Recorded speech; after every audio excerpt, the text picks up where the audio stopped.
Chapter 1385. The Military Academy's military training was an order from the headquarters. The freshmen would complete their military training a month earlier than other freshmen.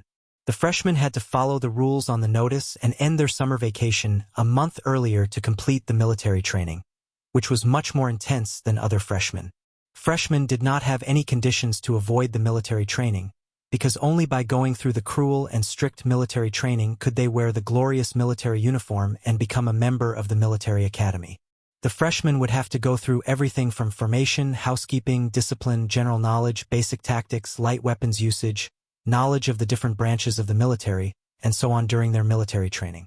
All freshmen were required to complete their transformation from local youths to qualified soldiers as soon as possible, to adapt to military life in advance, to abide by all rules and regulations, and to obey orders unconditionally.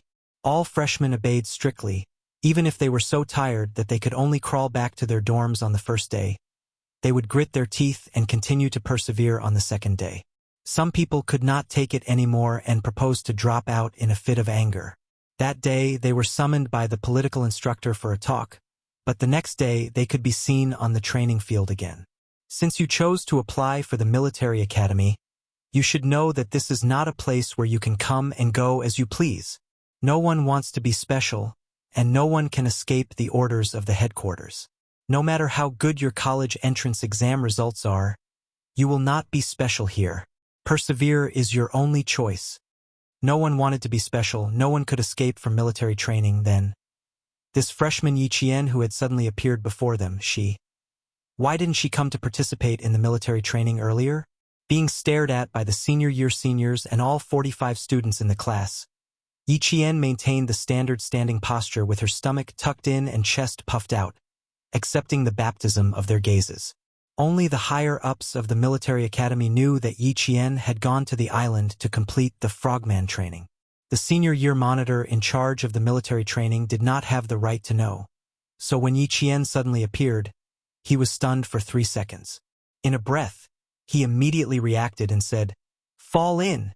He was not sure what the situation was, but the freshman Yi Qian could still complete the registration without participating in the military training, and even receive the training uniform to participate in the final day of the military training assessment. It could be seen that she had already submitted the relevant documents to the military division to be exempted from the military training, and with the approval of the military division and the school, she was exempted from the military training. Since she had rushed to the final physical fitness test, then she would have to complete the test like all the other freshmen. The student monitor only took 3 seconds to figure out the crux of the matter. Without any questions, he immediately allowed Yi Qian to return to the team. 8 pull-ups on the horizontal bar. You have completed 3 exercises on the horizontal bar. 7 pull-ups on the horizontal bar. You have completed 3 exercises on the horizontal bar. The afternoon was the comprehensive military training physical fitness test, which was also to check the freshmen's physical fitness results for the past month. The instructor announced the subjects that needed to be tested in the afternoon one by one. 1500 m lightweight, fully armed running test, 800 m running test, and sit-up test. All test subjects will be scored according to the physical fitness test scoring standards. Each test will be scored on a 100-point system. After the student monitor finished explaining the physical fitness test, a smile suddenly appeared on his serious face. Junior brothers and sisters, I wish you all the best in advance for passing the test and getting your own set of military uniforms. His gaze gradually shifted to Yi Qian, who was standing in the first row. Freshman Yi Qian, are you ready?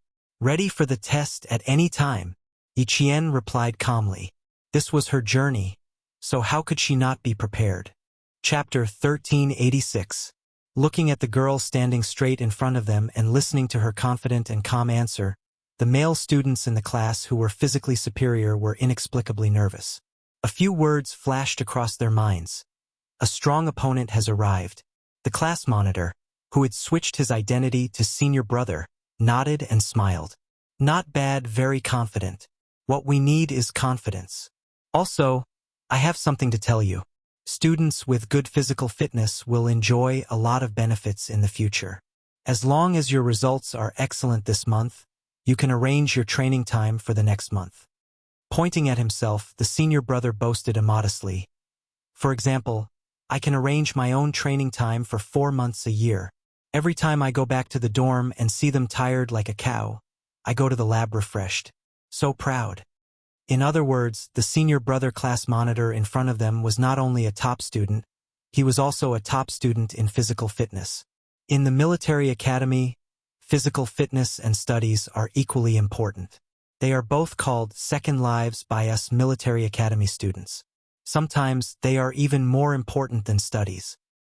Especially the physical fitness assessment that has a mini exam every week and a major exam every month. You guys have to be mentally prepared. Many weak students who only study in high school for the sake of getting into a good school have no choice but to sacrifice their free time and weekend time for extra physical training once they can't pass the test. Junior brothers and sisters, do your best. This assessment will affect your physical fitness arrangements for the next month. Those with good results can stay in the library, the lab, and do research. Those with bad results can continue to enjoy the sunshine of the city. Victory seemed to be right in front of them. After today, they would be liberated tomorrow. Who knew? There was still physical training day after day, year after year. The faces of those with weaker physical fitness immediately turned a little pale. Rest here for 10 minutes. The two brothers next door are done. Let's go to class. A sharp whistle sounded. The senior brother reverted to his role as class monitor in a second and shouted, "Attention at ease! Dismissed." All of a sudden, the students, who were under a lot of psychological pressure, were dismissed for a break, but none of them smiled. A few of the more arrogant boys tightened their grip on their training uniforms and said unhappily, "Are you kidding me? There's a small test every week and a big test every month. Are we still going to study?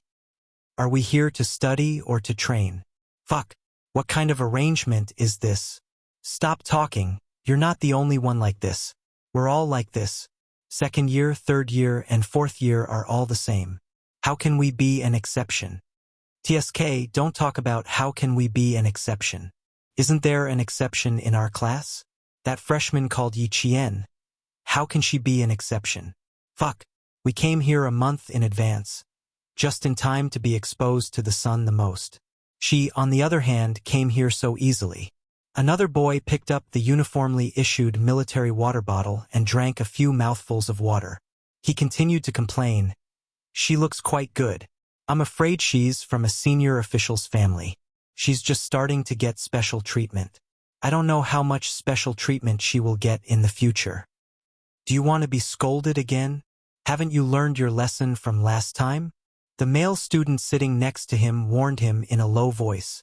He glanced at Yi Jian, who was talking to the class monitor, and said in a low voice, "If she is really from a senior official's family, we can't afford to offend her." Chapter 1387. Besides, if she doesn't have military training now, what about in the future? Didn't you hear what Senior said? If she doesn't pass the physical fitness test, she'll have to suffer. Right now, it's called suffering the hardest to rise above the rest. Probably had a psychological effect. A few of the male students who were unhappy about Yi Qian not participating in the military training finally felt a bit better. Actually, it wasn't a big deal. They just felt that it was unfair and said a few words. Under the scorching sun, the students who were resting on the spot were sweating profusely.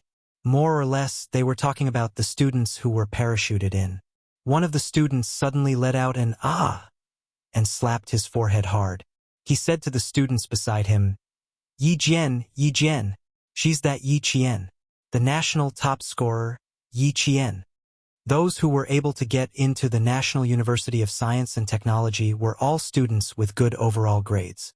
With this mention, a few people immediately reacted, Yes, it's that Yi Qian. Her score is shockingly high. Oh my god, so she also got into our school." Once the conversation started, almost all of it revolved around Yi Qian. The student monitor was explaining the morning's test subjects to Yi Qian. "Student, since you're here, you can make up for the morning's test subjects. You can report with me later. After the afternoon's test, you can make up for the morning's test. Push-ups, standing long jump, 10m x 4m run, sit-ups, squats. Yiqian's focus was not on these subjects, but on the brackets behind each subject. In the brackets, there was the word unlimited. Excuse me, I want to know what unlimited means. She wasn't worried that she wouldn't be able to pass the simple tests and the tests with additional conditions. She just wanted to understand the rules in detail. The class monitor explained while crying, "It means there's no time limit. Let's see where your limit is. If you do the most, the better your physical performance, the higher your score will be. The highest score can't be higher than 100 points." Yiqian joked without any psychological burden. The senior year class monitor said seriously, "We can add a 100 plus to it to represent excellence." Then there was no problem. Yiqian smiled slightly and pointed at the earliest test, the 5 kilometers cross-country run. "Then I'll leave this for tonight. Can we arrange it tonight?" Her sudden appearance directly caused some students to be dissatisfied. In a military school that emphasized strength, Yiqian didn't mind using her strength to tell the students that she didn't come because she didn't want to come, nor was it because she wanted to avoid military training. He glanced at the male students who were drinking water and said with a smile, "Let's finish the test in one day. Yiqian, Yiqian, Yiqian, Yi, Yiqian, Qian, Qian, Qian, Qian and Qian, Qian, Qian." She still wanted to enjoy the 4 years of military academy life. "Sure, we'll arrange it." Since the freshmen were on the stage, the senior class monitor was also relaxed. He maintained a serious expression and reminded Yiqian, "You'll be the last one to go up later. Let's see how they test." "Aren't we taking the test together?" Yiqian narrowed her eyes slightly and had an idea. "It's a bit late to be the last one. How about this, I'll go finish the afternoon test first, then rush back to finish the morning test. How about that?" There were students who took the initiative to take the test, but most of them were students with excellent physical fitness during military training. It was the first time a senior year class monitor encountered a freshman like Yiqian, who took the initiative to take the test as soon as she came in. Chapter 1388. The class leader didn't immediately agree to Yiqian's request. She pondered for a moment before saying, "I need to report first. You can rest here first." "I'll." Class 3's class leader, "Come here for a moment." A loud male voice sounded.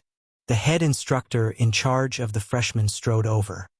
"Bring your class's freshman, Yiqian, to the number 1 training field. Quick." Yiqian was standing beside the class leader. When he heard this, he saluted the head instructor and reported, "Freshman Yiqian, reporting." "You." The head instructor glanced over when he received the order from the General Affairs Department. "Yiqian?" His voice was quite imposing, but he was a bit skinny. Still, the head instructor seemed to want to say something, but after a slight pause, he said, "Okay, go to the number 1 training field and complete the test with Class 6 students. Then rush back to complete the afternoon test." Yiqian didn't even need to say anything.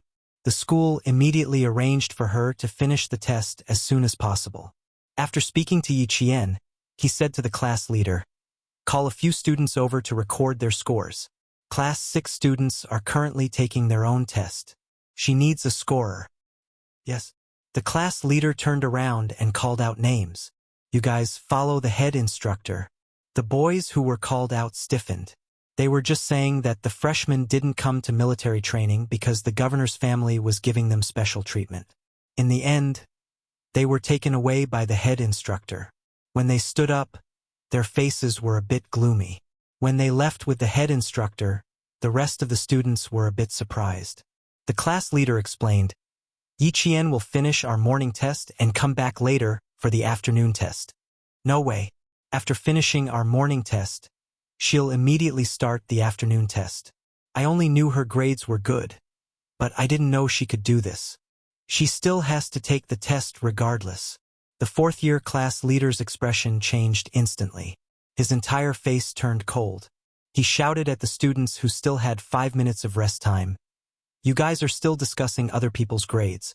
Looks like you guys are quite energetic. Everyone stand up." None of the students dared to say a word. They all got up and stood up. "Since you guys are so energetic, stand at attention for half an hour. He didn't do anything else but make them stand in a military posture. Senior brother class monitor was really ruthless. Don't move your hands. Keep your head straight. Keep your feet together. Open your eyes wide and look straight ahead. Standing in a military posture was also known as the military posture. It was the first lesson for every soldier when they stepped into the military camp. It was the same for the military academy students. It could be said that the military uniform was the mother of all military movements, and the meaning behind it was also quite deep. Yi Qian had been training for more than 5 years, so she had to stand at attention for at least 2 hours a day. Once she stood there, her military posture and appearance were miles ahead of the male students standing behind her.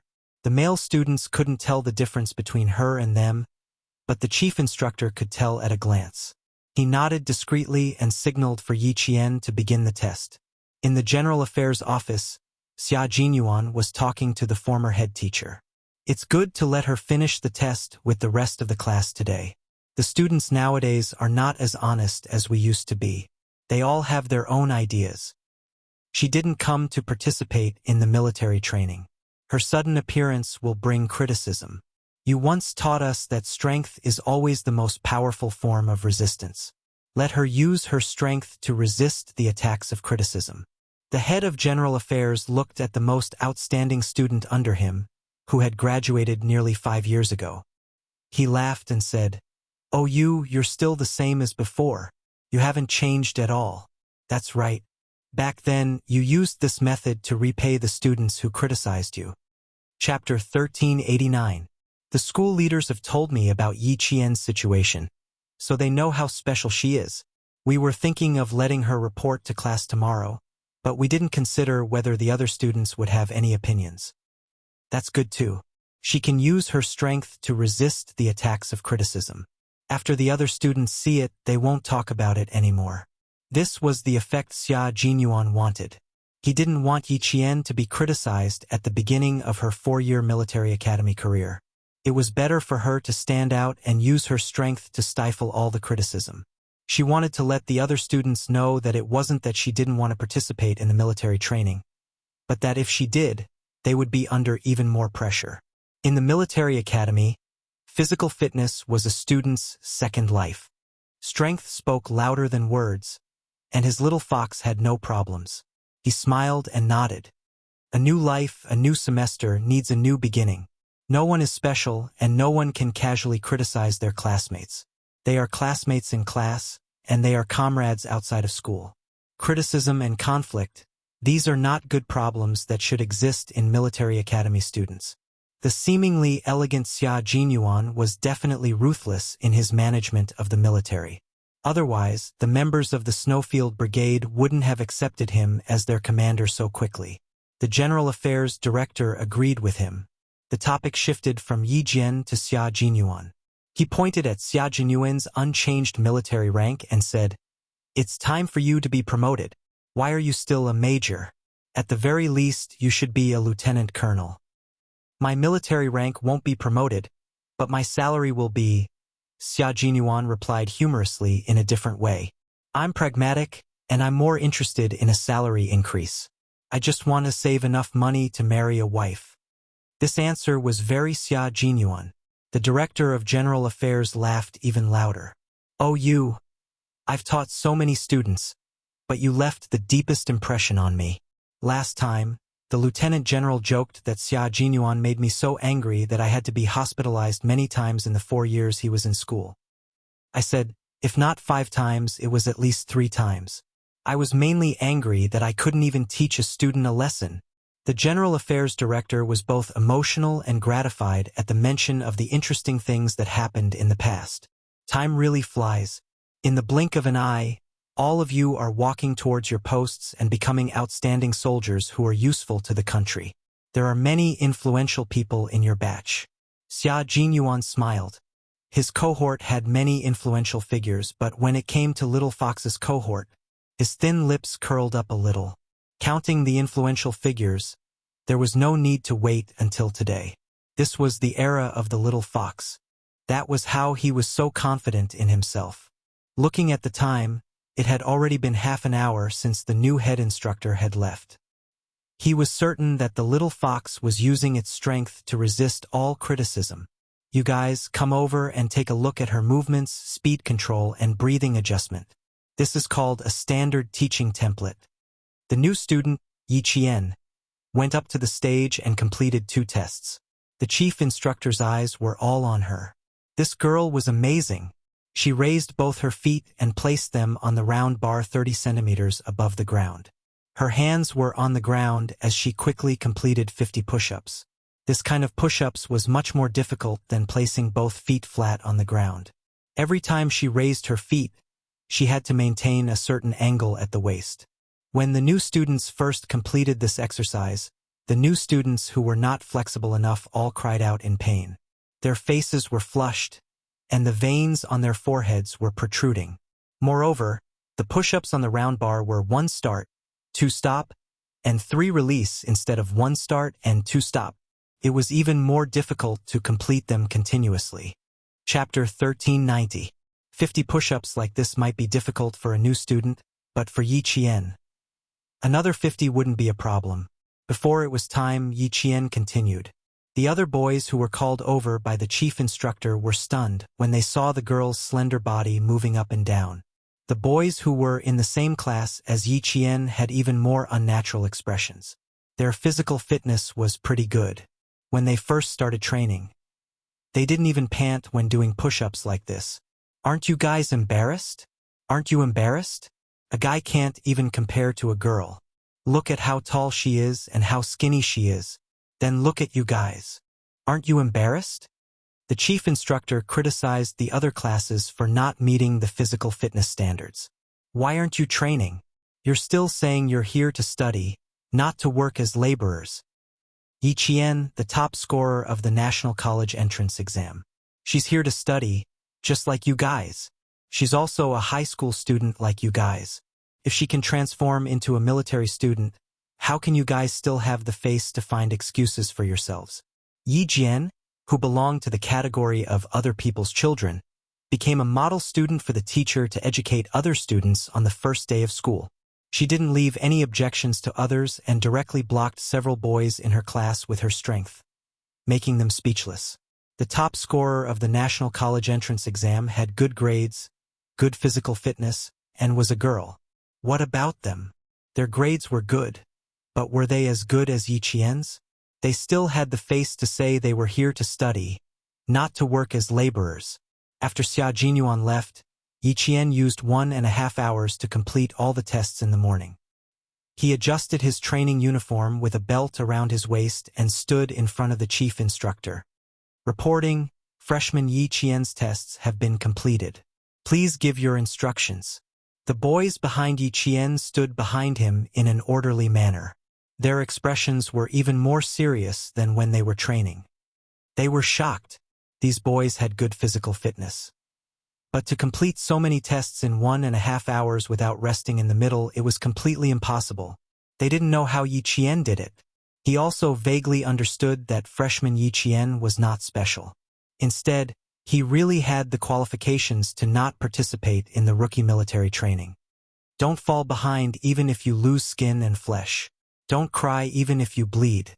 If you boys want to cry in the future, think of Yi Qian. Think about it. She's the same as you. How did she do it? What else do you have to say now? He had nothing to say. A few boys from the other classes obediently watched Yi Qian complete one test after another. Only then did the chief instructor show mercy and allow the boys who were blushing to leave. The boys in Yi Qian's class behaved themselves. They stood behind her with their heads held high and their chests puffed out as they waited for the chief instructor's instructions. There was no need to say anything more. She was definitely qualified. Very satisfied, the head instructor smiled and said, "Not bad. Go back and complete your afternoon test. We'll gather at 6 o'clock tonight to complete the cross-country test." Yes. Yi Qian, who had already transformed into a soldier, replied swiftly. He unconditionally obeyed orders and completed the orders of his superiors. Grandpa Zhen, Uncle Chen, Captain Xia, and all the soldiers in the military were all like this. She was no exception. The boys in the class wiped their palms with sweat. On their way back, they stole glances at Yi Qian from time to time. They wanted to say a few words but were hesitant. They didn't know if she had heard what they said earlier. Chapter 1391. Yi Qian's pace was very fast. After a few steps, she saw the 4 youthful faces behind her. She couldn't help but laugh. "If you don't walk faster, I'm afraid you'll have to accompany me for the entire afternoon to finish the test." I asked the class monitor. "I'll finish my morning test in 1.5 hours. When I get back, I'll be just in time for the 3rd class's test. It's about to start. If we walk faster, we'll be just in time for the assembly." On the field, the other classes were doing a 1,500-meter light run. 2 girls stood at the front. When they shouted, the entire class began to run. 1 lap, 2 laps, 3 laps. The girls who were shouting the slogan gradually fell behind. The boys who were running until their throats were dry also gradually widened the distance between them. The sun continued to radiate heat. Every student's training uniform was soaked in sweat. As they ran, they could see the sweat flying off their bodies. No one gave up. One by one, they ran to the ferocious face. They just wanted to persevere and win. The sun at 3 o'clock in the afternoon was no less powerful than at noon. The students who were running so hard that water could be squeezed out of their training uniforms felt as if their insides were about to be burned dry. The boys who ran more fiercely pulled down the collar of their training uniforms as they ran, revealing 2 distinct skin tones. The upper part of their necks was black, and the lower part was white. The boy who was closer to Yi Qian unintentionally glanced at her as he spoke. He immediately saw the sunburn on the back of her neck. The boy who first noticed it widened his eyes. He thought that he had seen wrongly. After taking a closer look, he confirmed that it was indeed a sunburn. He signaled the other 3 boys with his eyes to take a look. Yi Qian saw the small movements of the 4 boys. She raised her hand and touched the sunburn that had not healed. The consequences of being exposed to the sun will probably take half a month to recover. Are you training somewhere else?" Finally, a boy asked. After that, he immediately introduced himself. "I'm Chen Yanjun, Datong. I'm Wei Jiaming, Shi Province's Shijia. I'm Hu Huan, Xin. I'm Gu Jinglin Dalian." After the introductions, the unfamiliar feeling of distance seemed to shorten. Yi Qian said, "I'm Yi Qian, from Nan Province. Nice to meet you. Hee, we all know you, the National College Entrance Examination top scorer. I've seen your name on the newspaper a long time ago, but I didn't know that you were actually classmates with us, and even in the same class." "That's right. I really didn't expect that you would also want to apply for the military academy." They easily changed the topic until they reached the gathering point for Class 3. The 4 boys didn't ask Yi Qian if he was training somewhere else. Yi Qian didn't want to answer, but he didn't want to lie to his classmates either. The best way was to change the topic. The 5 of them returned to the team and listened to the class leader's instructions. One by one, they completed the 3rd practice of the horizontal bar and passed the 3rd practice of the parallel bar. The 4th practice of the single machine consisted of pull-ups, somersaulting onto the bar, and stepping over the bar with 1 foot.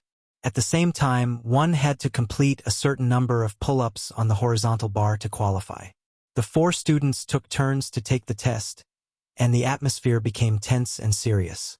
A month of military training was all for today's test. In the beginning, it didn't matter if he passed or not. Today, as long as his bones weren't broken, he had to grit his teeth and complete it. "Yi Qian, go!" The student in charge of keeping score and counting called out Yi Qian's name. In an instant, Yi Qian, who was holding the horizontal bar with 1 hand, became the focus of the class again. Chapter 1392. Chen Yanjun, who was standing at the back, whispered to the students next to him. "Just now, we were pulled over to record Yi Qian. She scared us to death.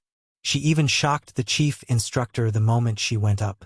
You guys don't know, but the 4 of us were so embarrassed that we wanted to collapse on the field. We were so embarrassed. That can't be.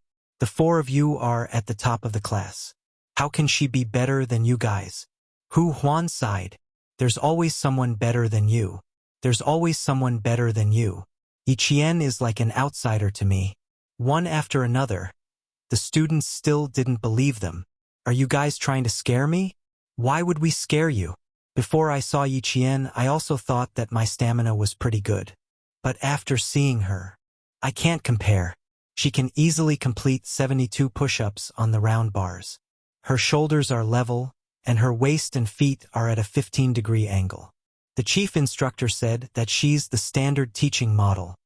Seeing the students' disbelief, Chen Yanjun added, "What I said doesn't count. You'll know if I'm telling the truth when you see it for yourself."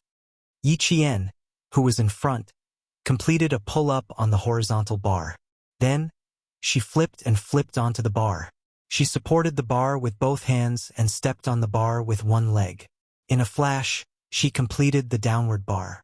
Then, she immediately walked to the parallel bars and began the third parallel bar exercise. The three boys in the same group only finished their horizontal bar practice after she finished practicing the parallel bars, including the arm gripping bar and the horizontal bar sitting. Speed, time, and the standard of a person's movements could all be seen. The freshman Yiqian didn't participate in military training with the rest of the class. However, the test of the single and parallel bars in front of them gave the students a glimpse of her extraordinary strength. Oh my God! She's amazing!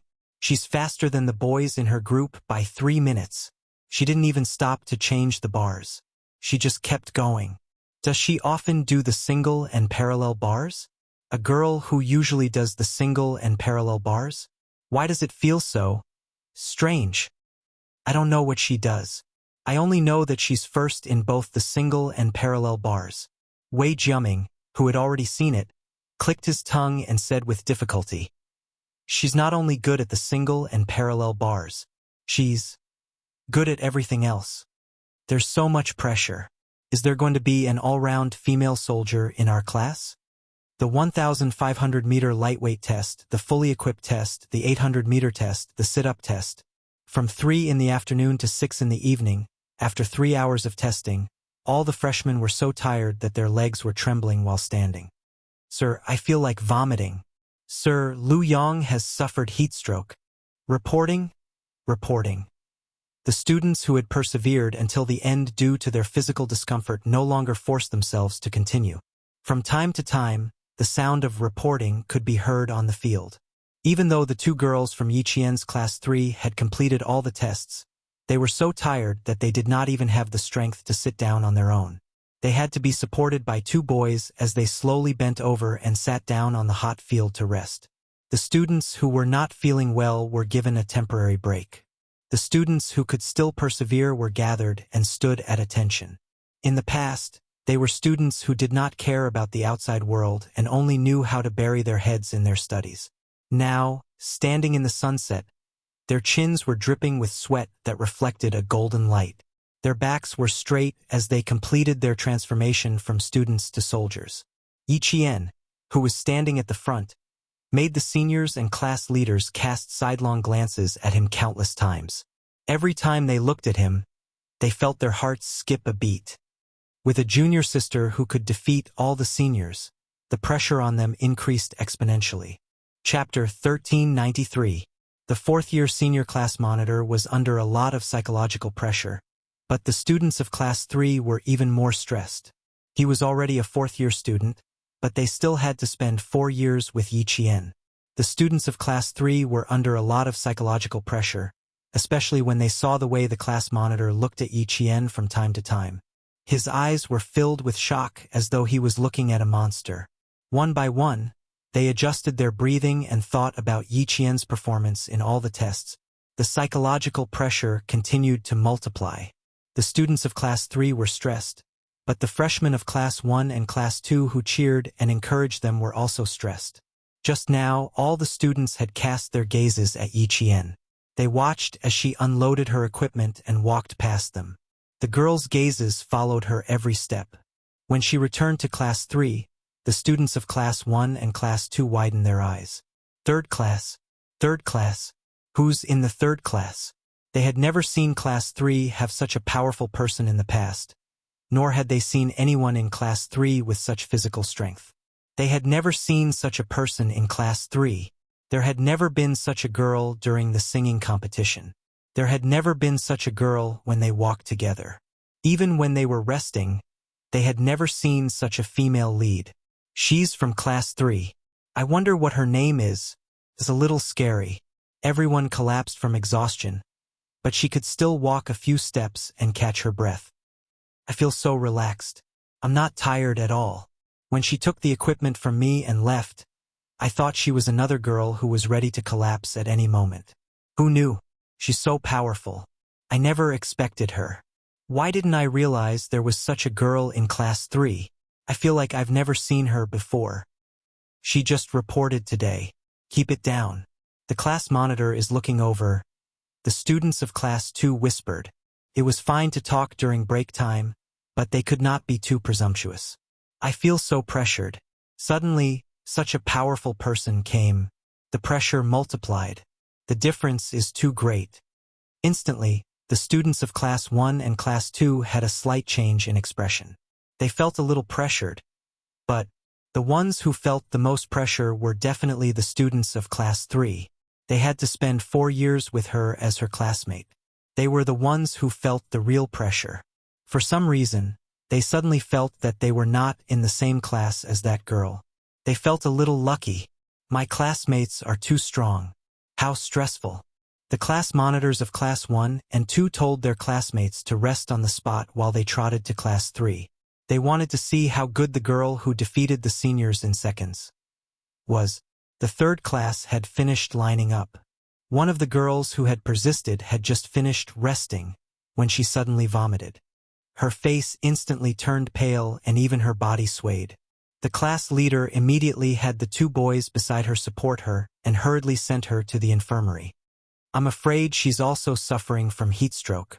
It was already 5:20 in the afternoon. The city, known as the furnace, was so hot that there was no wind at all.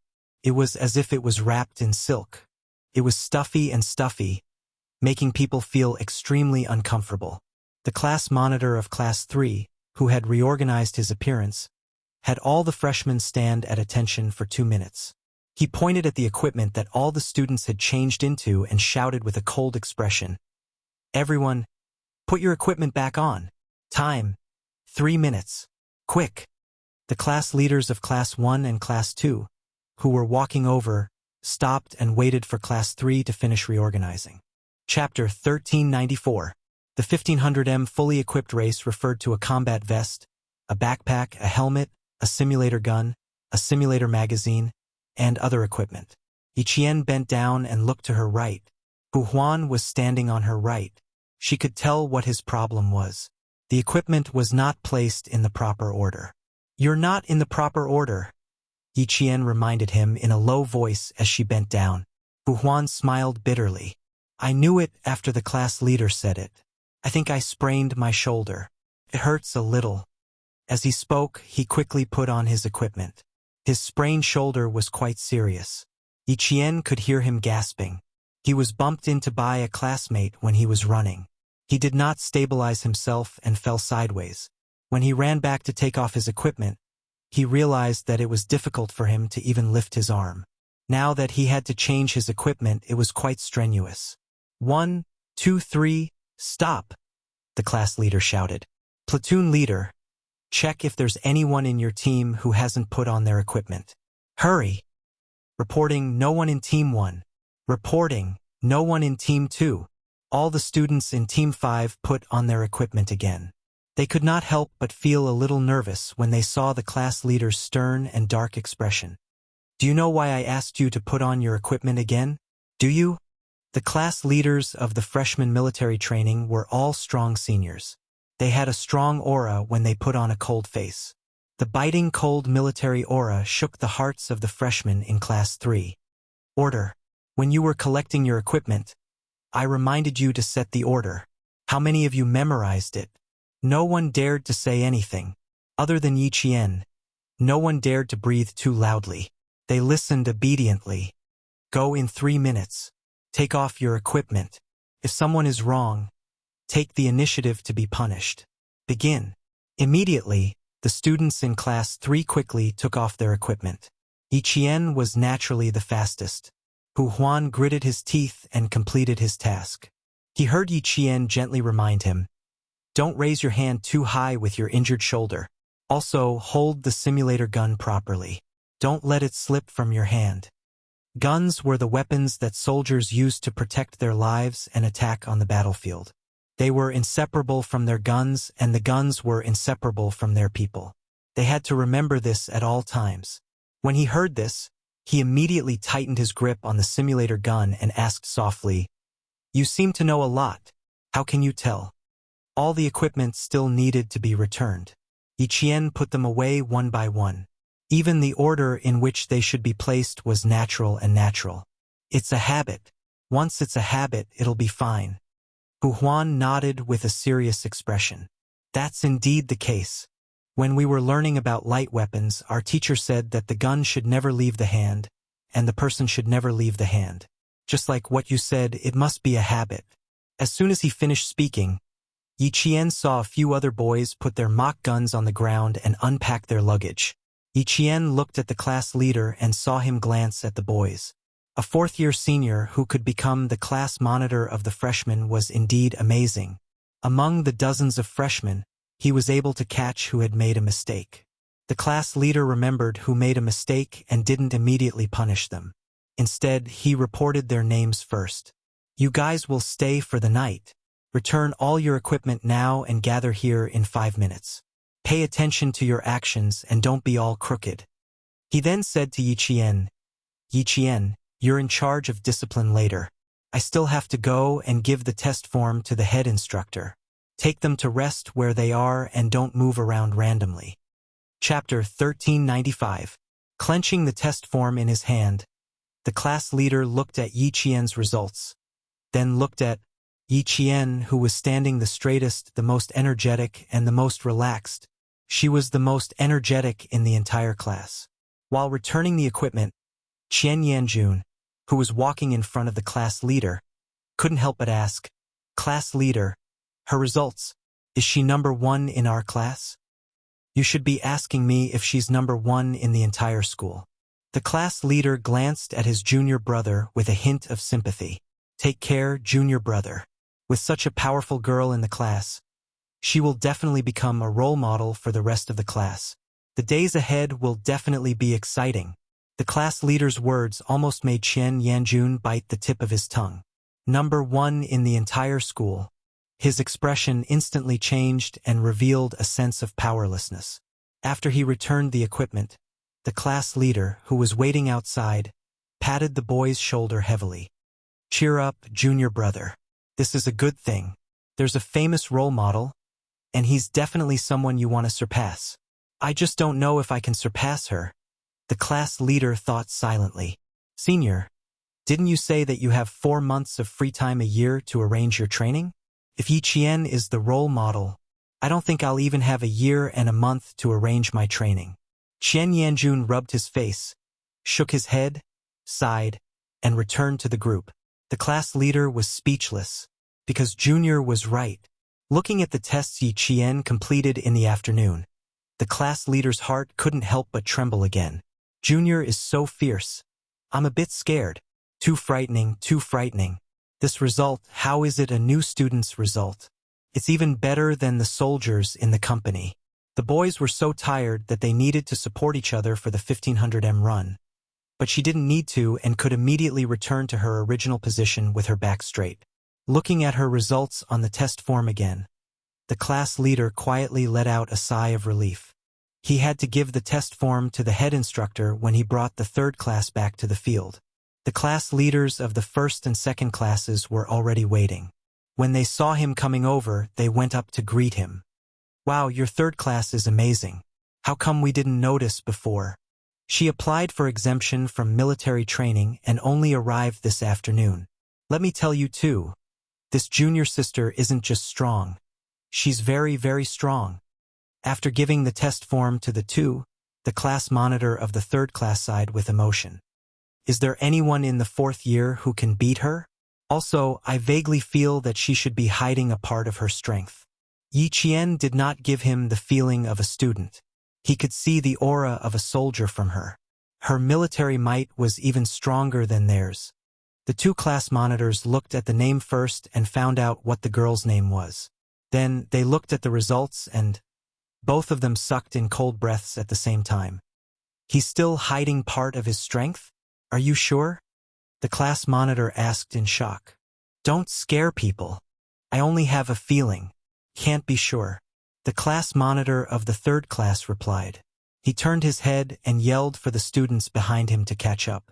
He said to the two class monitors, "The fourth class is almost done. You two should go back and regroup." The class monitors of the first and second classes went back to their classes in shock. When the students of the third class came over, the class monitor of the first class suddenly shouted, "Students, should we give a round of applause to Yi Qian from the third class?" Yi Qian, who was passing by, paused for a moment, then walked even faster. Chapter 1396. Yes, their voices rang out in unison, followed by thunderous applause. Class 1 took the lead, so Class 2 also clapped under the class leader's command. Class 3's class leader didn't know whether to laugh or cry. After instructing Yi Qian to maintain class discipline, he strode forward and handed the test form to the chief instructor. Report. All 46 students in Class 3 have completed the test. Please give your instructions. The chief instructor took the test form and looked down to see Yi Qian's results. His eyes lit up and he laughed. Good, good, good. These results are beautiful. He looked up at Class 3's class leader and laughed even louder. You guys might not be able to catch up to these results. Junior sister is too amazing. We are ashamed. The class leader sighed. Good results, good fitness. A new star is about to rise. The chief instructor, who was looking down at the results, looked up in the direction of Class 3 and smiled deeply. She has already risen and is receiving the attention of all the students.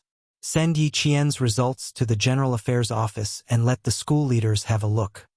The senior class leader respectfully took the test form and looked deeply at Class 3. He walked towards the General Affairs Office with results that would definitely shock the school leaders. The freshmen of Class 3 who were resting were already talking to Yi Qian, who was sitting in front of them. As they talked, they imitated Yi Qian and sat on the hot grass with their hands behind their backs and legs stretched out. They shook their hands and legs together to relax their tense muscles. No wonder you didn't participate in the military training. If I had your fitness, I wouldn't have come either. How did you manage to participate in all those events? Do you even have time to exercise in high school? Yi Qian, are you aiming for military school? You're too focused. You're no worse than a sports student. I don't think you're tired at all, but I'm so tired that my legs are shaking. Chatting was the best way to get closer. Yi Qian, who was used to living in a large group, smiled and answered his classmates' questions. My situation is a bit special. I only didn't participate because the school approved. And my goal is indeed to get into the military academy, so I consciously improved my physical fitness in high school. Although all the answers were vague, they were all true. When the students heard this, their faces showed an expression of no wonder. So that's how it is. It wasn't that she was born strong, but that she had already set a goal for herself and prepared in advance. Thinking of this, their hearts felt much better. After proving himself with his abilities, Yi Qian used this method to comfort his classmates.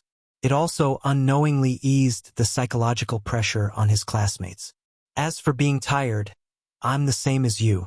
When you're tired, sit down and shake your hands and legs to relax your muscles. Don't think about being tired. The more you think about it, the more tired you'll be. The more you think about something easy, the more you think.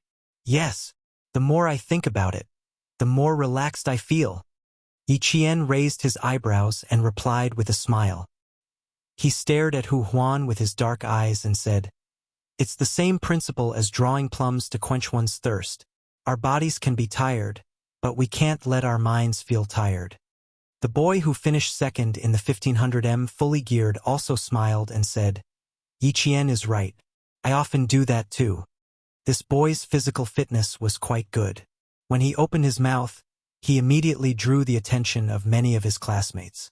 Yi Qian gently exhaled. If they asked too many questions, it would be hard for her to answer. If they asked too much, then it would be even harder to answer. It would also divert their attention. Chapter 1397. The boy who changed the topic for Yi Jian had a handsome face. When he spoke to his classmates, he looked calm and confident without a trace of awkwardness. He smiled and answered his classmates' questions. I don't have any special tricks. I've told you guys before. After the evening self-study session, go to the field for a run, pull the bars, and do push-ups. Sometimes, if you can't solve a problem, you might as well go out for a run to relax and come back to continue. You're the same as Yi Qian. You started to exercise in high school. We didn't have time at that time. We studied until 11 or 12 o'clock at night. Sometimes we did the questions until 1 or 2 o'clock in the morning. Now that I think about it, those days were so dark. The boy smiled. Me too.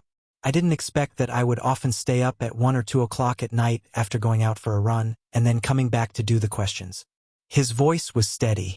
Could be seen that he was a steady student. Occasionally, he would look at Yi Qian with a smile in his eyes and then continue to chat with his classmates. As the students chatted more and more happily, Yi Qian's shyness faded away. The applause from Class 1 and Class 2 made her blush all of a sudden. She was a little too high profile, which made her feel a little awkward. Receiving the boy's friendly smile again, Yi Qian couldn't help but stare. Why did she feel that this boy knew her? The boy did know Yi Qian. When his classmates stopped talking to him, he said to Yi Qian with a smile, I'm also from Nan province. During the exam, I was in the same examination room as you. But I'm sure you don't remember me. Yi Qian really didn't remember him. At that time, she only wanted to finish the exam as soon as possible and go home with Xia Jinyuan. In addition, after the incident with Yi Ying, she didn't pay much attention to her classmates in the examination room. I'm sorry. I didn't pay much attention to my surroundings during the exam. Sorry. So the boy did help her out just now. Yi Qian reached out her hand and introduced herself. I'm Yi Qian, from Anyang province in Nan province. The boy reached out his hand and said with a bright smile, My surname is Song Jiqiu. I'm from Nan province. Now Yi Qian knew that the boy in front of her was the one in Chang Nan Middle School who was admitted to the National University of Science and Technology. Then he said, Yang Heng and I are cousins. Yang Heng, the name that she had not heard for 2 years, suddenly came out of another boy's mouth. Yi Jian suddenly felt as if she had been separated from him for a lifetime. So it's Yang Heng's cousin. I haven't contacted him for almost 2 years. Where is he studying now? Yi Qian furrowed her brows slightly. In the first half of the 3rd year of high school, she still wrote to Yang Heng and occasionally contacted him by phone. However, in the second half of high school, she did not receive any more letters from Yang Heng. Their contact was cut off just like that. Song Jiqiu said with a smile, Eldest uncle was transferred to another post. Aunt also moved there with him.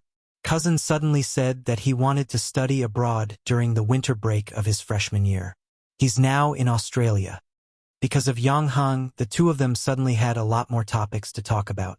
As for why Yang Heng had suddenly gone abroad to study, Yi Qian had originally wanted to ask.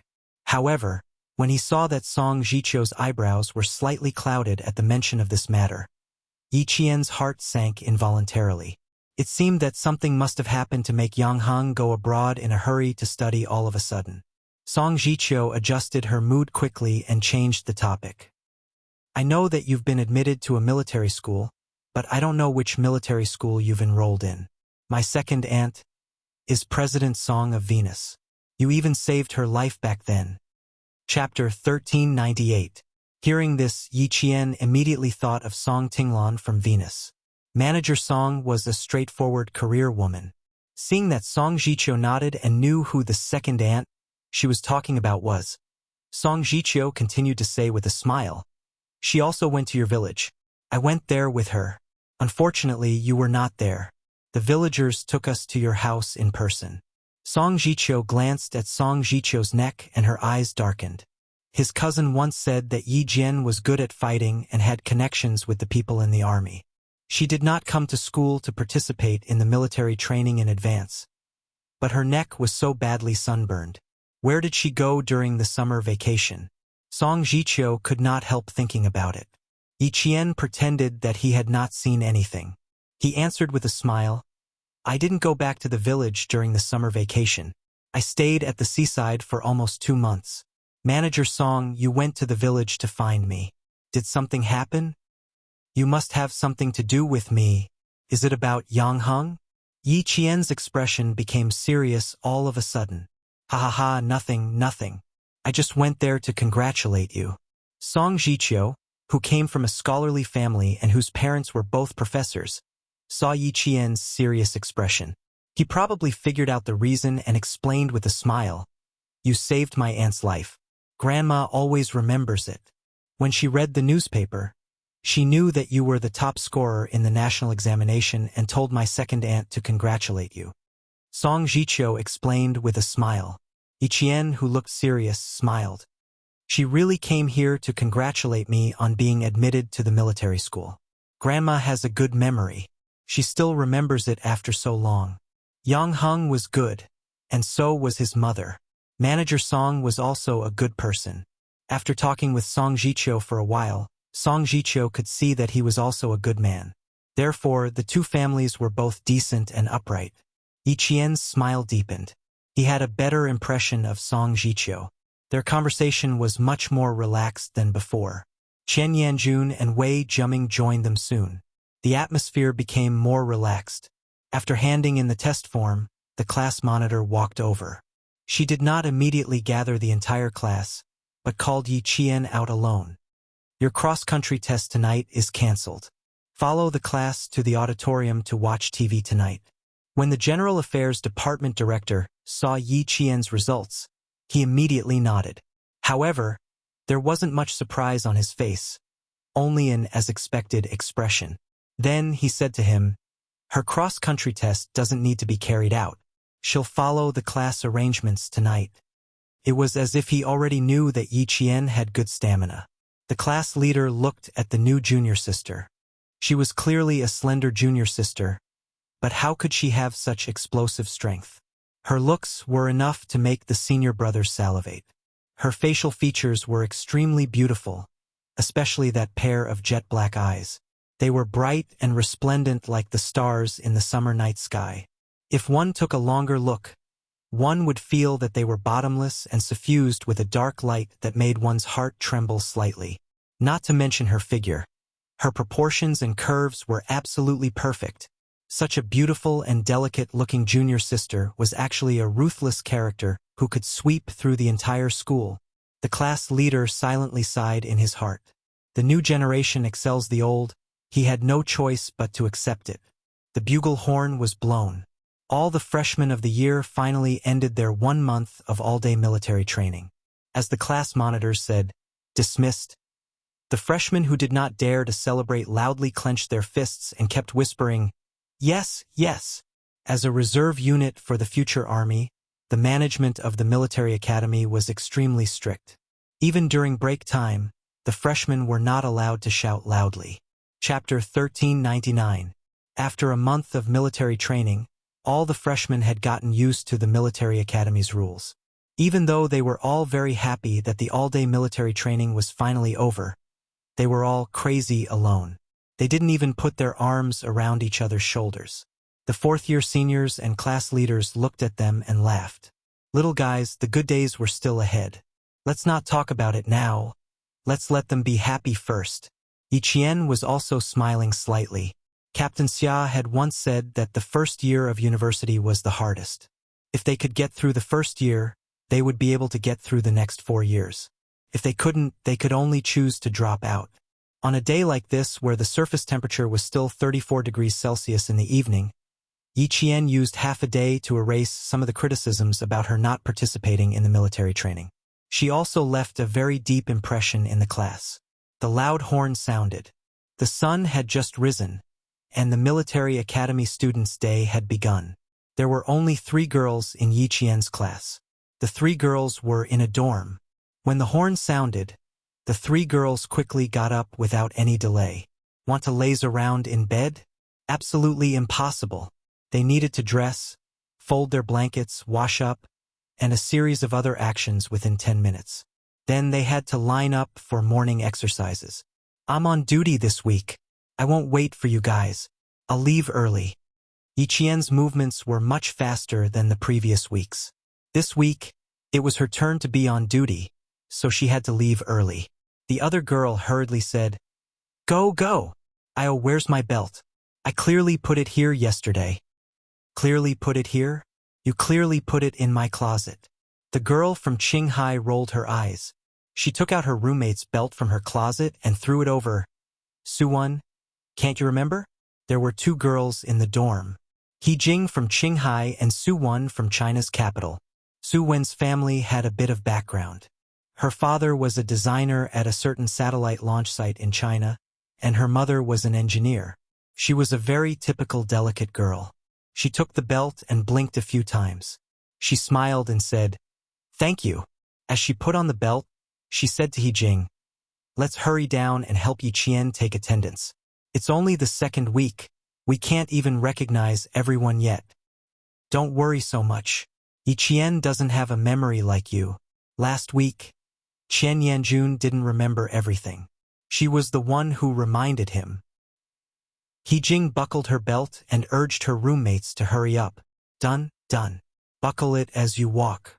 If you're late, the whole class will be skinned." The military academy's morning exercises had a special meaning and strict rules. Being late was absolutely not allowed. As long as one person was late, the punishment would not only be that person, but the entire class would be punished. Suwon exhaled heavily and said expressionlessly, "Our training during this period of time has not only shed one layer of skin, but 2 layers of skin." That was true. Originally, they thought that the freshman military training would usher in good days. Who knew, who knew? It was not at all. He Jing also sighed. The hard days were still going on. It was even worse than the military training before. Sometimes, she really felt that her decision to enroll in the military academy was the wrong one.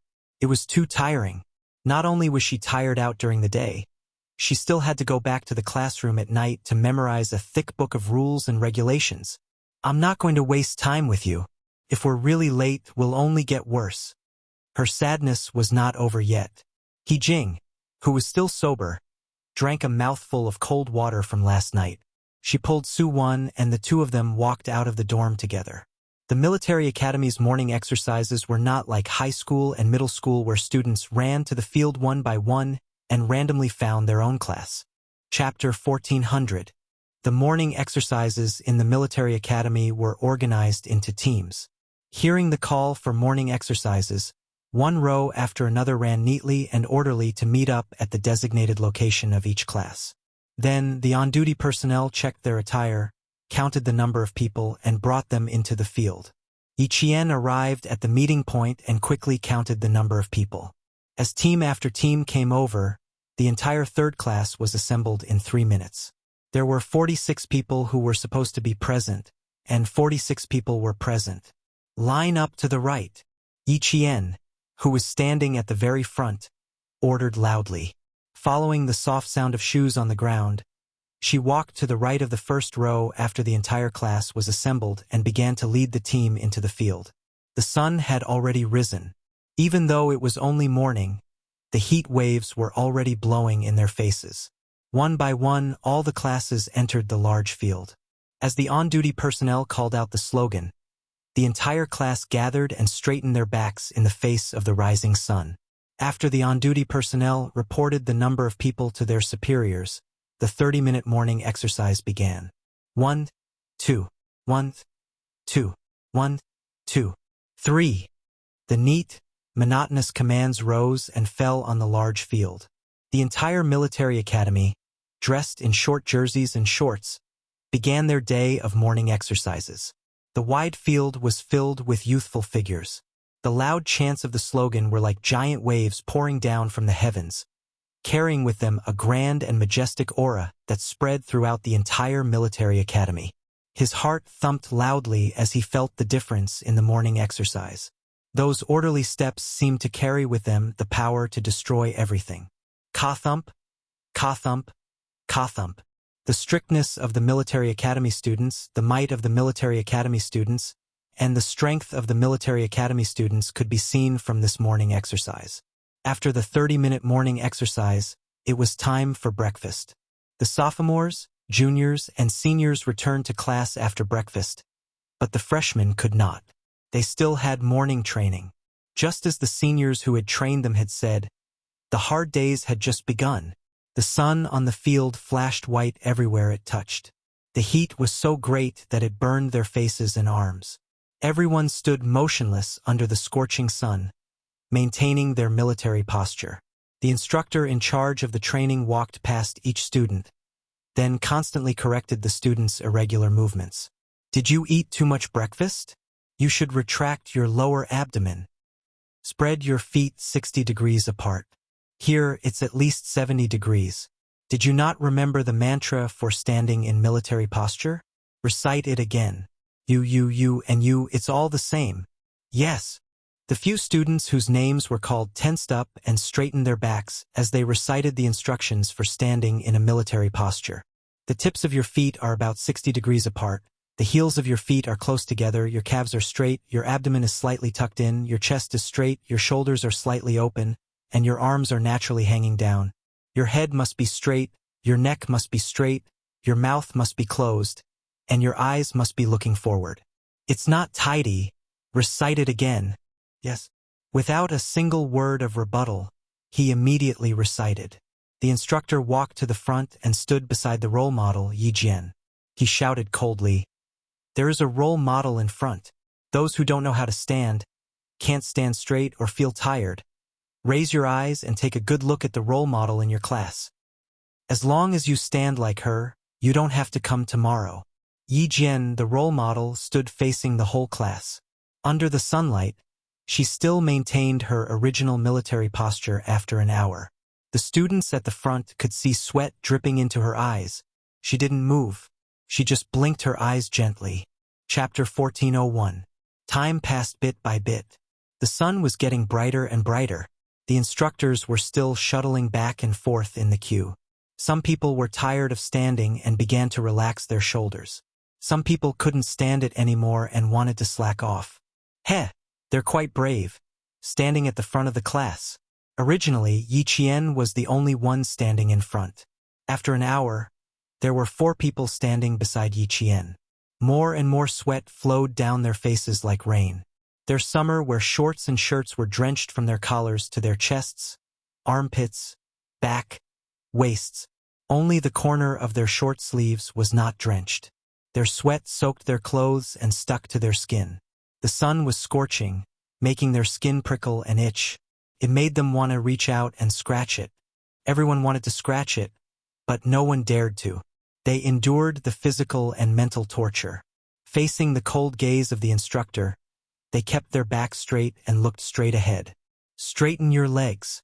If you're a man, straighten your back. The instructor's voice came from the back. It was cold, icy, and piercing into the students' ears. Look straight ahead, don't look sideways. Don't blink when the wind blows. Stand like a pine tree, shape like steel. 3 straight, 3 flat, 3 straight, 2 straight, 2 straight, 1 straight. Remember all of this. They weren't the only ones who needed to learn military posture. Everyone who entered the army and the military academy had to learn it. When standing in military posture, no matter when, even if it was just a simple action of sitting down, it would reveal the might and masculinity of a soldier. Your every word and action would also reveal the temperament of a soldier who was as lofty as a mountain and as tall as a pine tree. At this moment, everyone's eyes were red. Yi Qian was no exception. Tears flowed into their eyes and stung them. No one dared to raise their hands to rub their eyes. Even if they were to tear up, they had to endure it. 90 minutes later, standing at the feet of every student with red eyes, there was a puddle of water on the ground. It was a puddle of water left behind by the sweat that flowed down the leg of their pants and splashed onto the wet ground. The pants started to get wet from the belt, especially where the middle finger was. Most of the sweat that flowed down the arm gathered to the middle finger. The seam of the pants was completely wet. Reporting. My head. Someone didn't even finish his sentence before he fell forward and fainted from heatstroke. This was the first student to faint from heatstroke. It was much better than the previous 2 days. The previous 2 days, the students fainted one after another. It was as if they had really fallen on the battlefield and didn't wake up again. The students who were standing, of course. After all, there were students who fainted from heatstroke during the freshmen's military. Bye the military posture. Bye the new. However, standing in a military posture now was different from the freshmen's military training. The freshmen had to stand in a military posture, but it wasn't as strict. If you moved occasionally, the senior and class monitor would glance at you and it would be fine. They would only remind you if you moved too much. Unlike now, the only thing missing was a cross wrapped around his back. Bye. To that. Bye. Class. Bye. Class. A student from class 3 fainted from heatstroke. The instructor helped the student who fainted from heatstroke up with one hand and turned on the walkie-talkie to contact the doctor. It's not serious. Chapter 1402. Fainting was not considered serious. The students' hearts trembled as they pursed their lips and continued to endure. No one took a second look because the instructor would help this student who had fainted from heatstroke. The ambulance parked at the front of the field arrived in less than 3 minutes. 2 male soldiers came down and skillfully carried the fainted student into the ambulance. The door closed and the ambulance drove away, leaving only a row of exhaust fumes. No one knew how long they had been standing there. The instructor suddenly took out an alarm clock and set the time before placing it on the field. There are still 43 minutes until the 2-hour mark. You can rest after standing there for 2 hours. They had clearly been standing there for 1.5 hours, but the instructor said there were still 43 minutes left. So much time. It was very quiet around class 3. The students' breathing had been adjusted well, and the alarm clock placed on the field went tick-tock, tick-tock, tick-tock. It went on and on, destroying everyone's spirit on a deeper level. None of the students didn't want it to end as soon as possible. The more they thought about it, the slower time seemed to pass. The slower time passed, the more unbearable it was. More and more sweat flowed down their bodies, and they became more and more nervous. Finally, another student shook his body, and another one fainted. It was as if there was a butterfly effect. In less than 10 minutes, 5 people had fainted. When the instructor saw this, the corners of his mouth tightened slightly. Their mental fortitude was still a little weak. They knew the time and how much time they had left. They felt that they might not be able to last that long. Their bodies might not be able to take it. Time kept telling them that they were not going to make it. Soon, they lost their willpower and collapsed. 20 minutes later, 7 people fainted and 2 returned. Tick-tock, tick-tock, tick-tock. Time was still passing slowly. The standing students felt their limbs were so stiff that they did not feel like their own limbs. They listened to the sound of time and endured the most difficult time. There are still 18 minutes left. The instructor reminded them, intentionally or otherwise. He was constantly training the students' willpower. Why did they have to stand in military posture? It was to train the military academy students. As reserve military officers, if their willpower was not strong enough, how could they lead troops into battle? How could they win battles? Who else can't straighten their head or straighten their back? Another 20 minutes. The instructor started shuttling back and forth in the group again. His eyes were like X-rays as he scanned the students. He didn't dare to relax for even a second when he saw that they weren't sweating. Look ahead, there's a role model. Think about why she can do it, but why can't you? It's not that you can't do it, it's that you're afraid of hardship and tiredness. You think too highly of yourselves. Being squeamish in the army will be fatal. The most important thing for all of you to do now is to get rid of your fatal squeamishness. Don't let it become your burden. Not only did he have to teach the students how to stand properly, but he also had to remind them from time to time how to overcome their fears. As the role model, Yi Qian led the entire class to stand under the sun, motionless in their initial positions. They listened to the ticking of the clock and felt the time pass by bit by bit. Don't think that time is unbearable and don't think that you can't hold on. You don't need to think about anything. Just look straight ahead and stand straight. That's all. Ding-ling-ling. Ding-ling-ling. The alarm clock that only made a ticking sound suddenly let out an ear-piercing sound, telling all the students that they had been standing in a military posture for 2 whole hours. Chapter 1403. At this moment, no one dared to relax their bodies. It was just the alarm clock that rang at the set time. It was not the time for the instructor to dismiss them.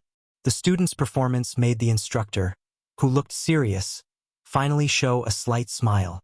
He blew the whistle to signal the end of the class. Everyone move around. If you don't have enough water, there's a water tanker in front. After standing for 2 hours, they were seriously dehydrated. How could 1 pot of hot water be enough? They needed at least 2 pots of water. Although the class was dismissed, the limbs of the students were so stiff that even their muscles and joints seemed to have hardened. A simple action of bending over to pick up the kettle made them look like 80 or 90 years old people. They could not bend over for a long time. Yiqian moved his limbs and slightly bounced on the ground for more than 10 times to move the muscles of his legs. Then he bent over to pick up the kettle. "Do me a favor. Do me a favor," a student called Yiqian with a bitter face. "I can't bend over. My legs are like saws. Once I move, I feel pain inside." Then, another student also needed Yiqian's help. And here Yiqian. "Help, help." After a week of getting along, the students in the class had gotten used to Yiqian's strong physical strength. Song Jiqiu picked up the kettle for the 2 boys and joked, "Do you still need to carry you back? Just grit your teeth and sit down. You'll be fine after shaking your legs." His physical strength was good, so it was easy for him to do it for a few days. During the break, the instructor was not as serious as during the training. He would help the students pick up the kettle and even massage their legs. Upon hearing this, he raised his voice and said, "He's right. It's just a military posture. Do you know how the national flag class does it? Takes twice as long as you. The forward kick is delicate. The distance between the 2 feet is not even half a millimeter. You still have to stand with both feet. They have to stand with 1 foot for so long. Why did the soldiers look tall and mighty when they stood there? It was not because they wore military uniforms, but because they practiced day after day and year after year. You're all learning from Yiqian and training with him. His military posture is the same as that of a veteran. You guys have to shout for help when you pick up a kettle. If you really go to the battlefield in the future, don't tell me you'll have to ask someone for bullets." Nowadays, the teacher mentioned Yiqian the most. The students were already used to it, so they didn't show any signs of dissatisfaction. There was nothing they could do about it. She was indeed amazing, so they had no choice but to admit defeat. Suwon, who had drunk half a bottle in one go, winked at Yiqian and asked, "Do you feel any pressure?" "It's all right. I'm doing my best." Yiqian blinked and said softly, "There are only 3 girls in our class. We can't lose." After Suwon heard this, he patted Yiqian heavily on the shoulder and said earnestly, "It's all thanks to you, Yiqian. He Jing and I will support you in spirit. In terms of actions, I can't support you." He Jing, who had just returned from refilling the kettle, heard this. She sat down with difficulty and said, "I have a goal unlike you." She then said softly to Yiqian, "I'm a little hunchbacked. I want to practice by myself at night. Is there any way to improve quickly?" He Jing was a girl who was very strict with herself. Her brother also graduated from the National University of Science and Technology. According to her, the reason why she applied for the National University of Science and Technology was because of a bet with someone. Who was that someone? Suwon and Yiqian did not ask, but from her eyes, they could tell that this someone was not an ordinary person. Chapter 1404. There's a trick, but it's very difficult. Yiqian thought back to how Principal Chan had taught him the trick of military posture, and said to He Jing, "Prepare a few pieces of paper as thick as poker cards. I'll show you the trick tonight." There were only 3 girls in the class, and they were all good students with good personalities. Even though Yiqian had only known them for a week, he had already established a friendship with them. The boys who were closer to them naturally heard it too. They rubbed their faces and looked at each other. no matter what. They couldn't lose to the girls. At night, they would have to practice again. The whistle sounded again, and all the freshmen finally endured until it was time for lunch. Once lunchtime arrived, even the instructors could not delay because the military academy had a rule about lunchtime. If they wanted to eat after lunchtime, there would be no more food. Therefore, the instructors could not delay lunchtime either. Line up, reorganize, and do a head count. After a series of actions, the students of Class 3 could finally head to the cafeteria. Everyone walked quickly, afraid that if they were late, there would be no meat, only vegetables and a thin soup. With every step the boys took, they could hear their stomachs rumble. Then, like a long dragon, the students of each class rushed over from all directions, all heading towards the same destination. With a step command, they quickly stopped moving forward. Yi Qian, the on-duty officer, stood at the front and began the chant training. Every lunchtime chant training was the moment Yi Qian wanted to laugh the most. In order to get into the cafeteria earlier, they shouted the chant with all their might. The instructor had once said that the chant for lunchtime was "shout with your life," and this was not false at all. They were indeed shouting with their lives. For a time, the chant in front of the cafeteria grew louder and louder. This was lunchtime for the military academy students. From their first year until their last year, when they graduated, it was always like this. Later on, Yi Qian had returned to his alma mater a long time after he graduated. When he saw the youthful faces that already showed the might of soldiers, he said to the guard beside him, "Every time I come in, I will immediately take a look at what dishes are served. Which dish should I choose? Which dish looks good? Which dish I probably won't be able to get? My 4 years of fighting for food in the military academy is still fresh in my memory." As the sun rose and set, Yi Qian passed the 8th day of school. Her days were so fulfilling that she felt like a fish in water, adapting to military school life much faster than any of her classmates. At night, all the students had to be dressed neatly. They had to wear their military caps, tie their belts properly, and button up their shirts properly. If they were not dressed neatly and were seen by the pickets, they would be publicly announced. It would definitely be a tragedy. The classroom was similarly quiet. On the large podium, there wasn't a single teacher. No, it should be said that they hadn't seen any teachers who would stay in the classroom at night. They were all consciously following the rules. To be able to enter the military academy, other than straight-A students, they were all straight-A students. Their memory was superb. They memorized the thick books of rules and regulations very quickly. In the end, they would close the books and recite the words silently. Pass. He Jing did not have many plans for herself tonight. She still needed to ask Yi Qian for tips on military posture. Walking around the school grounds at night was also prohibited. Of course, if you strengthened your training, you wouldn't have to worry about being caught by the pickets.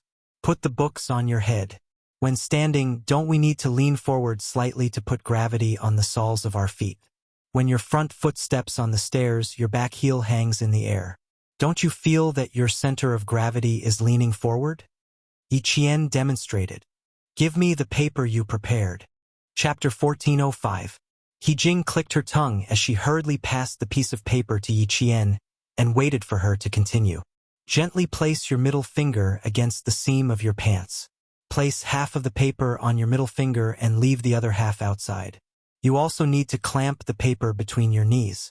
Keep your legs straight and taut. Yi Qian demonstrated the entire process under the light of the staircase. Yi Qian never hid anything that was beneficial to the group. She told them everything she knew, but how much each person learned depended on themselves. It wasn't something she could control. It was also because of this selfless dedication that Yi Qian had always been popular among her classmates. Even though it was tough in high school, she still tutored her classmates.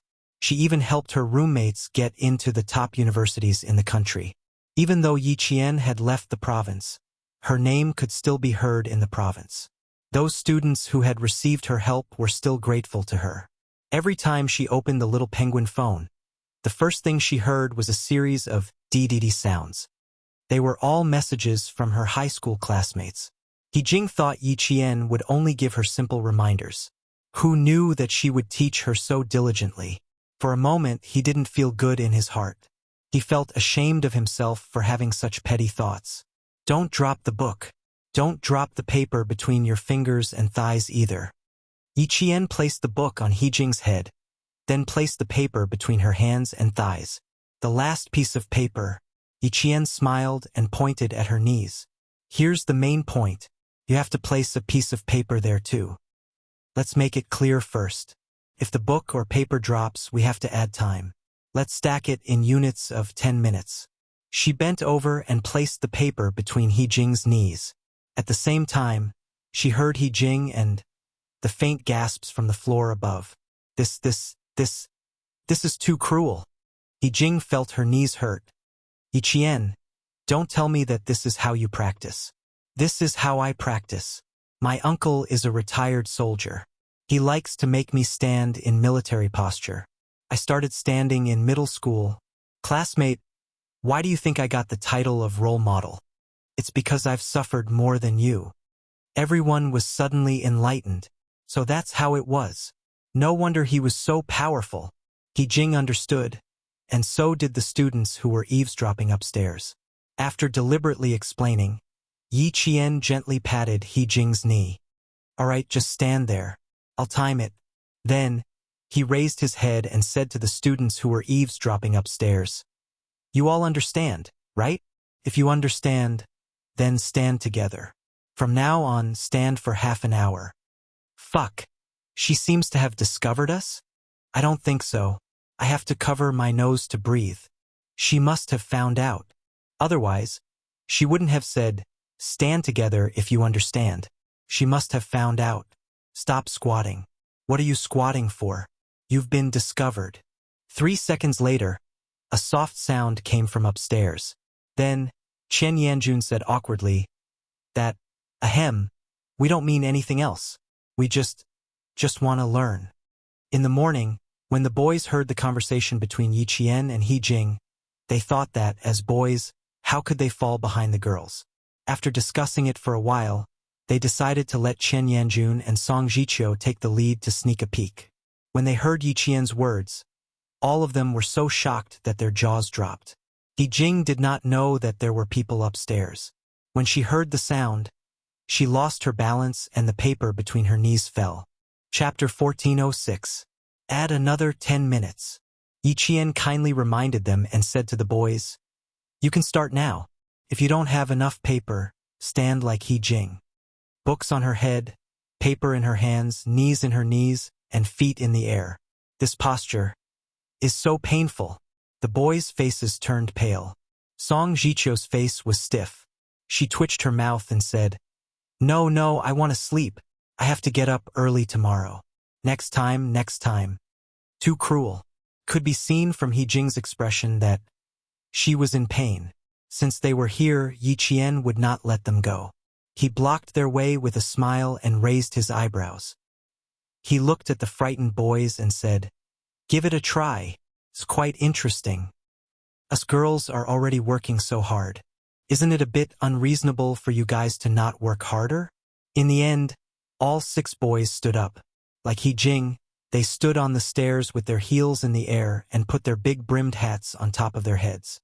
I think it's better to use hats instead of books. He Jing, you should use a hat too. Yi Qian took down her book and put her hat on top of her head. The hat is soft and lighter than the books. It's more suitable for practice. He Jing did not say anything and let Yi Qian ask her to do it. She had to work hard. She had to pass the formation training. She could not be a burden to the class. Chen Yanjun tried his best to lean forward and said with a bitter face, we still want to use books. Books are heavy. It's not easy. Before he could finish his sentence, the hat on his head slipped forward. Chen Yanjun reflexively reached out to grab it, but he lost his balance and fell backward. Yi Qian supported his back with one hand and helped the boy who fell backward. Don't think too much when you're standing. Distract your attention. The instructor took out the alarm clock this morning and set the time on purpose. Actually, it's to train your willpower. While we train our willpower, we have to learn how to distract ourselves. Yesterday, 6 or 7 people fell down in the last 43 minutes because we cared too much about time. We put all our energy into time, which affected our brains and produced negative psychological suggestions. In order not to be affected by negative psychological cues, it's best to learn how to distract yourself and think about something else. He straightened Chen Yanjun and put the military cap back on his head. Every time the cap drops, you'll get an extra 10 minutes. Fuck! It's for real! Chen Yanjun exclaimed. Yi Qian looked at the hat that looked like it was about to fall off again, and calmly reminded him, "Drop it again in 20 minutes. Also, put away the catchphrase that you boys like the most. If your speech is not in line with the image of a soldier, the pickets will also take care of it." This time, Song Jiqiu, who was standing at the top, did not say anything. She smiled bitterly. Since things had come to this point, how could she lie? Of course, he was serious. Her cousin had mentioned her a few times. Every time he talked about Yi Qian, the expression on his face would change. At first, she had thought that her cousin was interested in Yi Qian. Later, she could not help but ask about it. Her cousin even looked serious and answered very seriously. There's a kind of person who can make people appreciate and respect her from the bottom of their hearts, and it's an honor to know her. Yi Qian belongs to this kind of person. As long as you've been with her, you'll see that she has qualities that are more real than real gold. She's serious and responsible to people and matters, and her behavior is open and above board. She'll do her best to help the students who ask her for help. Chapter 1407. Now, it seemed that his cousin was not lying at all. Yi Jian was indeed a woman who was serious and responsible. She had an extraordinary charisma. Thinking of this, Song Jiqiu's expression became more serious. Yi Qian, who was helping Chen Yanjun to stand upright, did not see him standing on the top step. He turned the hat around and put it back on Chen Yanjun's head. He looked at him with a smile. Think of the hat as your head. I think you can hold on. If the hat falls off, your head will fall off. Don't you think it's very serious? Chen Yanjun was speechless. It was not just a little serious. It was absolutely serious. He Jing tried hard not to laugh out loud. Thinking of the hat as her head, she did not dare to drop the hat. The other boys were suffering but could not say anything. They had come out purely to be companions. They did not know that, when they were caught, they had to stand in a military posture. If they did not stand properly, they would be punished. When they could finally rest at night, they had to continue. Life was tough. Yi Qian checked their postures and corrected them. Then he stood on the last step together with them. He maintained the same posture with their heels in the air and stood in a military posture with them. Our heads and necks must be straight. We have to be upright and upright. We have to have a correct attitude. We have to be clear about our goals and take every step well. We have to raise our heads and stand upright. We have to tell everyone that we can overcome difficulties no matter how difficult they are.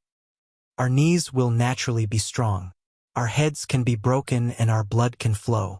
Only when we are strong and unyielding soldiers can we show our strength. We have to straighten our legs. If we are soft, we have no confidence. If we are soft, we have to give in to the difficulties in front of us. Our eyes will naturally look forward. Don't think that you are so great. Soldiers should not be arrogant. What we need is to look forward and do our best to complete your mission. Keep your lips shut. Talk less and do more. Don't brag all day long about how capable you are.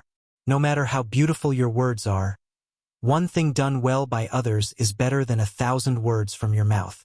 Yi Qian repeated what Principal Chun had said to the students who had asked him for advice tonight. Unmoving as pine trees, straight as spears, eyes like torches, expression like majestic, indomitable spirit, good boys and girls. Unmoving like a pine tree, tall and straight like a spear, eyes like torches, expression majestic, indomitable good children. The sound was sonorous and powerful, and it contained a majestic aura that caused the pickets who were about to go upstairs to check the situation to stop. It turned out that the students did not intend to stay in the teaching building, but were using the break time to practice standing in military posture. The flashlight flashed, and the leader of the pickets led his teammates up the stairs step by step. Yi Qian had already heard the sound of footsteps. At this time, only the pickets came over with flashlights. He raised his voice and said, "Put your IDs in your jacket pockets. Jing, don't move. You have a piece of paper in your hands. I'll get it for you. Boys, pay attention to the balance of the hat. If it falls, an extra 10 minutes will be added." The snow-white light shone on everyone's backs, and the picketers were startled. "Comrade, what are you doing?" In school, the picketers didn't call the students classmates. Yiqian was the first to take out his ID. He smiled and explained, "We're practicing military posture. We'll be done in half an hour." The school picketers had the right to check the ID of any student. They even had the right to check the ID of a PhD student who stayed at the National University of Science and Technology. If they caught someone violating military discipline, they would take away the student's ID and register it. After that, they would be notified at the weekly meeting. Then, the team leaders would come to punish you. The class leaders would come to talk to you. The more serious cases would also come to talk to you. Chapter 1408. In short, as long as you were registered by the pickets, you would be anxious and tired for 2 consecutive weeks. The freshmen hadn't sensed the terror of the pickets yet. Even Yi Jian hadn't noticed it. The pickets didn't check the documents immediately. Instead, they observed them for a while before nodding and saying to Yi Jian, "That's a good idea. It'll definitely be effective if you stand there for a year. He's quite polite, unlike how my senior brothers described him to be fierce." Yi Qian murmured in his heart before he answered, "1 hour every night. You'll get something in a month. I have an idea, but you'll affect other students if you stand in the corridor of the school. I won't warn you tonight. Be careful next time." After returning Yi Jian's ID card, the head of the pickets smiled as the dazzling flashlight swept across the hovering heels of the few people. The other 2 pickets checked everyone's IDs and confirmed that they had not done anything else because they were practicing military posture.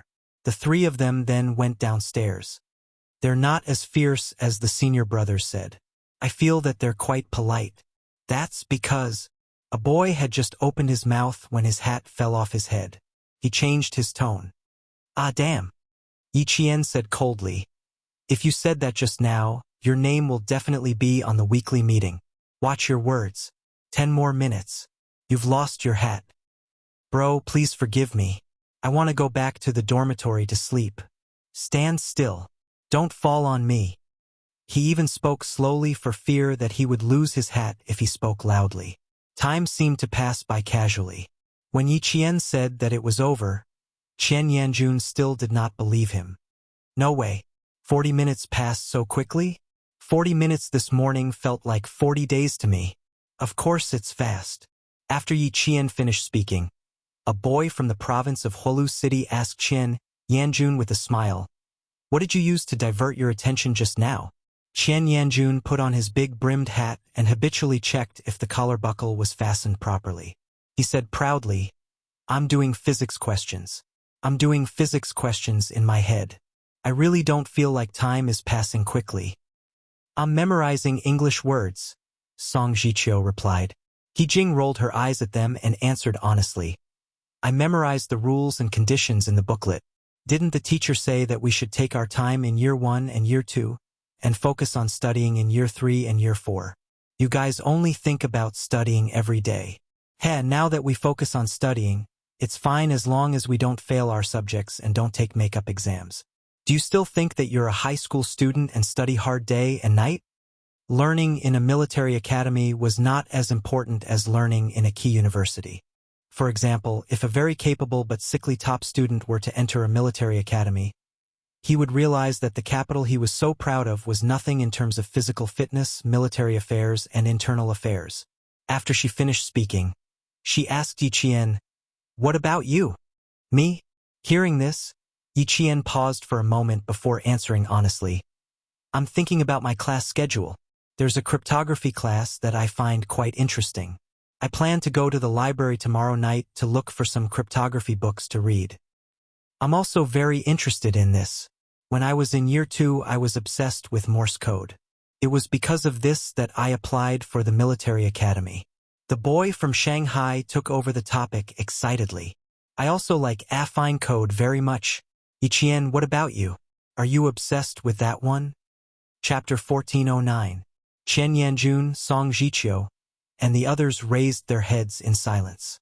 They really didn't understand these things. Yi Qian, who was also a top student, thought for a while before answering. I don't particularly like any of them, and I'm not crazy about any of them. But someone told me about them before, so I'm a little interested. Xia Jinyuan sent her to school to report.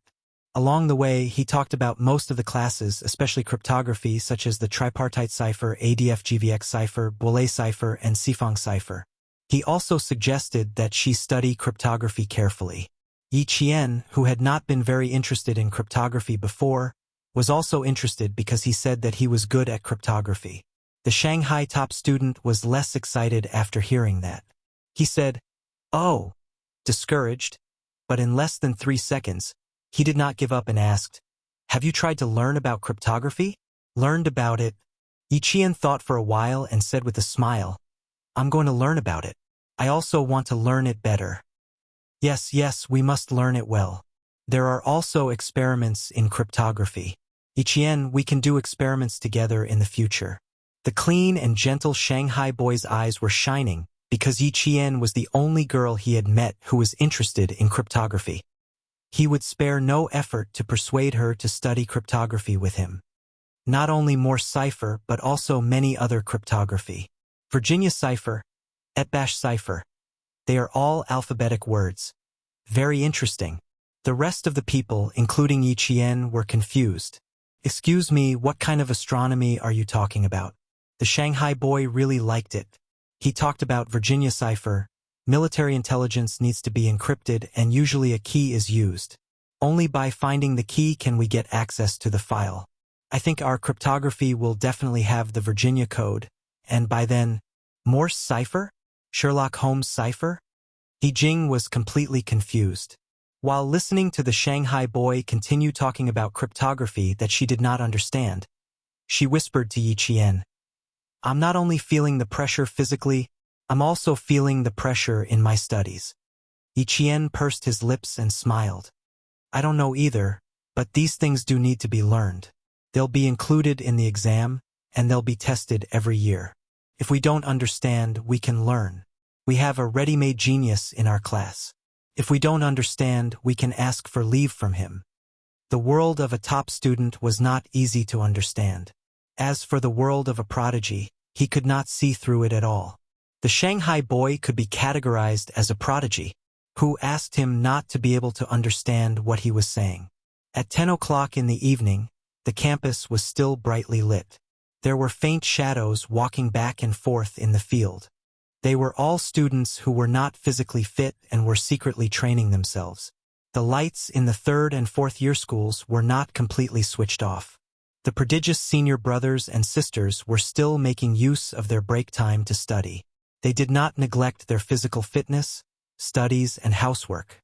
Yi Jian looked up at the classroom where the lights were still on and the square windows were illuminated. She looked into the distance with her quiet and bright eyes. 5 years ago, was Xia Jinyuan as hardworking as he was in this school?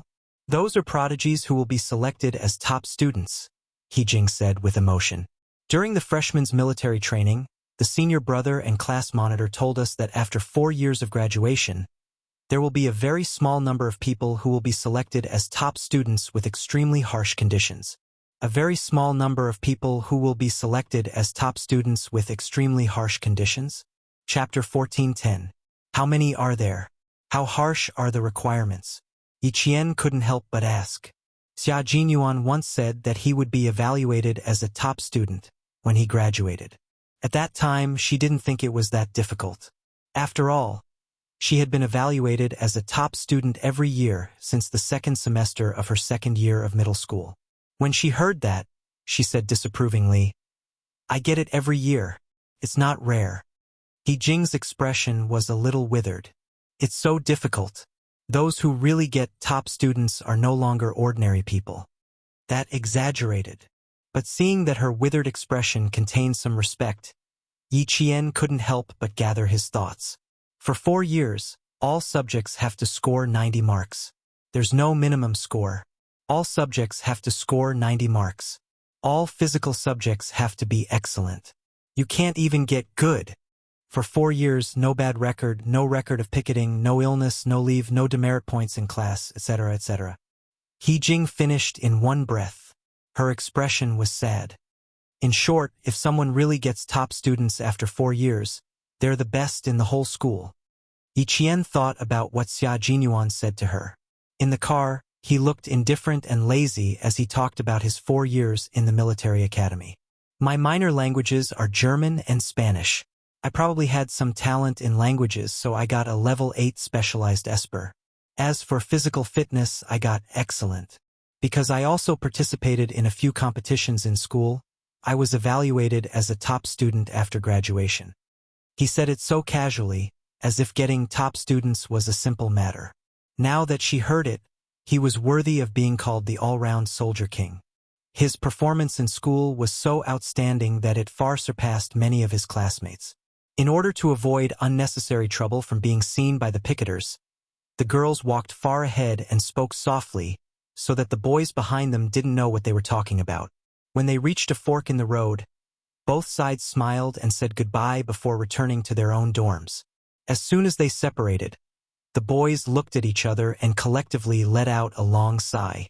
To be honest, it was really stressful to walk with Yi Jian. It was like walking with the chief. When she spoke, her voice was soft and unhurried.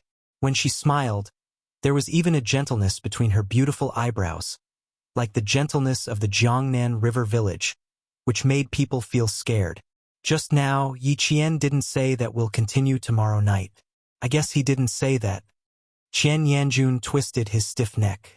Thinking about what had happened before, he gritted his teeth. Her way of standing is more tiring than standing in the daytime. 40 minutes is equivalent to 2 hours of our daytime. But we can't deny that it is indeed. Song Jiqiu's neck was also stretched. She's tired, she couldn't move for 40 minutes. If we want to improve progress, we can use her way. It's useless if we only improve quickly. The whole class has to improve quickly to have an effect. While they were talking about Yi Jian, He Jing was also talking about them. Wu Bingxing's physical fitness is good, and his studies are good too. He seems to be quite knowledgeable about cryptography. I'm afraid there will be a top student in our class. As he spoke, he looked Yi Jian up and down and said with a smile, "You're not bad either. You also have a lot of potential. Then we'll all be first lieutenants, and you'll be a captain." Excellent students would be directly rewarded. After graduation, they would be awarded the rank of captain instead of first lieutenant. Yi Qian was a little excited after hearing that. Chapter 14:11. Xia Jinyuan graduated 5 years ago, but he still held the rank of major. That was strange. Why hadn't there been any changes? Yi Qian thought to herself. She smiled and said, "Commendations are tempting. The rank of captain, just thinking about it makes me excited." Who said it wasn't? When I heard it, I was filled with pride. As they spoke, they arrived at the dormitory. The lights in the dormitory were about to be turned off at 10:30. He Jing saw that it was getting late and quickened her steps. Su Wen had already fallen asleep on the bed. She was exhausted. She wanted to practice standing with them, but she didn't have the energy to do so. At 10:20, the bedtime signal sounded. The two of them quickly got ready for bed. Their clothes, belts, military caps, short sleeves and shorts were all placed in the designated places, so that it would be convenient for them to grab them the next day. They didn't have to look for delays everywhere. The bedtime signal sounded again. The white lights in each dormitory went out almost at the same time. All the dormitory buildings were plunged into darkness. The night insects played a symphony of nature. After a while, the students who were tired from the day fell asleep. Yi Qian laid on the bed but couldn't fall asleep. She thought about what Xia Jinyuan had said to her. She thought about his life in the military academy and his hard work. If she wanted to be as outstanding as him, even if she got into the military academy, she couldn't relax. She had to continue working hard. She had to learn from him. She had to get close to him. Through her own efforts, she had to become an indomitable soldier like him. Yi Qian closed her eyes and thought deeply. That elegant and handsome face appeared in her mind. The corners of her mouth lifted slightly and she gradually fell asleep.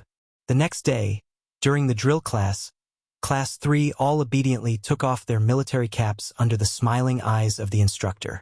Then the instructor continued to smile and said, "In order to make you all stand at attention as soon as possible, I've decided to take the advice of the boys." Hearing this, Yi Jian had a bad feeling in her heart. Couldn't be. Did they tell the instructor? Soon, her premonition came true. As the leader of the procession, Yi Jian was the first to take the brand new poker cards from the instructor's hands. The instructor chuckled softly and said, "Your uncle must be a very outstanding soldier. Thank you." Yi Jian also lowered her voice. She really did not expect that the boy would tell the teacher. Great, now there was going to be a lot of trouble. Wasn't there going to be a lot of trouble? In a while, someone's big brimmed hat would fall off. Over time, after a while, someone dropped a poker card. Over time, dropped the hat, dropped the cards. Over time, after the first day of class, it caused even more public outrage. Everyone said that they wanted to find out which brat had suggested such a trick to the instructor. Yi Qian and He Jing fell silent. Fortunately, the instructor had mentioned a few boys and not girls. The few boys who had asked the instructor for help tried their best to join in the fight against the common enemy. Faced with the anger of more than 30 students in the class, they did not dare to reveal that they were the boys that the instructor had mentioned. Even after graduation, they still couldn't find out who the boys were, and it became one of the unsolved cases of the third class. Soon, the third class also found a psychological balance. The rest of the teachers of the first year felt that this method was very good and immediately used it in their classes. In the end, the school leaders were alerted and praised the spirit of the third class and this batch of freshmen for their hardworking spirit. In the end, they called on all the teachers and students of the school to learn from the freshmen. Very good, the students of the third class who had started first felt even better. Chapter 14:12. The second-year seniors were fine, but the third-year and fourth-year seniors were having a hard time. Ruthless, too ruthless. Which class came up with this idea? I must find out who it is. The boys in Class 3 felt that they had gotten themselves into big trouble, so they worked even harder when they were standing. They were afraid that the teacher would yell out their names and criticize them. What's wrong? You can't even stand properly? It's just a hat, not a piece of equipment. Can't hold a poker card? You have to hold it even if you can't. What, didn't you suggest this? Do you want me to call on the whole class to follow suit? What? Why can't you do it yourself? If the instructor really said that the boys in Class 3 would become the public enemy of the whole school. In order not to expose their identities, the boys finished standing during the day and continued to eat at night. They were afraid. Yi Qian laughed. The whole field was filled with fighting spirit. It was very contagious. No one knew who came up with this idea except for the few pickets. However, they only remembered that they had seen it. As for who it was, they could not remember. Under the scorching sun, the training on the field was carried out. Every student was wearing their summer uniform and was exposed to the sun. Everyone had probably gotten used to it after being exposed to the sun for a long time. In the end, no one fainted from heat stroke. After a week, all the freshmen could really stand in a proper military posture. However, in the words of the instructor, they only had the form, but not the bone. If they wanted to stand in a proper military posture, they would need at least half a year before they could form the bone. Bones represented the majesty and coldness of a soldier just by standing there casually. In the third class, Yi Jian was the only one who could stand in a military posture. This was not what the teacher said, but what all the students agreed. They all agreed that Yi Jian was the girl who deserved to be number one. When the school wanted to choose a freshman representative to be the flag bearer for the National Day celebration, Class 3 voted for Yi Qian. Even Class 1 and Class 2 voted for Yi Qian. Yi Qian, who was not used to walking in public, struggled for a while. Standing in the General Affairs Director's office, Yi Qian was still wondering if he could change the person in charge. The General Affairs Director recognized Yi Qian. When he saw the young lady standing in front of him with a military aura, He silently nodded in his heart. He pulled open the drawer of his desk and said with a pleasant expression, "Come, come, come, Yiqian. Take a look at the grace of our previous flag bearers and flag raisers. All of the student representatives who were elected are now doing very well in their respective positions." The thick photo album opened, and from the black and white photos to the old color photos, not only did they see the valiant and heroic appearance of the school flag bearers, but they also witnessed the military uniform reform of our country. When she flipped the photo to the 9th grade, a slightly youthful face with an unforgettable side profile entered her eyes. The side profile of the flag bearer in the photo was too familiar. It was so familiar that if this person stood in front of her, she would be able to recognize him with her eyes closed. Xia Jinyuan. The Xia Jinyuan she was familiar with, the elegant and dangerous Xia Jinyuan who had a soft spot for her. This is the most outstanding student.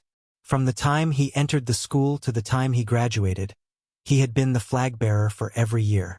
In the past, just like you, he did not like to walk in front. The General Affairs Director laughed.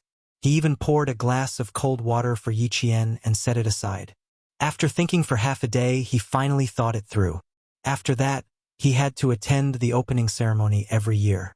If he didn't, the school would feel that something was missing. He has a good image and temperament. He can take on big responsibilities. Chapter 14:13. Yiqian couldn't help but smile. She found out more about his past. Listening to it, she felt as if it was happening right beside her. He had left too many traces in this school, and she could even find out about his past from the teachers. Inexplicably, Yiqian felt much happier. He had always been her goal. Now she was following the path he had walked, chasing after him step by step, moving forward. And he was not far away, quietly waiting for her arrival. Yiqian closed the photo album and became the representative of the freshmen, taking on the role of the flag guard. At this time, the freshmen had entered the marching formation training. The formation training consisted of marching, running, and marching. The marching was the best way to show the valiance and vigor of the soldiers. It had a very strong effect that could shake people's hearts. When Yiqian returned, the 3rd class was resting. Everyone was sitting under the sun, laughing so hard that their shoulders were shaking. The 2 girls, Su Wan and He Jing, were sitting far away, looking awkward and uncomfortable. It was as if they had encountered something embarrassing and were very uncomfortable. When they saw Yiqian walking over, the boys in the class pursed their lips again, laughing so hard that they suffered internal injuries. "What's wrong?" Yiqian, who didn't know what was going on, walked over to his roommate. "The boys are a little strange. What are they laughing about? What happened just now? The instructor isn't here either. Where did he go?" Su covered her face and said in a muffled voice, "When we were practicing the marching drill, the instructor said a chant. The boys couldn't hold back their aura. The instructor asked them to laugh for 10 minutes before he came over. A hooligan-like chant came out of nowhere. Even a girl like me was embarrassed." The girl, He Jing, fanned her hands unnaturally, her face slowly becoming hot. "Luckily you weren't there at that time. Otherwise, you would have been embarrassed too." Yi Jian really didn't know that there was a chant for marching. The meaning of marching was to display a military posture. Everyone stood upright with their legs stretched out. Their feet touched the ground with a sonorous and powerful sound. They moved forward with a strong sense of rhythm. This was a very serious drill. Why would it make the boys laugh and the girls feel awkward? Although Su Wen's grandfather was a soldier, she grew up with her grandparents who taught. Although she had a straightforward personality, she still had the temperament of a little girl. She was too embarrassed to say it, so she pushed the girl, He Jing. Say it, say it. I really can't open my mouth." Some of the boys stood up and did the marching drill.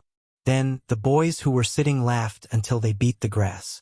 They couldn't laugh loudly and felt uncomfortable holding it in, so they could only use their physical strength to vent. Yi Jian's eyes darkened slightly. These boys were probably going to be punished. The formation training ground had to be solemn and formal in order to show the might of the soldiers. For the instructor to leave for a while laughing and pounding the ground at this time was probably intentional. It's just a chant. You don't have to be embarrassed. What's the chant? It only tells you the trick to memorize the movements so that you can learn the key as soon as possible. Yi Jian smiled and enlightened the two girls.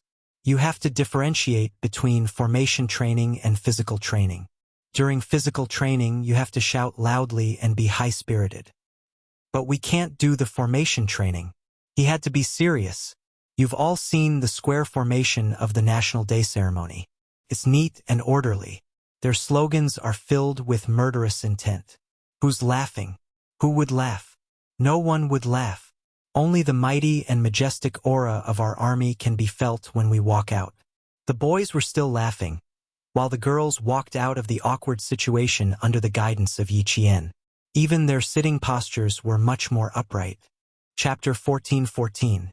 Su Wen's expression gradually became solemn. Then she nodded and said seriously, "You're right. When I was 4 years old, I went to my dad's army. At that time, I happened to see the soldiers training in formation. I still remember it vividly. I was just walking over when suddenly there was an earth-shattering chant. I was so scared that I cried. 4 years old, I'm almost 20 years old now." The instructor had indeed been observing. When he saw that the two girls' expressions gradually relaxed due to Yi Qian's arrival, he put down the binoculars. Class 3's Yi Qian was indeed a good seedling. Our country's marching regulations were personally set by General Shao. In the 50s, the great leader proposed that the army should be unified in command, system, organization, and discipline.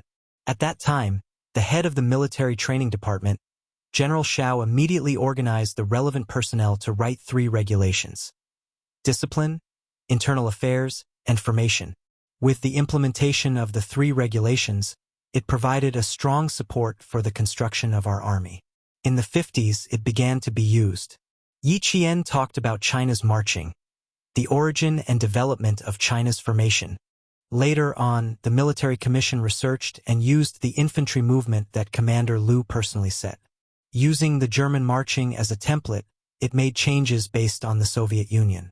It strengthened the arm swing and at the same time adjusted the stride length to achieve the coordination of the 4 limbs. It was the marching and formation of our army. Don't underestimate our marching and formation training. These were all done after a long period of research and study by our ancestors.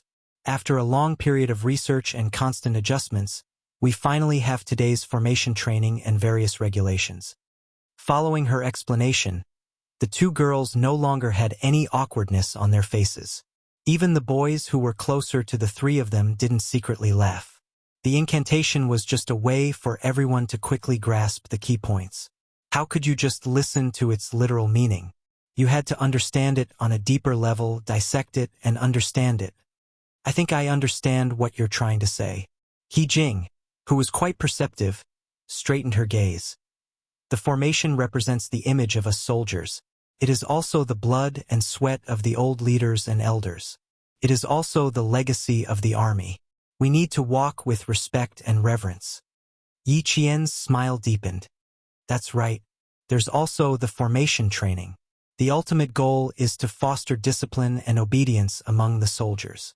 Good military posture, strict military manners, strong style, strict discipline, majestic military prestige, and coordination of movements are all inseparable from formation training. The boys are laughing right now. I dare say that they haven't memorized the formation rules. Just wait, the feast is about to be served. Her voice was neither loud nor soft, but it was loud enough for the boys closest to her to hear. It was a hot day, and the temperature was around 37 degrees Celsius. The boys felt cold air rush up from the soles of their feet, and their heart palpitations rushed up to their heads. They shuddered violently.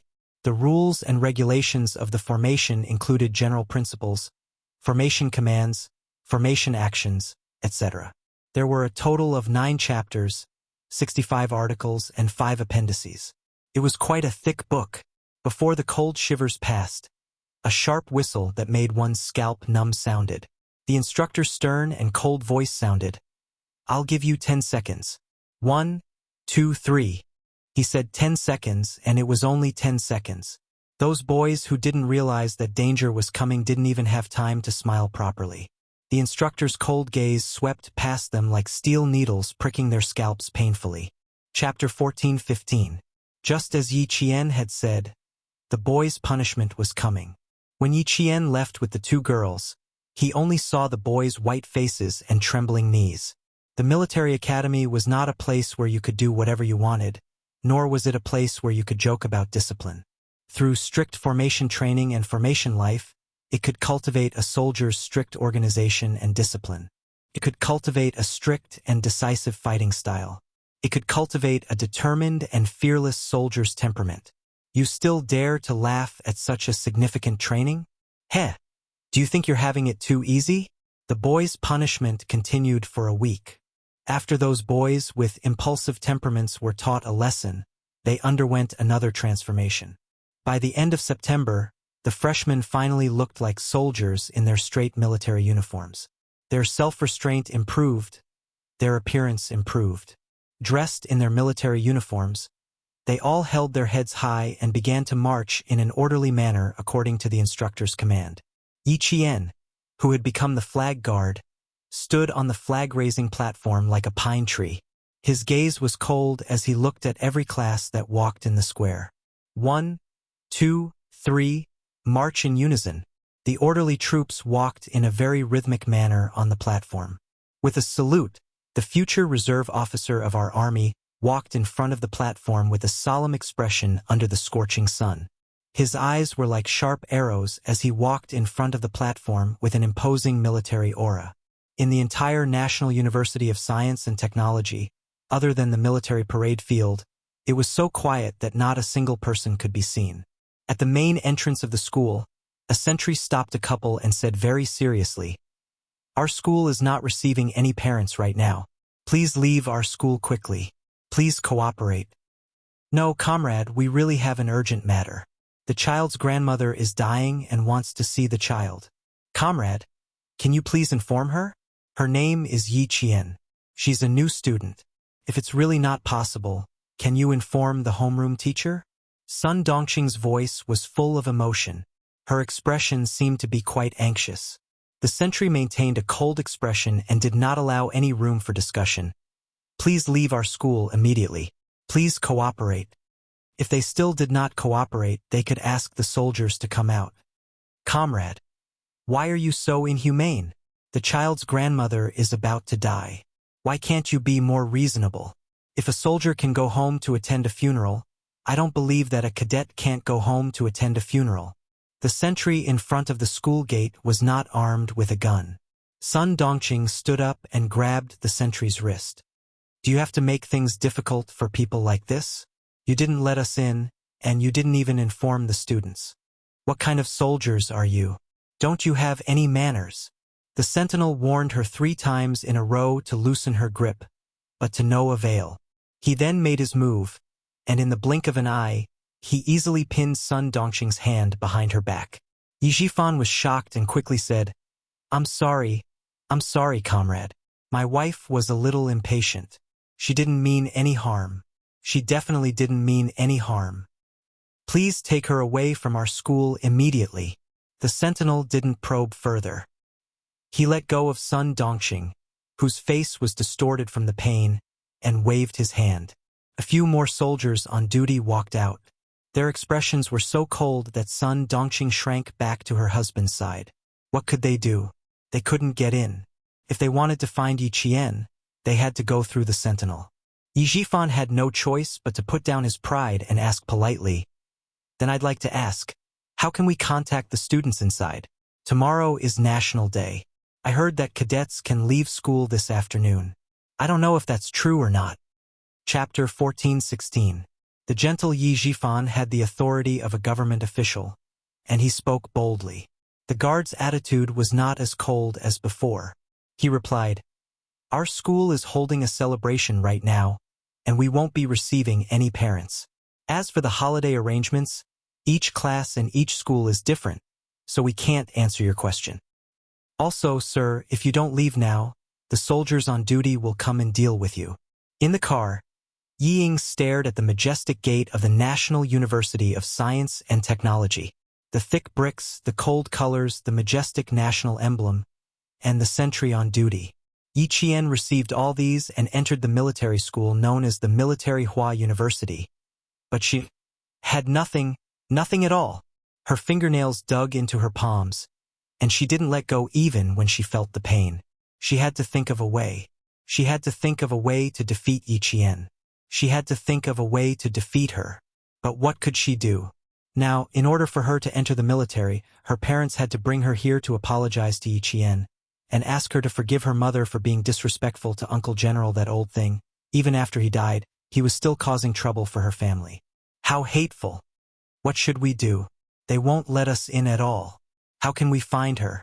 Sun Dongxing hurriedly chased after Yi Zhifan, who had turned back to the car. She was really anxious. For the sake of her daughter's future, how could she not be anxious? There's still no news from the Qin family, and there's no progress on your side. Old Yi Qian is the only path we can take. Yi Zhifan, whose face had darkened, glanced at her coldly. What's the use of being anxious now? We can't even see her. He had purposely picked a national holiday, but he still couldn't find her. Why is it like this? Damn girl. How did it come to this? In the past, I could hit and scold her whenever I wanted. But now I can't even find her. The difference was too big. And Sun Dongxing still couldn't accept it. Ha! I'm afraid you won't even know where she is in the future. Yi Zhifan was a little irritated as he smoked a cigarette. He took a deep breath and looked at the gate of the National University of Science and Technology. His eyes were a little dark and unclear. He did not expect that things would come to this. Why did he still have to depend on Yi Qian? Ying didn't come out. She just watched. The unwillingness in her eyes turned into a gloomy darkness, making her look exceptionally cold. I'll ask them later. The sentinel said that they're holding a celebration. It's probably related to National Day. Yi Zhifan finished the cigarette and adjusted his mood before saying, if you really see her later, give me. A sentry walked straight towards him. Yi Qian is currently participating in a celebration. After registering, you will enter the school together with the soldiers on duty. Please abide by the school's regulations when you enter the school grounds. You are not allowed to walk around or take photos. In short, he said a lot, and Sun Dongxing's expression changed again and again. She endured it and tried her best to keep her mouth shut. Yi Zhifan thought that things would be difficult, but who knew that there would be such a big twist? After listening carefully, he said, we will definitely not cause any trouble for the school. We will definitely abide by the school's regulations. As long as she could get in, she would definitely cooperate. Otherwise, she would be chased out by Yi Qian on the spot. With her personality, she would definitely do it. After going through some procedures, Yi Zhifan finally brought Sun Dongxing and Yi Ying into the school grounds. The moment the family of three stepped onto the campus, they couldn't help but hold their breaths. Yi Ying grabbed Yi Zhifan's arm tightly. She had an inexplicable sense of respect for this place. Chapter 14-17. This was a campus that Yi Ying had never understood or been familiar with. Everywhere she looked, there was a sense of unfamiliarity that made her feel like she was suffocating. Sun Dongxing's shoulders shrunk back a little. She did not see anyone on the campus. It was so solemn that it made her tremble in fear. Her eyelids were twitching, and she was extremely panicked. Old Yi, why don't we wait outside? After walking for about 500 meters, Sun Dongxing suddenly said anxiously, this place makes me feel uneasy. I feel like something big is going to happen. The further they walked, the faster her heart beat. Sun Dongxing had not met Yi Qian for the first time, and she was already feeling scared. Ying bit her lower lip. She was also panicking, but to ask her to go back, impossible. How could she go back? If Yi Qian knew about this, he would laugh her to death.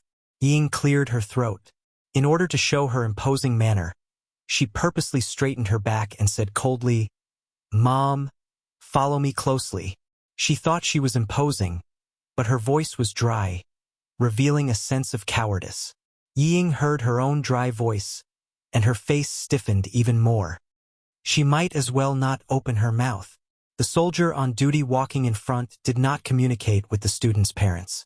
Only when they reached a fork in the road did he remind them coldly, This way. Yi Jifan's cold eyes were filled with warning. He turned around and glanced at the mother and daughter. Watch your step. Don't fall. It sounded like he was concerned, but it was actually a warning. The campus was very big, and it would take some time to reach the military parade field from the school gate. After passing through 2 empty teaching buildings and walking through a long corridor, suddenly, a deafening sound that seemed to be able to shatter the air came from the front. Ying was so shocked that she let out an "ah," as she was not prepared for this. Then, she immediately covered her mouth. Her face was filled with deep regret. The soldier on duty did not look back, nor did he explain anything. He connected to the walkie-talkie and contacted the soldier on duty inside. I am the soldier on duty at post 11. The students' parents are here. The students' parents are here. Please respond if you hear me. There was a buzzing sound from the walkie-talkie, and then someone replied, please bring them to the audience. Please bring them to the audience. Got it, got it.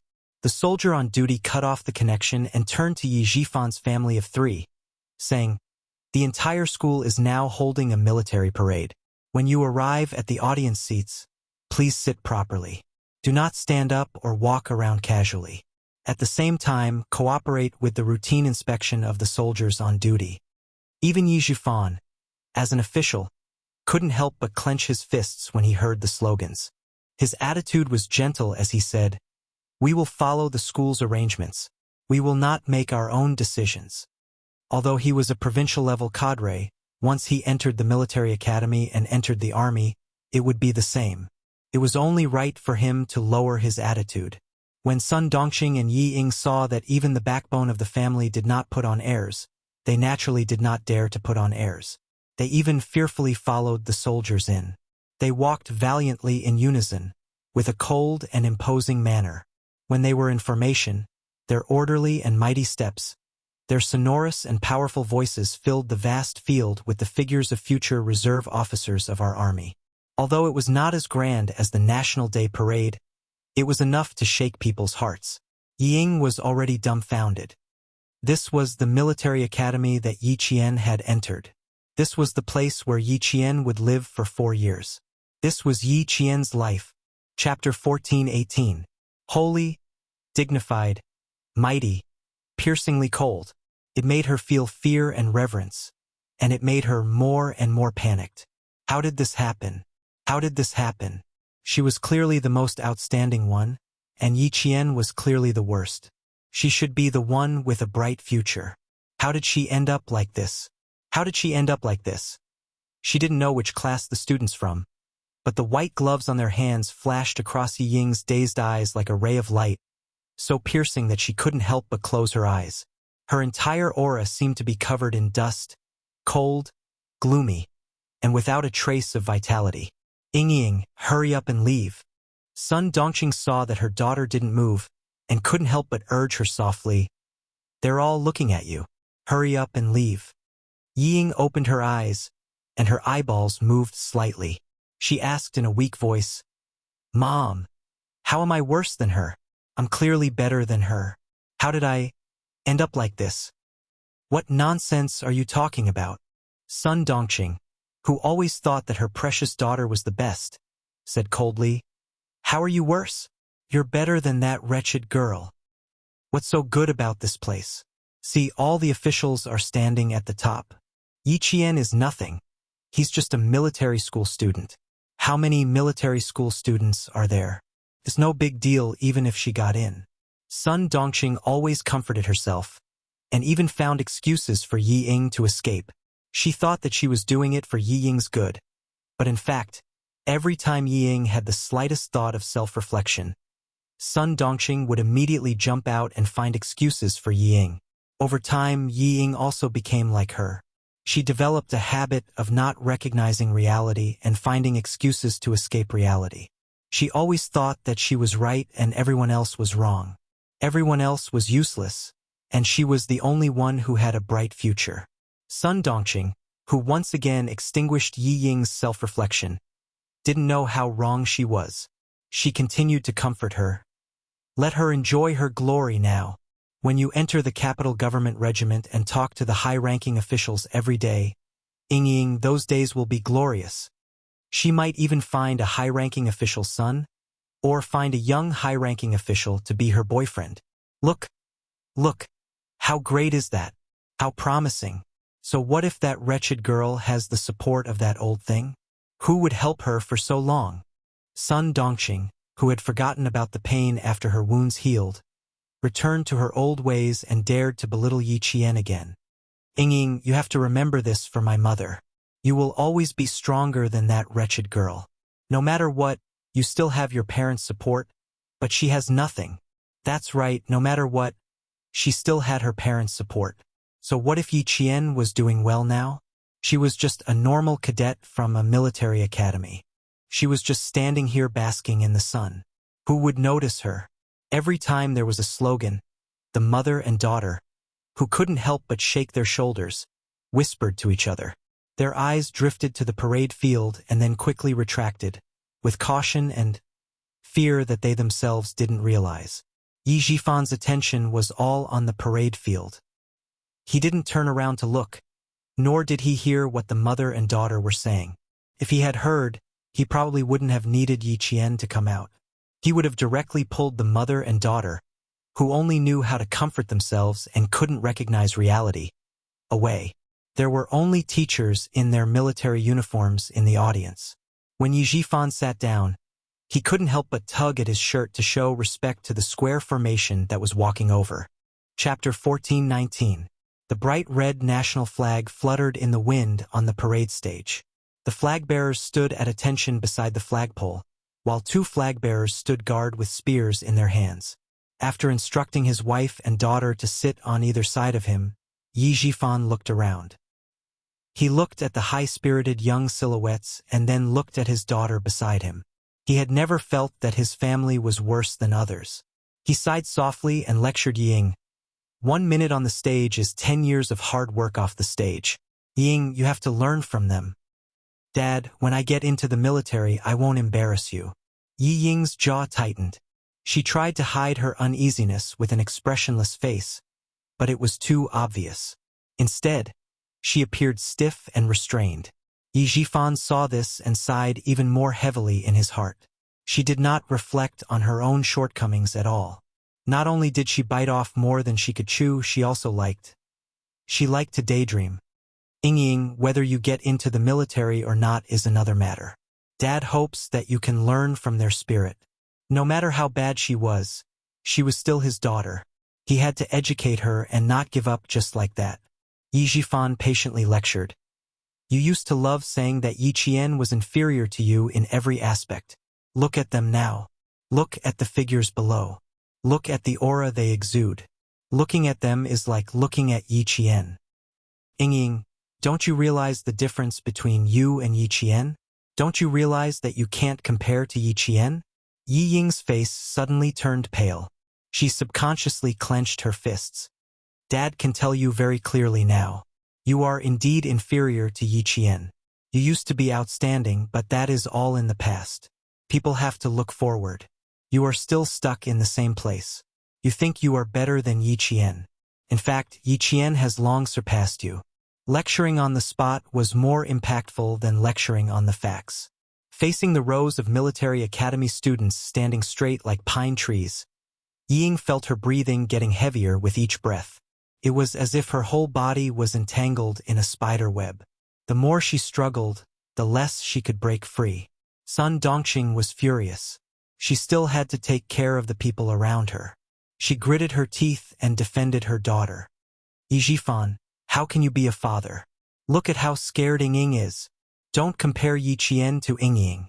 In my heart, she's nothing. You don't even deserve to carry Ying's shoes. Every time he wanted to preach, Sun Dongqing would always be the first to jump out to refute him. Yi Jifan was burning with anger. He lowered his voice and shouted, If you have the guts, get Yi Qian here later. Do you dare to let her carry Ying's shoes? Sun Dongqing was speechless. How would she dare? He didn't even dare to say it to his face. Yi Jifan sneered.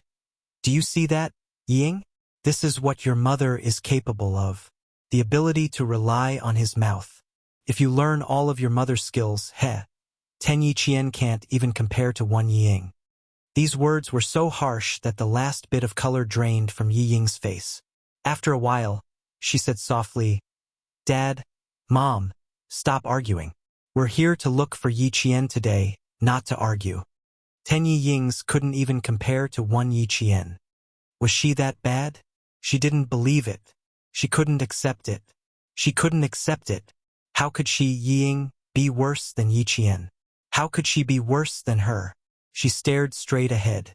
When her gaze inadvertently swept across the flag-raising stage, Yi Ying suddenly stood up. She saw a familiar figure, a figure that she wanted to curse even in her dreams, a figure that tormented her day and night, a figure that wanted to eat her flesh and gnaw on her bones. Chapter 14:20. Yi Ying, sit down. She stood up abruptly. Yi Zhifan, whose expression had darkened, reached out quickly and grabbed her wrist. Do you still want to embarrass yourself? Sit down. Fortunately, they were sitting in the back row. The teachers in front were all watching the parade seriously and did not pay attention to the back. Otherwise, Yi Ying would have received countless disapproving looks when she stood up so abruptly. The soldier on duty saw that the parent who stood up quickly sat down again. He took 2 steps forward and returned to his original position. His gaze lingered on Yi Ying for a few seconds before leaving. Yi Ying, who was forcefully pulled back by Yi Zhifan, fell back into her seat. Her whole body trembled uncontrollably. Even her teeth were chattering. Dad, I saw Yi Qian. I saw Yi Qian. I saw Yi Qian. She was wearing a straight military uniform, holding a gun and standing at the highest point. It was as if she was looking down on her and mocking her. She was standing so high and holding a gun. She was even holding a gun. Mom said that there were so many military academy students. Who would recognize her? Wrong, all wrong. Who didn't see her? Everyone saw her. She was standing so high. Everyone would see her. All the teachers and students in the school would see her. What was she doing here? Was she here to see how impressive she was? Was she here to see how she made a name for herself in school? Was she here to be looked down on and mocked? Yi Ying's unwillingness turned into anger. She was so angry that her whole body trembled even more. Sun Dongqing noticed Yi Ying's strange behavior. She grabbed her daughter's trembling shoulders and scared her into asking, Ying, what's wrong? Did you get a heat stroke? Why are you trembling? Mom, I saw Yi Qian. She was standing so high up. Mom, I saw Yi Qian. Yi Ying grabbed the corner of Sun Dongqing's shirt and said angrily. She was in front, standing on the flag stand. Mom, everyone saw her. You're wrong. Everyone saw her. There were so many military academy students. She was the only one standing so high up, receiving everyone's attention. What about her? What about her? There was nothing. There was nothing. When Sun Dongqing heard this, she immediately raised her head and looked in the direction of the flag stand. When her gaze landed on the gun in Yi Qian's hand, her body instantly froze. She was standing so high up, and she was holding a gun in her hand. No wonder her daughter was afraid. Even she was afraid. Old Yi, let's go, let's go. Sun Dongqing said with difficulty. She held Yi Ying's shoulders tightly, and her lips were trembling. We came to the wrong place, we came to the wrong place. Before she sees us, old Yi, let's go, let's go. Ying is scared. Look. Ying is so scared that her whole body is trembling. Compared to his wife, Yi Zhifan knew his daughter better. Ask her if she's trembling in fear or anger. Sit tight. You're not allowed to leave until you see Yi Qian. Dad, if she really goes on like this, she can easily take back the jade pendant on my neck. His eyes were as sharp as needles as he stared at Yi Ying, who was standing on the flag stand. He gritted his teeth and said, We can't let her go anymore. Dad, we must find a way. Take back the jade pendant? Yi Zhifan chuckled. The jade pendant is in my hands. You don't have to worry. As for whether we can let Yi Qian go, Yi Ying, oh Yi Ying, if you weren't my daughter, I really wouldn't care about you. Chapter 14:21. How could he not know what his daughter was thinking? It seemed like she was so angry that she even dared to threaten him. No wonder she was Yi Jifan's daughter. She was ruthless and did not lack courage. But if she was only ruthless but not capable, that would not do either. Yi Ying, whose thoughts were exposed, bit her lower lip. So he still knew that she was his daughter. Then why was he being so aggressive towards her? Yi Jifan ignored her grievances. There was even a trace of impatience in his cold voice. If you still refuse to face reality, Yi Ying, you will never be able to stop Yi Qian from moving forward. If you don't learn to lower your head, you will always be able to look up at Yi Qian. Yi Ying, do you still think you have the right to raise your head in front of Yi Qian? Do you still have the right to show off in front of her? Do you? Did she? No, she did not. She had nothing. If she had nothing, what right did she have to raise her head in front of Yi Qian? What right did she have to show off in front of him? Yi Ying, whose face was as white as a sheet, did not know how much time had passed before she gently shook her head. Her entire body seemed to collapse as she said, "No, I have nothing, and she has everything that I can't get. Since you don't have anything, then keep your head down today. Don't just talk and do nothing," Yi Jifan said coldly, as if he did not believe a single word that Yi Ying said. He only hated that he did not bring her along when he was working in the town government. She had developed a blind and arrogant personality like Sun Dongqing. Yi Qian had already gone so far, but the daughter he had always thought was outstanding was still in the same place. If he did not let her see the truth, she would only continue to think that she was so powerful. He had reminded her countless times to wake up and not to underestimate Yi Qian. She had to realize that she was not as good as Yi Qian. In the end, it only had a slight effect at the time, and it was the same after that. Thinking of this, Yi Jifan gloomily stared at his wife. She had contributed greatly to his daughter's current state. Sun Dongqing did not say anything. She did not know what to say. She had always thought that her daughter was better than Yi Qian. But what was the truth? The truth was right in front of her eyes. Her daughter had to use her connections to enter the army. As for Yi Qian, he was already holding a gun. Facing her father's accusation, Yi Ying pursed her lips even tighter, lowering her head to Yi Qian. How could she do it? How could she do it? She clenched her fists even tighter and her gaze became even more sinister. She couldn't get over the hurdle in her heart. She couldn't accept lowering her head to someone who she thought was inferior to her. Seeing this, Yi Jifan sneered. He had spent so much effort to nurture him, only to receive such an outcome. He was unwilling to accept this. Now, if he wanted his daughter to stand up again, he could only rely on Yi Qian. He wanted to use her to make his daughter see the truth and stop being so arrogant. Lamentable, lamentable, when it came to educating his daughter, he failed too thoroughly. For a moment, the atmosphere between the father and daughter was so tense that it was almost at daggers drawn. Sun Dongqing was so nervous that she didn't know what to do. Seeing that her daughter was sweating profusely under the sun, her heart ached so much that she took out an umbrella from her handbag. "Ying Ying, hold the umbrella and watch. It's too hot. Be careful not to get sunburned." It was indeed very hot.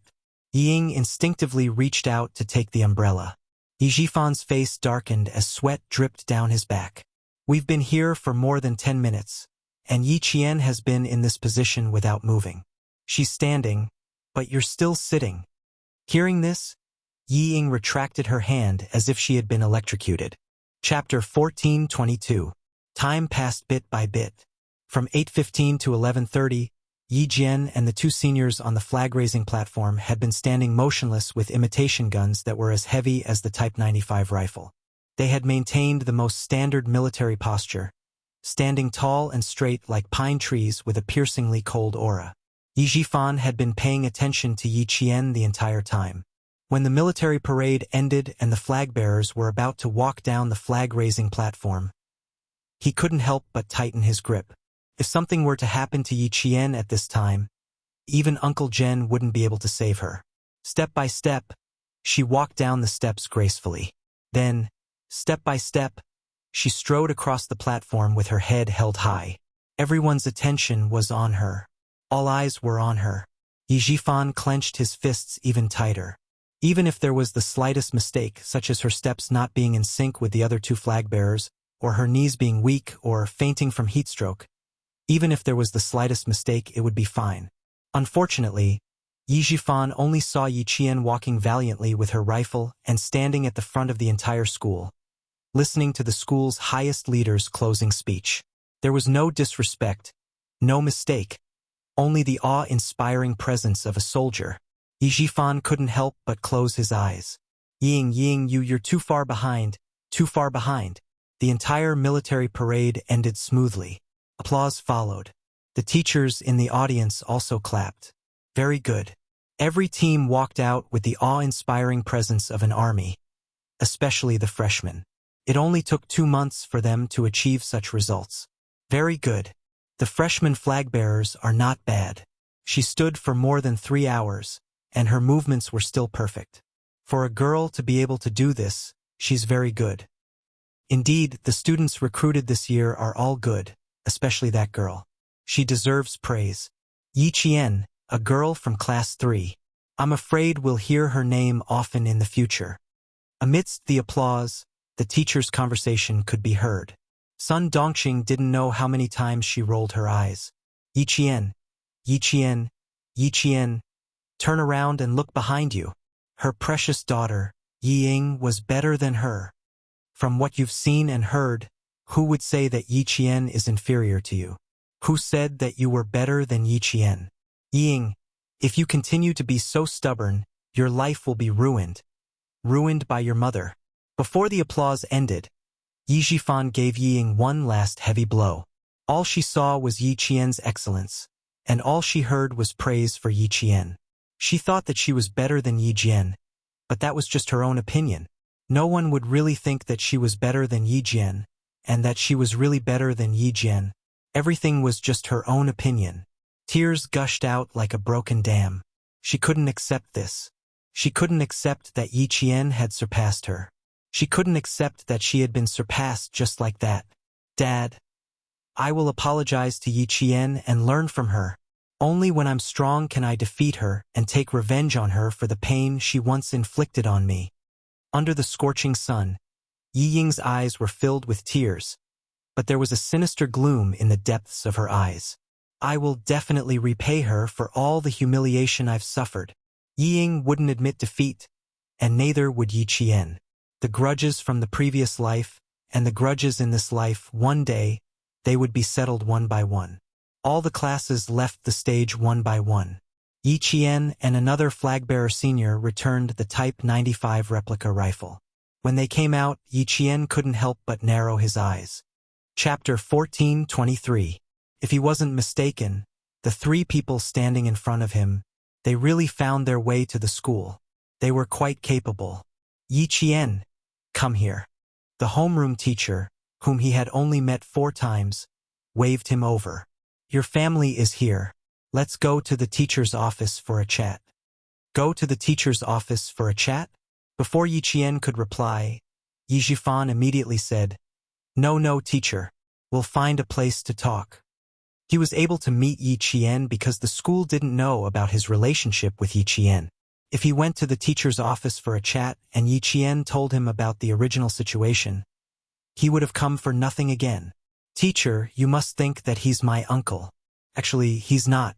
This Mr. Yi tampered with my entrance exams many times. It was written on my resume that I took a year off from high school. It was all because of this Mr. Yi. Yi Qian didn't want to drag it out. He didn't want to be involved with Yi Jifan's family for the next 4 years. During the college entrance exams, he tried to tamper with my registration again and again, trying to stop me from getting into university. Teacher, I really don't have anything to talk about with this Mr. Yi.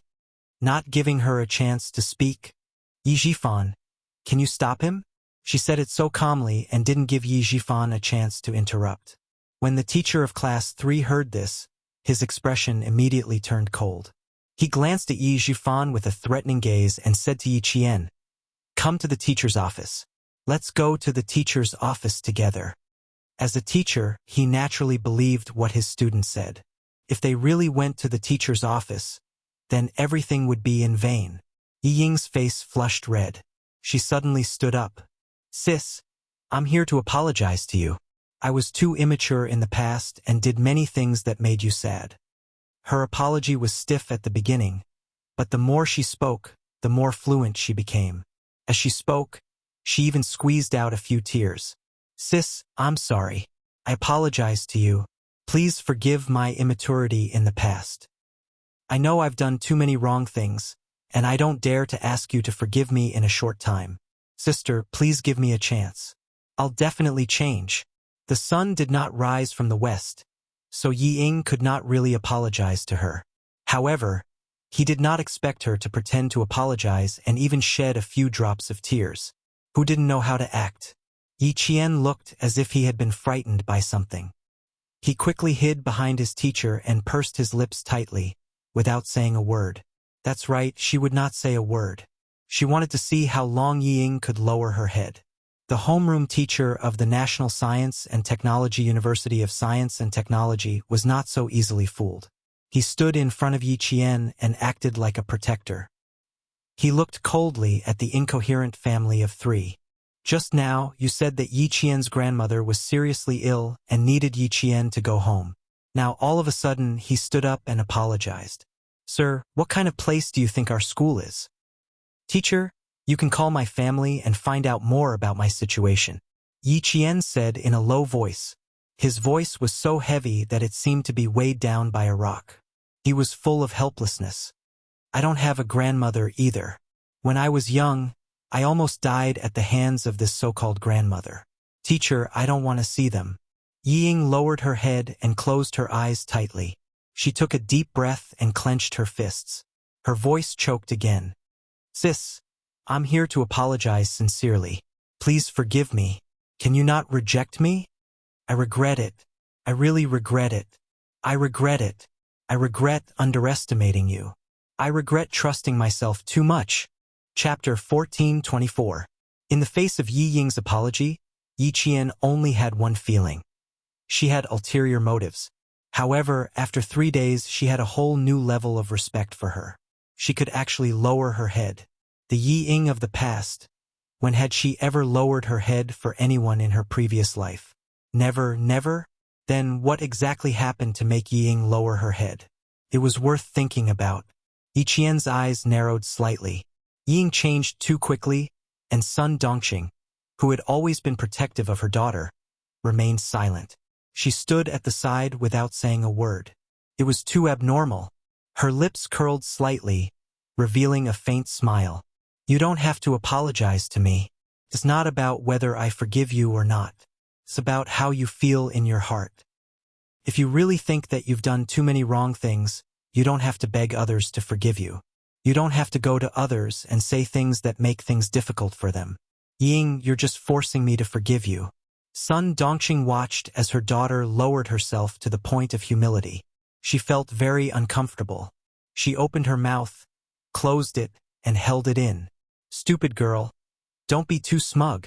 Yi Qian didn't even look at Yi Zhifan and Yi Ying. She only looked at Sun Dongqing's expression.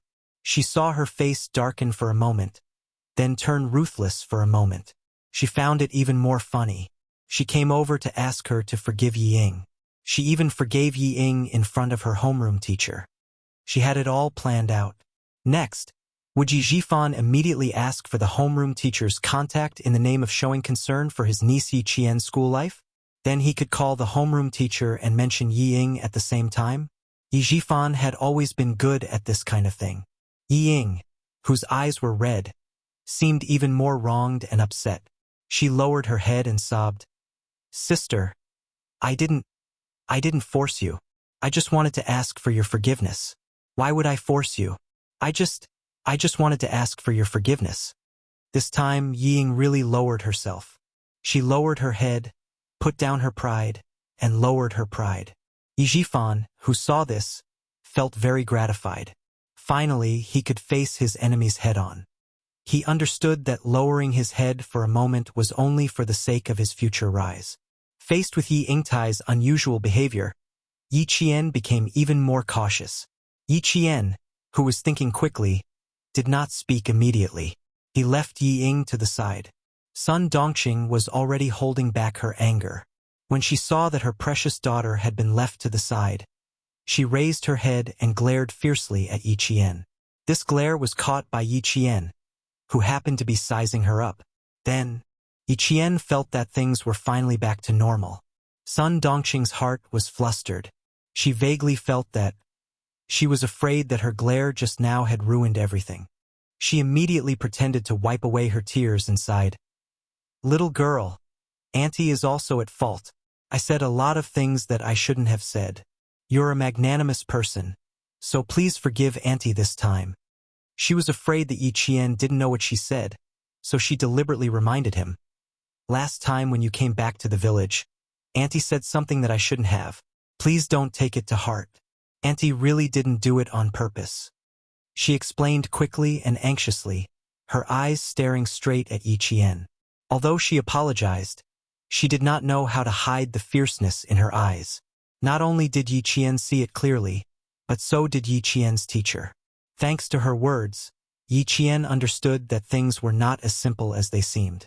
Chapter 14:25. She purposely brought up what happened last time. She was so anxious and worried. What was she worried about? Why did it feel like Yi Ying's apology was not the most important thing, but Sun Dongqing's?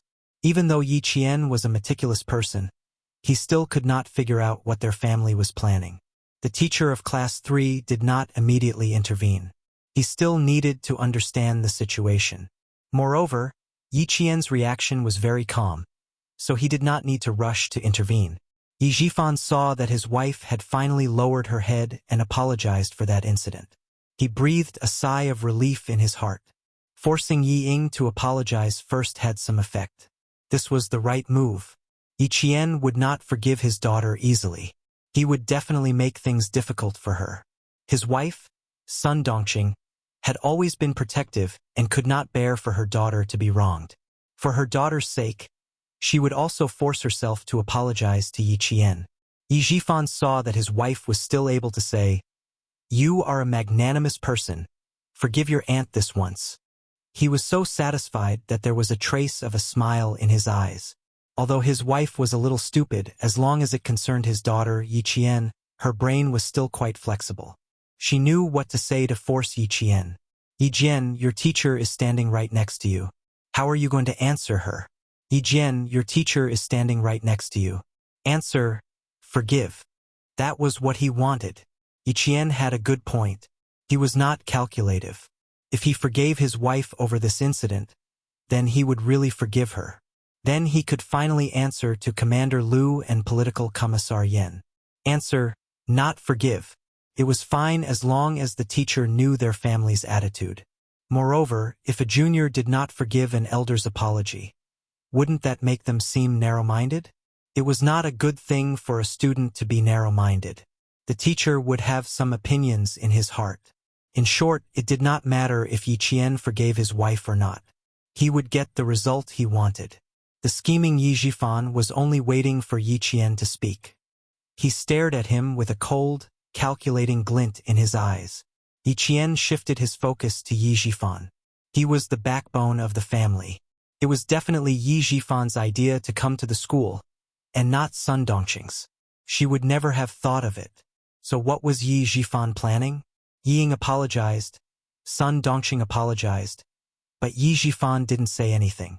Yi Qian replayed Sun Dongqing's words in his mind, and after a while, a fierce look flashed across his eyes. "Your Excellency is magnanimous. Forgive Auntie this once. Don't take it to heart. Auntie really didn't do it on purpose." Yi Ying apologized to him. If she didn't forgive her, she could have done it in front of a child. An elder apologizing to a junior and saying such things, as a junior, how could he not forgive her? Her teacher didn't understand the actual situation. He didn't know how hypocritical Yi Zhifan's family was. He also didn't know what Sun Dongqing had done wrong. If her teacher saw that he didn't forgive her, how would he feel? Thinking of this, Yi Qian clenched his fists. What a scheming and astute Yi Zhifan. In order to make her university life miserable, he wanted the teacher to have a bad impression of her. He schemed to this extent. Yi Zhifan, oh Yi Zhifan, you really put in a lot of effort. Yi Qian, who had seen through a few things, pursed his lips and lowered his eyes. His long and thick eyelashes covered the mockery in his eyes. Chapter 14:26. Yi Ying's apology was fake, but Sun Dongqing's apology was real. The truth and the lies mixed together, and in the end, she became a petty person who refused to forgive her elders. However, Yi Zhifan, are you so confident that you can ruin her image in the eyes of the teachers? Yi Qian's eyes became even colder. No wonder Yi Ying was so confident, arrogant, and conceited. Yi Zhifan played a part in it. Yi Zhifan misunderstood. From his perspective, Yi Qian's expression was one of unwillingness to back down. Yi Qian's tightly pursed lips revealed a hint of stubbornness. Seeing this, Yi Qian's eyes smiled. He gave Yi Ying a look, indicating that his daughter should continue to lower herself so that Yi Qian's narrow-mindedness could be seen. A few seconds later, Yi Ying's eyes filled with tears. Her lips trembled as she asked softly, "Sister, what can I do to gain your forgiveness? Can you tell me? I really regret it. Please give me a chance." All she wanted now was a chance to gain Yi Qian's forgiveness, a chance to enter Yi Qian's life and enter the sights of the military officers. As long as Yi Qian forgave her, she would have a chance to surpass Yi Qian. "Jian girl, look, your sister already knows her mistake. Just forgive her. Your aunt also knows her mistake. Forgive her this once. After all, we're family. We'll see each other all the time. There's no need to make our relationship too tense." Yi Zhifan sighed deeply. His voice was filled with helplessness and melancholy. "Uncle doesn't feel good about it. Our family has caused a ruckus in this place. We've become a joke in our village." Yi Qian, whose eyes were filled with mockery, looked up indifferently. He first glanced at Yi Zhifan, who was pretending to be sad, and then at Sun Dongqing. Seeing her face darken for a moment, then turn ruthless for a moment, he found it increasingly funny. He came over to ask her to forgive Yi Ying. Moreover, he wanted her to forgive Yi Ying in front of her homeroom teacher. This was a good plan. If she didn't forgive Yi Ying and Sun Dongqing, she would be considered petty and narrow-minded. How could he forgive Yi Ying and Sun Dongqing? Yi Qian was not that great. So Yi Zhifan also knew that he was setting a trap for him. Next, would Yi Zhifan immediately ask for the form teacher's contact information in the name of caring about his niece, Yi Jian's school life? In the future, if he had nothing to do, he could call the form teacher and say bad things about himself and also mention Yi Ying's good points. Yi Zhifan would definitely mention Yi Ying and do everything possible to ruin his image in front of the teacher. How could Yi Zhifan let go of the opportunity to elevate Yi Ying and belittle her? Yi Zhifan had always been good at this kind of thing. Since he had to bring up the past, he might as well bring it up properly. Yi Qian's lips curved as he looked at Yi Zhifan, who was pretending to be sad, and said calmly, "I'm still young. I'm as immature as your daughter. Mr. Yi, why don't you ask your wife to tell me what happened that day again? Let my school judge whether or not we can forgive your family of 3. How about that?" She actually wanted to spread the news to the whole school. Sun Dongqing's and Yi Ying's expressions changed drastically. They didn't even have time to hide the panic that surged out from their faces. Sun Dongqing, who couldn't control her emotions, cried out involuntarily, "Old Yi!" The rest of her words were forcefully swallowed by Yi Ying's tight grip on her arm. Her eyelids twitched even more violently. "This is bad. This is really bad." Chapter 14:27. Who would have thought that the wretched girl would do something like this, leaving them with no way out? Yi Zhifan did not expect this either, and his back broke out in cold sweat. His face twitched violently, and he immediately said to the teacher, "The misunderstanding between the two kids is quite big. Teacher, can we talk in private? I'm afraid that if I speak, it will cause unnecessary misunderstandings." After listening for so long, the teacher of class 3 smiled and politely declined. "We need to understand Yi Qian's family situation again. I'm sorry, but it's mealtime now. The military academy has a rule that if you miss the mealtime, you will not be served alone. Yi Qian still has training in the afternoon and needs a certain amount of stamina." The teacher of class 3 was in active service, a company commander. His tone was not as gentle as the typical civilian teachers, but was cold and intimidating. After he finished speaking, he smiled at Yi Qian and said, "Go to the cafeteria. After you eat, come to my office. I need to understand your family situation in private."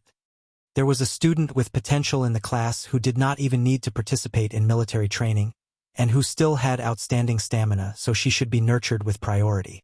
Since she had come to the academy had the obligation to protect her and help her block out any harmful elements. "Go quickly. Leave this to the academy." Before he could finish the word deal, the broadcast system announced, "Year 1 Class 3 Commanding Freshman Yi Qian, please head to the dean's office." The teacher of Class 3 did not say anything else and let Yi Qian jog over. Things were just so coincidental. Yi Qian did not stay and turned to leave. Yi Zhifan felt himself heave a sigh of relief. If she really wanted to spread this matter to the whole school, his position as an officer might really come to an end. He thought that he could force her to submit today, but who knew that he almost caused a disaster? Then, Yi Zhifan could not help but wonder if Yi Ying would be as decisive as Yi Qian if she encountered this kind of situation. Probably not. Yi Ying was someone who would weaken when faced with a strong opponent. She would not be as bold as Yi Qian. Not only did Yi Zhifan let out a sigh of relief, but Sun Dongqing and Yi Ying also felt the same way. Earlier, they had wanted Yi Qian to stay, but now they wished that she would never come back. "Teacher, can we go to the office to talk? We mainly want to talk to the school about Yi Qian. This child, to my family, sigh." Unfinished words always seemed so helpless. Even Yi Zhifan's voice was so bitter that he could squeeze out bitter bile. The teacher of Class 3 raised his hand and looked at the time. After pondering for a while, he said, "I'm sorry. I can't meet the parents of the students today. I'll ask the soldiers on duty to send the 3 of you away." "I'm sorry. The military academy usually doesn't accept non-student parents." Since he had already said so, he definitely wouldn't allow Yi Zhifan's family of 3 to stay any longer.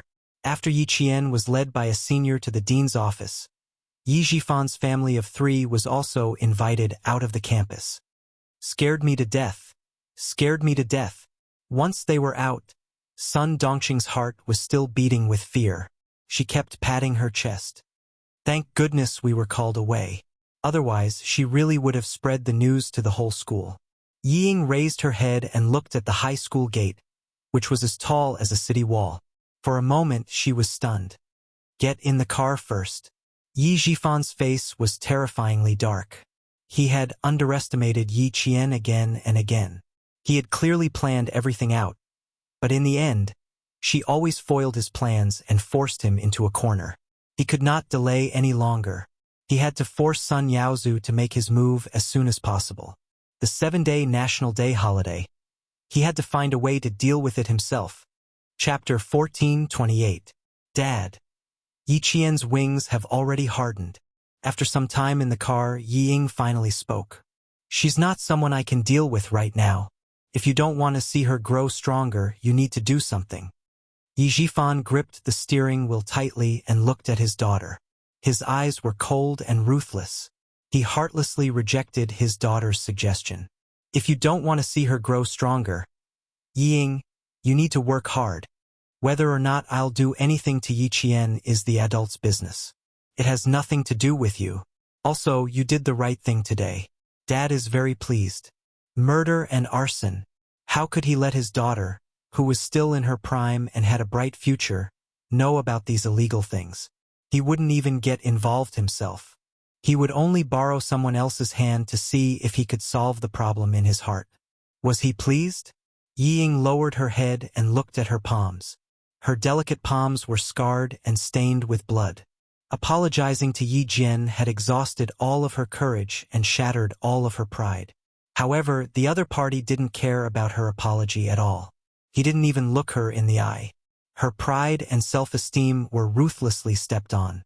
If she used her pride and self-esteem to make her father feel pleased, Yi Ying's slender fingers tightened slightly. She expressionlessly tugged at the corner of her mouth. "Dad, as long as you're happy. As long as you're happy." Who asked her to rely on you now? The car gradually sped up. When the green light turned green, Yi Zhifan, with his jaw tense, stepped on the accelerator and left the University of Science and Technology of China with his unwilling wife and daughter. Inside the University of Science and Technology of China, Yi Qian heard the sound of "come in." Yi Qian pushed open the anti-theft door of the office.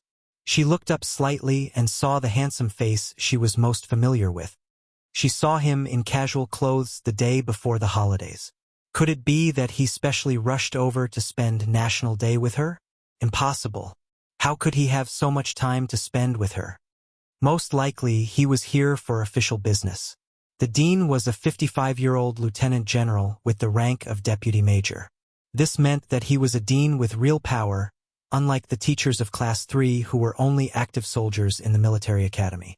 In the military academy, there were 3 types of teachers: active duty, civilian, and employed.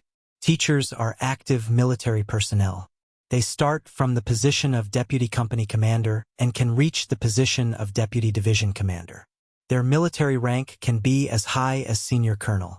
On the other hand, civil service teachers started from level 12. The hired teachers would be regarded as teachers of local colleges and universities. They would not have military ranks and would only be able to participate in various professional and technical titles and obtain professional and technical positions. Yi Qian saluted the dean. Year 1, Class 3, Yi Qian. Reporting. The girl who came in was wearing a female soldier's uniform. She had long sleeves, a jacket, a standard female soldier's military skirt, a belt around her waist, and a large brimmed hat on her head. She was valiant and full of the tenacity of a female soldier. Due to the scorching sun outside and the fact that she was walking in a hurry, there was still sweat dripping down her face. However, her eyes were extremely calm, without the slightest hint of panic. At a glance, one could tell that she was a female soldier who could withstand the wind and waves. When the dean saw Yi Qian's military aura, the smile on his stern face deepened. Yi Qian, who was highly regarded by the military and had already served China, was a female soldier who had made a lot of mistakes. Not bad. You're still so energetic after standing for more than 3 hours. The dean was very familiar with Yi Qian. The reason why she was exempted from military training was because the dean was the first person the military contacted. He pointed at the guest sofa and gestured for Yi Qian to sit down. Come. Sit down and have a cup of water. Chapter 14:29. Yi Qian obeyed and sat down. Like Xia Jinyuan, he sat upright and strong like a pine tree, full of military aura. Because he was wearing a military uniform, his knees were close together and his calves were slightly slanted, giving him the flexibility of a female soldier. Strength and gentleness. He was the green flower of the military. The dean nodded with satisfaction again and turned to Xia Jinyuan. Major Xia, the school will fully cooperate with the military. You should tell Yi Qian the specifics personally. The importance that the military attached to Yi Qian had exceeded his expectations. Every time something happened, Major General Yang from the army would personally call the school and send someone to pick up Yi Qian. This level of importance was no ordinary level of importance. As the dean, he was naturally happy that his own student was valued by the military. With a smile in his eyes, the dean said to Yi Qian, "Don't feel burdened. The school will also fully support you." "Yes, sir." Yi Qian did not take the initiative to ask. After answering the dean concisely, his gaze fell on Xia Jinyuan. The two of them looked completely professional, without a trace of intimacy between a couple. Xia Jinyuan, who was here for business, took Yi Qian half an hour later to the parking lot of the University of Science and Technology of China. "Let's get in the car. I'll tell you in detail the mission from 7 p.m. to October 4th. He opened the door of a black business car and said, "Get in." Yi Qian, who had just attended the school's National Day celebration, did not even have time to change out of his sweaty casual clothes. He just carried his hastily packed luggage and got into the car with Xia Jinyuan. In the car, there was already someone waiting in the driver's seat. When he saw Yi Qian get in, he slowly said in a low and cold voice, "Yi Qian, long time no see." It was G3. "Long time no see." Yi Qian bent over and got into the car. Then Xia Jinyuan bent over and got into the car like a cheetah. He closed the door and ordered G3 to start the car. All his comrades in the Snowfield Brigade were very good at driving. Because they were in a hurry, they drove very fast. When they encountered traffic jams, they were able to flexibly cut the queue and instantly overtake other cars. As soon as Xia Jinyuan got into the car, he took off Yi Qian's large-brimmed hat and said, "Time is a little tight. We have a 1:30 flight to the capital. Get changed in the car first." When the G3 heard this, it immediately turned the rearview mirror that was originally facing the back seat to the side. At the same time, it drove the car to the side. Yi Qian, who was carrying his luggage, was stunned. "In the car, changing clothes? Are you sure? Can't I change at the airport?" "Don't worry, he won't dare to peek." Xia Jinyuan glanced coldly at G3, who was focused on driving, and whispered to Yi Qian, "I will protect you. Don't worry." Yi Qian was speechless. She took a deep breath and tried her best to mentally prepare herself. Then she picked up her luggage and went to the last row of the car. It wasn't because he wanted to protect her. It was because she had never changed in front of anyone before. Xia Jinyuan couldn't help but raise his eyebrows. Was she still afraid that he would peek? Major Xia, who was sitting upright and looking straight ahead, reminded her, "Change into casual clothes." Then, he heard the sound of the luggage being unzipped and the rustling of clothes. It was indeed not good to change clothes in the car. Even the slightest movement could be heard. If it weren't for the fact that they were in a hurry, he would definitely have asked her to go back to the dormitory and change before coming out. However, this wouldn't happen only once. It would happen often. He leaned forward slightly and reached out to turn on the car radio.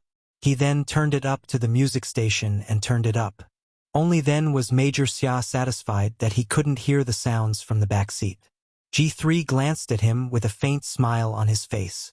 Chapter 1430. Fortunately, Yi Qian changed quickly. In such a small space in the car, she managed to finish changing within 2 minutes. His sweat-soaked casual clothes were neatly folded, and his small military boots had been replaced with sports shoes. He wore a white short t-shirt and black slim-fit cotton sweatpants.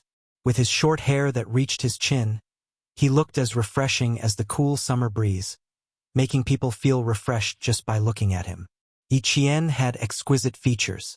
Her eyebrows were thick, and her skin was as white as porcelain. Her eyes were bright and her teeth were white. Her short hair didn't make her look ugly. Instead, it made her facial features look even more exquisite. To be honest, even the G3 members were worried about Xia Jinyuan for him to have such a beautiful girlfriend go to a military academy where there were more males than females. This was the first time Yi Qian had encountered something like this. Even though she was mentally strong, she couldn't help but feel a little awkward. Her ears were slightly red, but she pursed her lips and pretended to be calm. Xia Jinyuan looked at her with his eyes slightly closed. Then he said calmly, "There are bound to be some inconveniences when male and female soldiers work together. However, special circumstances require special treatment. Don't mind it too much." Yi Qian still had a shy smile on her face as she raised her head. Her eyes met his deep, dark eyes. There was no other emotion in his eyes, only a cold, serious look. Yi Qian pursed her lips instinctively and hid her embarrassment. She took a deep breath and looked back at him with clear eyes. "Okay, I understand." In a few seconds, she adjusted her emotions and no longer felt awkward about changing clothes in the car. She treated it as part of her mission, so it wasn't a big deal. She was in a hurry to get dressed, so her hair was a little messy. Xia Jinyuan pursed his lips with a cold expression. Suddenly, he reached out and gently smoothed her messy hair. "Autumn is coming. Your hair gets dry easily. You'll feel better if you use a good conditioner." Yi Jian blinked her eyes. Something was not quite right. Just a second ago, he was so serious and treated her like a subordinate. In the next second, he was so gentle and treated her as a boyfriend. She couldn't react in time. Xia Jinyuan's heart softened at the sight of her sparkling eyes. He retracted his hand and cleared his throat before getting down to business. "I received a mission at the last minute. During the National Day celebration, you need to protect a leader nearby. You're not allowed to leave. Tomorrow was the celebration of the founding of our country, as well as the military parade of the century. While the whole country was celebrating, it also attracted the attention of the whole world. Not only did the highest leaders of China attend this ceremony, but there were also international friends and ambassadors from various countries. At this time, the security forces had reached the level of Red Grade A. Their air and ground forces were at full force, and even the borders had entered combat alert. The leader that Yi Qian wants to protect has a rather important political position in our country. He often represents our country on overseas visits to promote exchanges between our country and other countries. When you appear, there will be someone to lead you. You just have to pay attention to your surroundings.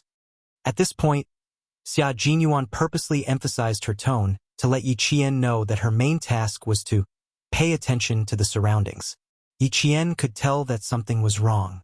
She straightened her body and her expression became even more serious. For this mission, there will be a total of 3 people accompanying the leader. No matter what, you are not allowed to be more than 30 centimeters away from the leader. After the ceremony, you will accompany the leader down the tower until the Zhongnan High Guards take over. During this time, you are not allowed to communicate with anyone, and you are not allowed to leave your room alone. If you discover anything unusual, report it immediately. Chapter 1431. The distance between them must be no more than 30 centimeters. This meant that if anything went wrong, her brain and body would be able to react quickly and protect her leader from any life-threatening danger. Yi Qian understood the meaning behind Xia Jinyuan's words. Her expression became calmer, and Xia Jinyuan knew that she understood what he meant. The car sped towards the airport. Xia Jinyuan explained to Yi Qian what she needed to do over the next few days, as well as her specific mission. Due to the importance of this mission, she would be severely punished if she was not careful. He maintained a solemn expression throughout the entire process. Yi Qian, this mission is more important than anything else. If anything goes wrong, you might even be expelled from the military. Originally, a female soldier from the Nanguang military district was supposed to carry out this mission. In the end, the military district decided to send you instead. Yi Qian, do you know why? Yi Qian had already heard what Xia Jinyuan said. Her small face was especially solemn. She shook her head. I don't know. To her, protecting her leader at the celebration was even more stressful than protecting her leader overseas. Overseas, she could deal with any accidents immediately. But domestically, she couldn't even use her gun casually. Now, she only had one thing on her mind. Adjust her mentality as soon as possible, set her position, and face a new round of challenges. Her voice was very calm, and her dark eyes did not fluctuate too much. Xia Jinyuan felt that he could no longer see through Yi Qian. He couldn't figure out what she was thinking and whether she had too much psychological burden for this mission. It was normal for her to have psychological burdens. When he received a call from the Major General ordering him to immediately head to the National University of Science and Technology to pick up Yi Qian for the celebration mission, his heart skipped a beat. This was the first time that Little Fox was carrying out a major mission in the country. Furthermore, the Snowfield Brigade would never appear to protect a leader when carrying out a major mission in the country. Every time they carried out a major mission in the country, they would always have a specific purpose. For example, the mission this time was to eradicate an illegal organization. Xia Jinyuan continued in a low voice, "The leader has a very good impression of you. He thinks that it would be better for you to carry out this mission. Plus, you have experience in large-scale combat, so you have an advantage over the female soldiers who only carry out special missions in the Nanguang military district. The leader personally recommended you to the military, and that's why you were assigned this mission." It turned out that Yi Qian was sitting in front of the television like everyone else watching the celebration. Because of her outstanding performance, the leader was still able to remember her after so long. While Xia Jinyuan felt happy, he also felt that Yi Jian would be under a lot of pressure. His expression was cold, and his eyes were calm as he looked at Yi Jian quietly, not missing the slightest change on her face. "This mission is a very good opportunity for you to train. The Major General was very happy when he found out, but he was afraid that you would feel pressured. He specially sent me and G3 to pick you up and give you some psychological counseling so that you can devote yourself to the mission as soon as possible. Do you have any problems right now? Before Yi Qian could answer, Xia Jinyuan immediately said, You don't have to tell me your personal problems. We don't accept personal problems. Yi Qian, who had been listening carefully, suddenly felt happy. Was he worried that she would back out? No, I don't have any personal problems, Yi Qian replied seriously. She was smiling in her heart, but her expression was very serious. Complete the mission. Chapter 1432. Xia Jinyuan loved Yi Qian's drive. She was like a blade of grass that wouldn't show any signs of fear no matter what. Hearing this, a small smile finally appeared on his cold face. Very good. If you had dared to say that there was a problem, I would have immediately reported it to the military and reevaluated your psychological resistance. He and Yi Qian were lovers, but they were also comrades. They cared about each other in their daily lives, but they had to strictly supervise each other in battle. If there was a problem with her as a comrade, he wouldn't turn a blind eye to it just because she was his girlfriend. He would deal with it as he saw fit. He was absolutely selfless. Yi Qian had always known that Xia Jinyuan was a man who kept a clear distinction between work and personal matters. She never thought that he would take special care of her during a mission. He was so strict with himself, so he would be strict with her as well. At a red light, G3 stopped and looked back at Yi Qian. He said slowly, What Q King said also represents my thoughts. If one's psychological resistance isn't strong enough, there will be fatal problems during a mission. You replaced the female soldier from the Nanguang military region because her psychological resistance didn't meet the requirements. Otherwise, he wouldn't have swapped her out at the last minute. He believed that the female soldier was also very upset at this moment. This was because this was a very good opportunity to train her psychological strength. As a Special Forces soldier, she had to be ready for battle at all times. Once a mission came, she had to be in the zone immediately. There was no time for her to relax and adapt. Major General Lu agreed to let Yi Qian join the mission temporarily because he hoped that Yi Qian could train more before she joined the Snowfield Brigade. He hoped that she could improve her comprehensive abilities faster and more steadily. Xia Jinyuan also hoped so. Before Yi Qian joined the Snowfield Brigade, the mission would only be more beneficial to her. It would allow her to integrate into the high-intensity combat preparations of the Snowfield Brigade faster and better. She would be able to adapt to life in the Snowfield Brigade faster. Tenacious perseverance, tenacious will, long-lasting endurance, strong psychological quality. These were all necessary conditions for a qualified Special Forces soldier. Xia Jinyuan hoped that she could adapt to the life of a Special Forces soldier in advance. As a member of the Special Forces, Xia Jinyuan was actually very happy to hear Yi Qian's answer. His little fox would never be stopped by difficulties. She would face them head-on and walk forward fearlessly. Xia Jinyuan looked at Yi Qian quietly and asked her, Yi Qian, do you still remember what your goal is? He was listening intently when he suddenly heard a question that had nothing to do with the mission. He paused for a moment before answering, I remember. I want to become a Special Forces soldier just like you, a Special Forces soldier like G3. Her voice was very clear and her enunciation was clear and powerful. It seemed to contain infinite power, which made G3, who was driving, laugh uncontrollably. Female soldier Yi Qian was an extraordinary soldier in the hearts of all her comrades in the Snowfield Brigade. They also hoped that she could become a member of the Snowfield Brigade, become a comrade, and fight side by side with them. Very good, Yi Qian. You have to remember what you said and become a Special Forces soldier like me and G3. Xia Jinyuan raised his eyebrows and smiled. Yi Qian, we all believe in you. All our comrades in the brigade, as well as Major General Lu, believe that you can definitely become a Special Forces soldier like us. Then, do you know what kind of Special Forces soldiers like us are? Chapter 1433. The last sentence made Yi Qian's pupils constrict. Was he trying to tell him everything about himself, G3, and his mysterious comrades? The car radio was turned off, and the well-sealed car was so quiet that only the sound of their breathing could be heard. G3 drove calmly, not at all surprised by this. Before they came, Xia Jinyuan asked if the Major General could tell Yi Qian what kind of special forces they were. The Major General agreed. Why did he agree? They were both well aware of the reason. This time, the leader who arranged for Yi Jian to protect was not an ordinary leader. He was a leader who was in charge of investigating important matters. This leader rarely appeared in public. This time he suddenly appeared. There was an unusual deep meaning behind this arrangement. At least, they knew that this leader had decided to attend the celebration. The Great Hall did not agree at all, but they agreed in the end. Then, with the addition of the Snowfield Brigade, they immediately arranged for a female soldier, who would not normally receive much attention, to be his personal bodyguard. However, the female soldier did not have a strong psychological resistance.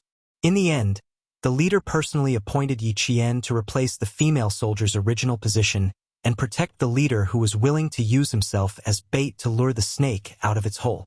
From this, it could be seen how dangerous it was for Yi Qian to stand beside this leader, who used himself as bait to catch all the criminals in one fell swoop. There was even a possibility that he would be sacrificed, because this was a cult that had connections with foreign countries. Yi Qian sat very upright, his eyes shining like stars. He looked at Xia Jinyuan without blinking. Captain Xia, I'm ready. Tell me. I'll listen to every word you say. God knows how interested she was in Xia Jinyuan's unit. Sometimes one would wonder what kind of unit they were in and how powerful their comrades were to be able to enter this unit.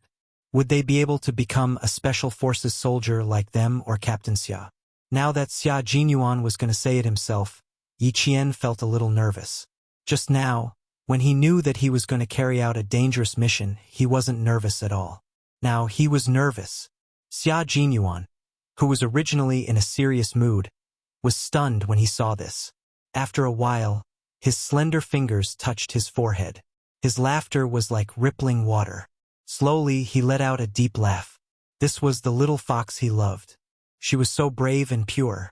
Our country has two special forces. One is the Snow Region Special Forces that I'm in, and the other is the Storm Amphibious Frogman Assault Team. On the battlefield, these two forces are the trump cards of our country, and they will go all out to turn the tide when necessary. With just 2 sentences, Xia Jinyuan noticed that the light in Little Fox's bright eyes was even brighter than a diamond under the sun. Although it was only 2 sentences, Yi Qian was already overwhelmed with emotions. The sharp knife special forces were able to turn the tide on the battlefield. This was the special forces of the special forces, the elite of the elite. These 2 forces are our country's secret forces that cannot be made public, shown in public, or known by others. No one knows of our existence, and no one knows the number of the forces we belong to. No one knows the meaning of our existence. Flowers and glory under the sun have nothing to do with us. No matter how difficult the mission is, no matter how perfect it is, as long as you are still serving in the force, your position and military rank will not change. Chapter 1434. Xia Jinyuan, who was sitting against the car door, was dressed casually. He looked no different from a successful man entering and exiting a high-class office building. He wore a black long-sleeved shirt that made him look even more elegant and steady. The sleeves were slightly rolled up, and there was a hint of arrogance in his noble elegance. Without his military uniform, he perfectly hid the sharpness of a soldier in his bones. Although his aura was still strong, he lacked the bloodthirstiness of a soldier on the battlefield and had a more reserved and profound temperament. His eyes were very deep and dark. When he spoke, his deep black eyes stared unblinkingly at Yi Qian. His low voice sounded like he was narrating a story, slowly and calmly. However, Yi Qian could hear the beauty of the magnificent sea in his calm tone, as well as the unpredictable turbulence in the depths of the sea. As he spoke, Yi Qian's expression became more solemn. Take me for example. 5 years ago, I was a major. 5 years later, I'm still a major. No one knows about your contributions. No one knows about the people you saved. Sometimes, when you're on the battlefield, you even hide your nationality. No one can see your glory when you were alive. after you died. Other than the Snowfield Brigade and the leaders of the military, no one else knows about it. Every soldier who joins the Snowfield Brigade will write a suicide note in advance and hand it in to the military for safekeeping. After they die, this suicide note will be sent to the soldiers' parents. I've been in the Snowfield Brigade for 4 years and have personally sent out 2 suicide notes. The parents of my fallen comrades still don't know why their son sacrificed himself. They don't know how great their son used to be. There are no flowers, no banners, no applause, no honor. There is only that we, the living, will always remember our fallen comrade. We will use our entire lives to remember and honor them. Yi Qian. This is my Xia Jinyuan's, a troop that I pledge my loyalty to, a troop that I have no regrets about sacrificing myself for. Do you still dare to set me as your goal? Xia Jinyuan's voice was still so calm when he finished speaking. But Yi Qian felt his blood boil when he heard this. Yi Qian looked at the calm Xia Jinyuan, the man who had helped her grow, held her hand, and gave his all without any complaints or regrets. Yi Qian's brows slowly curved like the bright crescent moon. Captain Xia, I'm suddenly glad that I set you as my goal and followed in your footsteps. A special force hidden by the country, a special force that could turn the tide on the battlefield and turn the situation of the entire war in an instant. Although they were unknown, they had always been dedicated to their motherland. He did not ask for anything in return, nor did he ask for flowers or applause, nor did he ask for glory. He only wanted to fight for his military uniform. Such a special force must be a super elite force. Uncle Chun had said that those who were famous and had outstanding military achievements in the special forces could be called elite special forces, and those who were unknown but could sacrifice their lives for the country in exchange for a decisive victory were called super elite special forces. In other words, Captain Xia's troop was the super elite special forces that Uncle Chun had mentioned. No wonder they rarely appeared. Once they appeared in a certain place, it would be filled with smoke and blood. Every time they carried out a mission, it was so difficult that ordinary soldiers could not imagine it. When they went, they were alive, but when they returned, their military uniforms would be stained with blood. They would die in exchange for the safety of the people of the motherland. Chapter 1435. Just like this time, Yi Qian's mission required the protection of the leader, so the risk factor was very high. The reason the leader personally appointed Yi Qian and the major general agreed was because Yi Qian was very capable, and secondly, Yi Qian had a tender face, a fair and clean face, a gentle smile, and an unsheathed sword aura. He was just like a harmless university student. Once danger appeared, Yi Qian would be the target that would lead all the danger to himself. This was also why Xia Jinyuan requested the Major General to tell Yi Qian what kind of unit the Snowfield Brigade was. Glory has nothing to do with you, but danger will never leave your shadow. The girl in front of him was as beautiful as a painting. She was so beautiful that even the best artist in the world would find it difficult to draw her. Not only was she beautiful, but she also had a fearless spirit that even male soldiers admired. He thought that she would hesitate for a few seconds or be puzzled. But she didn't, not even for a second. He even heard the light in her eyes that was brighter than the sun. Xia Jinyuan's lips curled up slightly. There was a hint of gentleness in his dark eyes as he gazed deeply at the girl he loved. My girl, your appearance is the greatest glory of my life, the greatest pride. I used to think that your unit must be very powerful. Now that I hear about it, it's even more extraordinary. It doesn't matter if no one knows about our existence, as long as we know about each other's existence. It doesn't matter if no one knows about our military exploits, as our existence is unknown. As for flowers, applause, banners, glory, it doesn't matter if there are any. I just need to know why I'm wearing a military uniform and why I'm holding a steel gun. Just as Yi Qian finished speaking, her hand was suddenly grabbed by the man who was quietly staring at her. It wasn't a gentle grip, but a firm grip. It was as if he would pull her directly into his arms in the next second. The Major General was hesitant before. He didn't want me to tell you these things. Xia Jinyuan didn't do anything else. He only held her hand tightly and laughed in a low voice. He was afraid that you would shrink back and be afraid after hearing it. The G3 and I both promised that you wouldn't shrink back after hearing it. Instead, you would be more interested. We also said that if you were really afraid, we would think of a way to make you not afraid. The G3 didn't turn around. He smiled faintly and said, "Actually, the two of us never thought that you would be afraid, nor did we think of a way to make you not afraid." From this, one could tell how much the G3 trusted Yi Qian. Yi Qian's hand was still being held tightly. She wasn't used to holding hands with Xia Jinyuan in front of her acquaintances, so she felt a little awkward. She struggled a little, but she smiled and said, "You guys trust me. What if I really quit? I don't think you can do anything to me." We didn't consider that this kind of problem wouldn't occur. Xia Jinyuan wouldn't let go. She struggled with all her might. He raised his eyebrows and gave Yi Qian a meaningful look, which meant, "If you move again, I will hug you directly." A moment ago, Xia Jinyuan was still the professional Major Xia. Now, he was back to being the shameless Xia Jinyuan. Yi Qian glared at him and mouthed silently, "The G3 is in the car. Can you restrain yourself a little?" "G3, I'm holding hands with my girlfriend. Do you have a problem with that?" Xia Jinyuan didn't like to sneak around, so he openly asked his comrade, "You don't have to speak. Just nod or shake your head." Chapter 1436. Sometimes G3 really felt that it was a little annoying to have such a shameless captain. He asked him if he had any opinions, but he didn't let him speak and could only nod or shake his head. Wasn't this telling him that he had to nod his head? Okay, comrades should help each other. G3 nodded, and nodded again, indicating that he didn't have any opinions. He quickly glanced back at Xia Jinyuan through the rearview mirror, and his body trembled violently. Damn. The way Q King looked at Yi Qian was so sweet that it made him choke. However, it looked quite enviable. It looked like he had to go back and ask Q King how to be in a relationship. Why was it that every time he went to meet his girlfriend, he didn't have anything to say?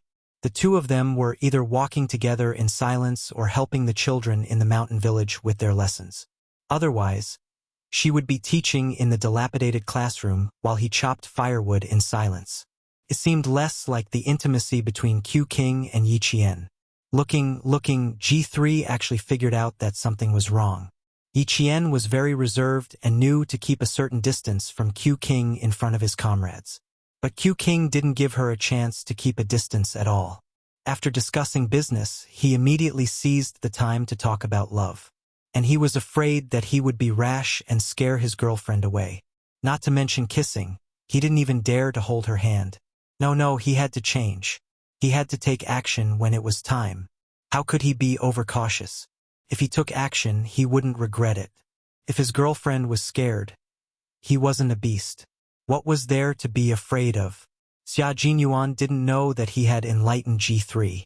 He raised his eyebrows and said to Yi Qian, "My comrades are all very honest. They definitely won't lie. If he says he has no opinions, then he definitely has no opinions." Good comrades. They knew what to say at the right time. Yi Qian was no longer the little girl who was a little resistant to relationships in high school. After all, she had lived 2 lives. Although she was not as thick-skinned as Xia Jinyuan, she was not stupid. She could easily see through Xia Jinyuan's little tricks. She looked at him with a faint smile and said, "You told G3 not to open their mouths to express their opinions. If the driver shakes his head left and right, he will look away. Only by nodding can he not affect the front and drive safely." Sometimes, when the girlfriend was too smart, the boyfriend would feel pressured. Xia Jinyuan, whose intentions were exposed, did not feel awkward at all. He held her hand and gently caressed it. The smile on his face deepened. He leaned forward slightly and tilted his head slightly to look at Yi Qian with a gentle and focused gaze. "Because I don't want to see you feel awkward. So, I used my authority as the captain to ask my comrades to remain silent." Yi Qian could not help but blush. His voice was very low, and it was filled with deep indulgence. "Little fox, we haven't seen each other for a month. Have you missed me?"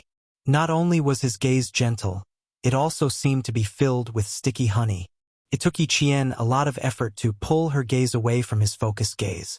She then pulled one of her hands out of his and mercilessly covered that elegant and perfect face with her palm. Sit properly. Don't disturb G3's driving. What a dangerous man. She had looked at this face for a few years, but every time she looked at it seriously, her heart could not help but race. He was also looking at her with such a gentle gaze. Yi Jian could already feel her heart pounding. Thump, thump, thump. Chapter 1437. As for whether she missed him or not, Yi Qian didn't feel the need to answer. She didn't like lying, but if she told the truth, she would be embarrassed. Xia Jinyuan, whose face was covered by her hand, didn't get a reply, but his sexy lips curled up. He looked ahead and chuckled. I miss you a lot. I don't have time to think about you during the day, but I miss you a lot before I go to bed at night. Yi Qian, miss you a lot before you go to bed? Why do I feel like his thoughts aren't that simple? She missed him too, but she never thought about him before she went to bed. She didn't have much time to think about him during the day either. She had to stand at attention every day, go through formation training, and interact with her classmates. Her time was so packed that she didn't have much time to think about Xia Jinyuan. However, every time she walked past the school grounds, she couldn't help but wonder if Xia Jinyuan had walked past the same places she walked past. The more she thought about it, the sweetness in her heart grew. Yi Jian maintained a calm face and was not bewitched by his words of love. Major Xia could not help but turn his head to look at his girlfriend. Seeing that his girlfriend was sitting upright with a calm expression and only her ears were still red, he suddenly felt as if 100 pairs of cat claws were scratching his heart, making his heart itch. Needless to say, his little fox definitely missed him. When G3 saw this, his face remained expressionless. But on the inside, he couldn't help but laugh. Everything had its vanquisher. Yi Qian was born to vanquish Q King. Xia Jinyuan, who was overjoyed, knew that Yi Qian was shy, so he didn't continue the intimate actions between lovers. He sat upright and obediently. Time is a little tight. I need to speed. When G3 saw that both of them were sitting upright, he looked at the time and couldn't help but frown. The flight is at 1:30 p.m. It's 12:54 p.m. now. Q King, we need to contact the airport. Check-in had to be done half an hour in advance. This was a very strict requirement and couldn't be delayed by even a minute. However, Xia Jinyuan's situation was special, so the airport had to cooperate fully with them. The military had already contacted the airport and asked them to prepare for the delay in advance. Once there was a need to delay the flight, they would be able to start work immediately. Very soon, the airport received a call. The 3 special personnel would only be able to board the plane at around 1:15 p.m. All the departments would cooperate fully and there would be no mistakes. We've arrived at the airport. We'll arrive at the lobby in 3 minutes. Xia Jinyuan spoke to the relevant personnel in charge of the airport as he walked. Yes, we have entered the elevator and will arrive at the lobby soon. At this time, it was already 1:15. There were still 15 minutes before the departure time. The 3 figures walked out of the elevator, and the person in charge of the airport led the 3 of them to a special passageway. From the time they checked in to boarding the plane, it only took a total of 6 minutes. At 1:24 a.m., the passengers on the flight to the capital boarded and sat down one by one. The passengers in the economy class put away their luggage, sat in their seats, buckled their seatbelts, and prepared for the flight. In the business class cabin, several flight attendants separated the first 4 empty seats with curtains so that the passengers in the business class cabin couldn't see who would be sitting in the 4 empty seats. Someone's phone beeped. Then, the person picked up the call and said lazily, "Hello." After a while, she said, "Second brother, I'm sorry. I really don't have time on National Day. I have to go to the capital for a trip." "Lie to you? Why would I lie to you?" Zhixiang, second brother, said, "I lied to him." "Say something to him." Chapter 1438. It was the end of September, and the sun was still scorching. The sunlight was so bright that it was blinding. Yi Zhifan stood in front of the hotel's floor-to-ceiling window. He lowered his eyes and said gloomily, The capital is under control now. Brother-in-law, why did you go to the capital? Don't tell me you went there to watch the celebration. Hey, second brother. No wonder you're a high-ranking official. How could you guess that? Ever since his identity was restored, Sun Yaozu had been living a comfortable life. His body was full of fat, as if he was afraid that others didn't know that he was rich. A golden chain as thick as a pinky hung around his neck. As he bent down and sat down, the golden chain hung down from his neck, shining with a golden light. He sat down and winked at Yi Zhixiang, indicating for her to take the phone. He had nothing to say to his brother, who was an official. Yi Zhifan naturally didn't believe that Sun Yaozu didn't have the awareness to go to the capital to watch the celebration. Moreover, with his status, did he have the right to watch it live? I'm talking to you about something serious now. Go somewhere safer and talk to me. He couldn't say it even if he didn't believe him. If they wanted to get rid of Yi Qian, only Sun Yaozu could do it. He just didn't know if this coward would do it. He hated Yi Qian so much that he wanted to kill him, but he could tolerate it. There was no other way. With Ho Zi in the southern province, Sun Yaozu didn't dare to make a move. Old Madame Yi had repeatedly warned that if they wanted to get rid of Yi Qian, Yi Zhifan had to do it first. They shouldn't be so anxious to avoid being used as a tool. Second brother, I really can't go anywhere else. I've already boarded the plane. If you had called 10 minutes earlier, I could have gone to the washroom to talk to you. Sun Yaozu, who was too fat, felt cramped in the business class seat. He moved his body and cursed unhappily. Fuck. I can't get any comfort even if I spend money. Yi Zhixiang was touching up her lipstick with a small makeup mirror. When she heard that, she replied unhappily, I told you to be careful and control your weight. Although she said that, her eyes that were no longer young flashed with a hint of pride. It would be better if he was fatter, so that he wouldn't have the energy to do anything in a woman's bed. Otherwise, she might end up with an illegitimate child or something. The flight attendant's sweet voice greeted all the passengers on behalf of the entire flight crew. Sun Yaozu rolled his eyes and raised his phone so that Yi Zhifan could hear the broadcast. Hearing the voice, Yi Zhifan was convinced that Sun Yaozu had indeed gone to the capital. Then, Yi Zhixiang's strange voice came from the other end. Second brother, if you really have time, go to the hospital and visit Mom. Now that Mom can speak as her son, shouldn't you go and accompany her? I didn't ask you to pay a single cent for the medical expenses. Can't you be more proactive about other things? Yi Zhixiang was not a good person, but she was very filial to old Madame Yi. Her family was rich anyway, so she used all sorts of treatments such as acupuncture, massage, and so on. What's more, it really worked. Old Madame Yi, who was originally unable to speak, could now speak with a crooked mouth. Old Madame Yi was very good to her daughter. Although she was old and paralyzed, she was still able to enjoy life. Some of the patients in the hospital were very envious. As for Yi Zhifan, he did a good job of keeping up appearances, but it was impossible for him to go and accompany old Madame Yi every day. If it wasn't for his vigilance back then, he would have ended up like Yi Xinfan. Hearing this, he said calmly, Tell Sun Yaozu that Yi Qian might be investigating how her parents died back then. After you're done playing, think about how to deal with it. As her brother, I'm worried about what you're going to do. Ha! You guys ran out to play without saying a word. Chapter 1439. Then, he hung up the phone even though he clearly heard Yi Zhixiang anxiously say, Hey, hey, hey. Yi Zhifan chuckled as he held the warm phone. You want to fight with me? Dream on. He couldn't deal with Yi Qian because he had to take into account the military behind her. However, Sun Yaozu was nothing. He was a fugitive. Someone had erased his identity for him, so he could still let him break the law. Yi Zhixiang felt terrible.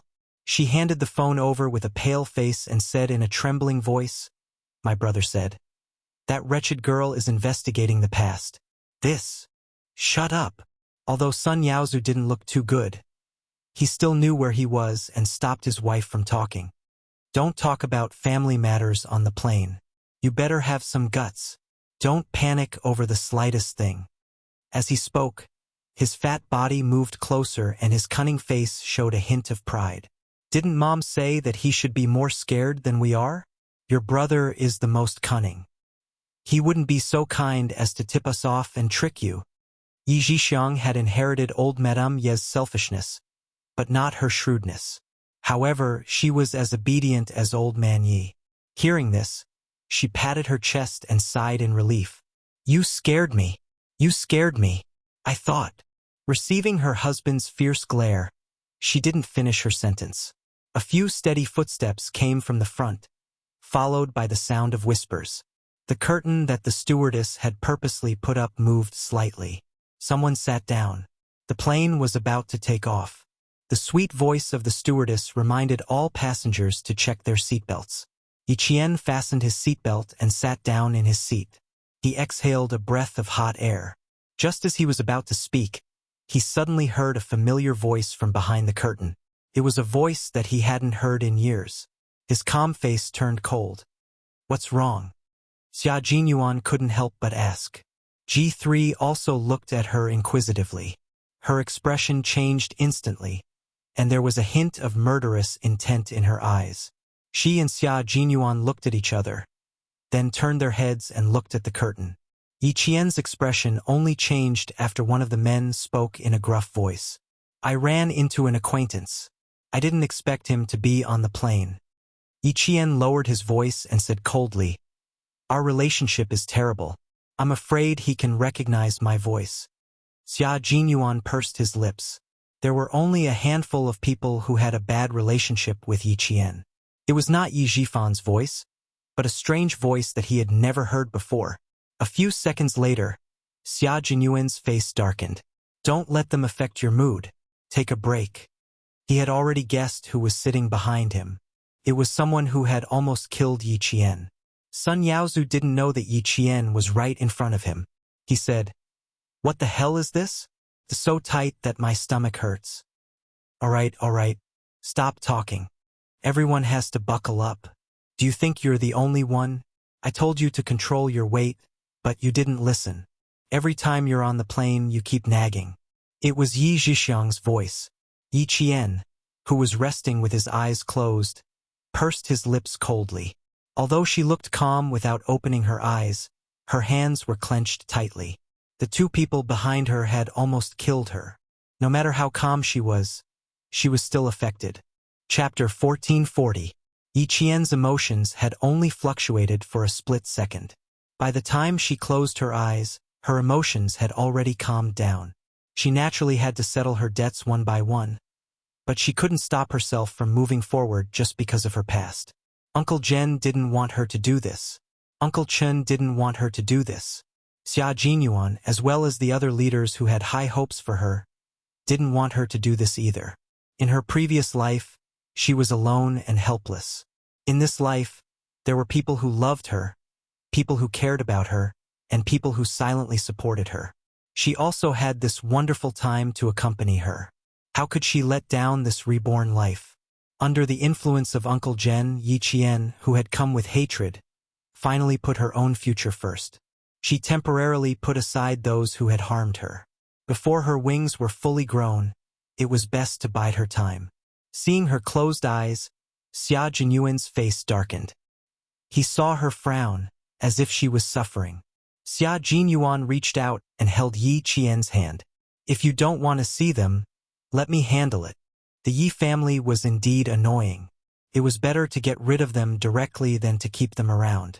Yi Qian, whose eyes were still closed, gently shook her head, indicating that she didn't need Xia Jinyuan's help. Why? Xia Jinyuan asked softly. His fingers gently caressed the soft skin in his hand. Her hands were very beautiful. Her skin was white and delicate. When he held them, it was as if they were boneless. Touched his heart.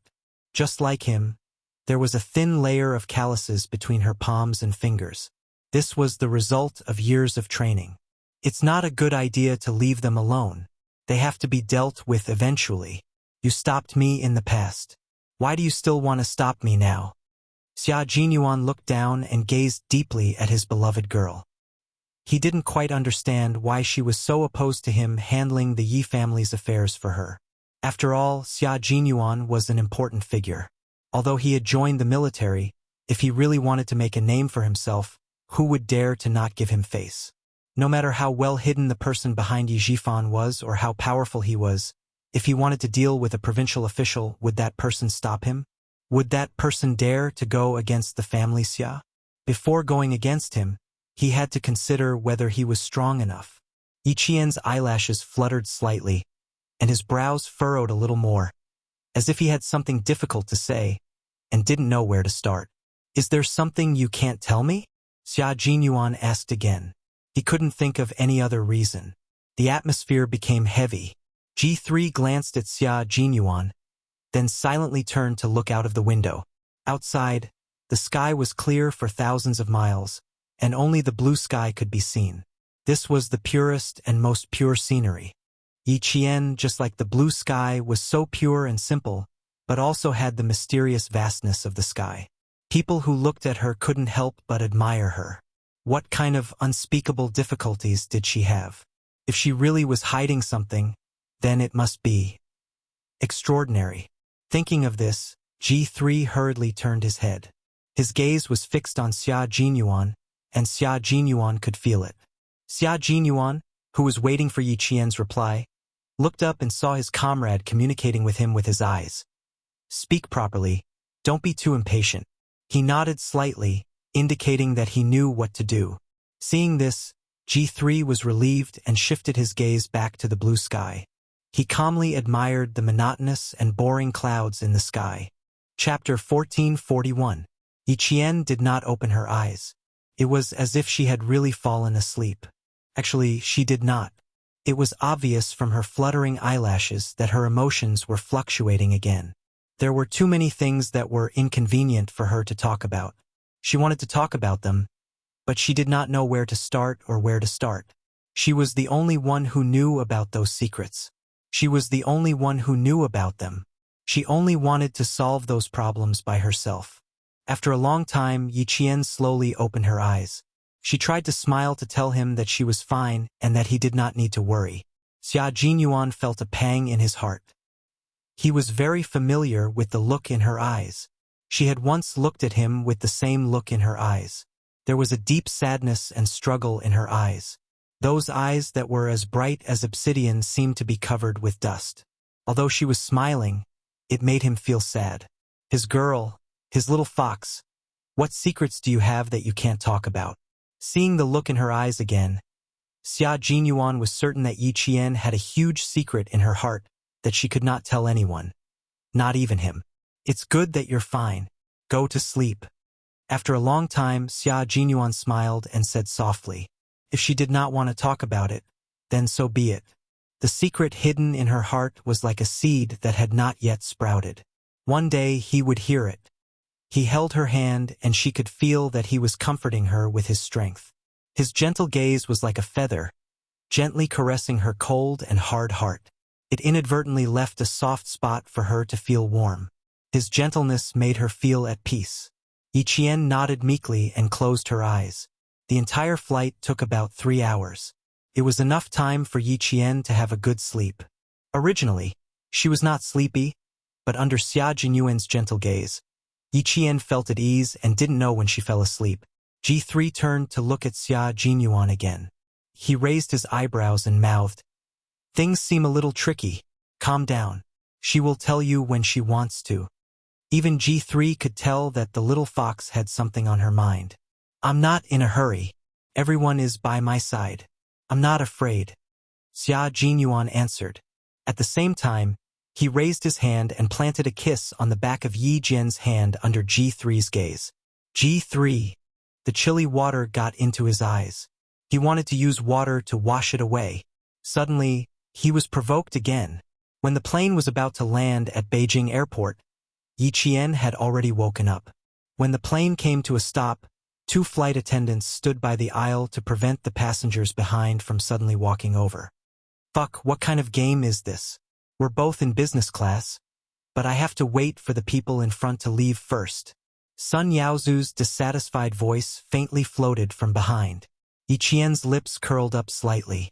With a sneer, he quickly got off the plane and left under the guidance of the flight crew.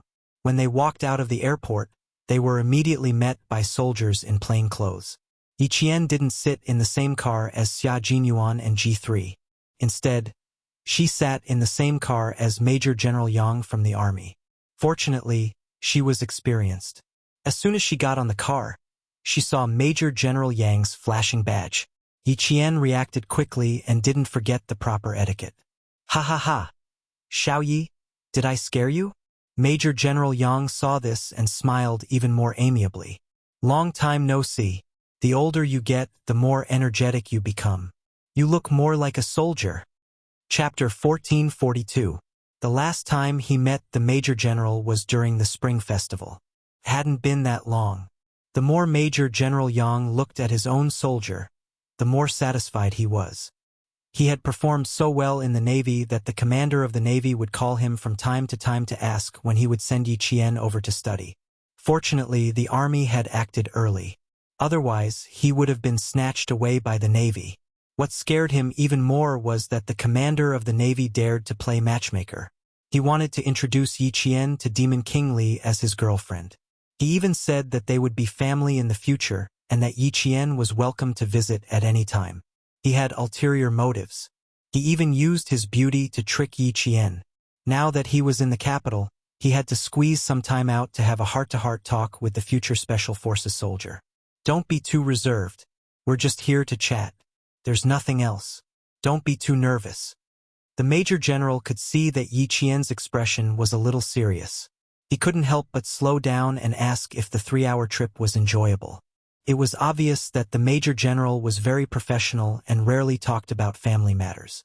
Even the topics he picked were a little stiff. Yi Qian relaxed and smiled. Everything is fine. Captain Xia and the others took good care of me. I fell asleep less than 10 minutes after boarding the plane and only woke up when the plane landed. There was no pressure or nervousness during the whole trip. Not bad, not bad. You should seize the time to recharge your energy. He mentioned to you about the mission in the next few days, right? The fact that he could still sleep meant that he had good mental resilience and mental fortitude.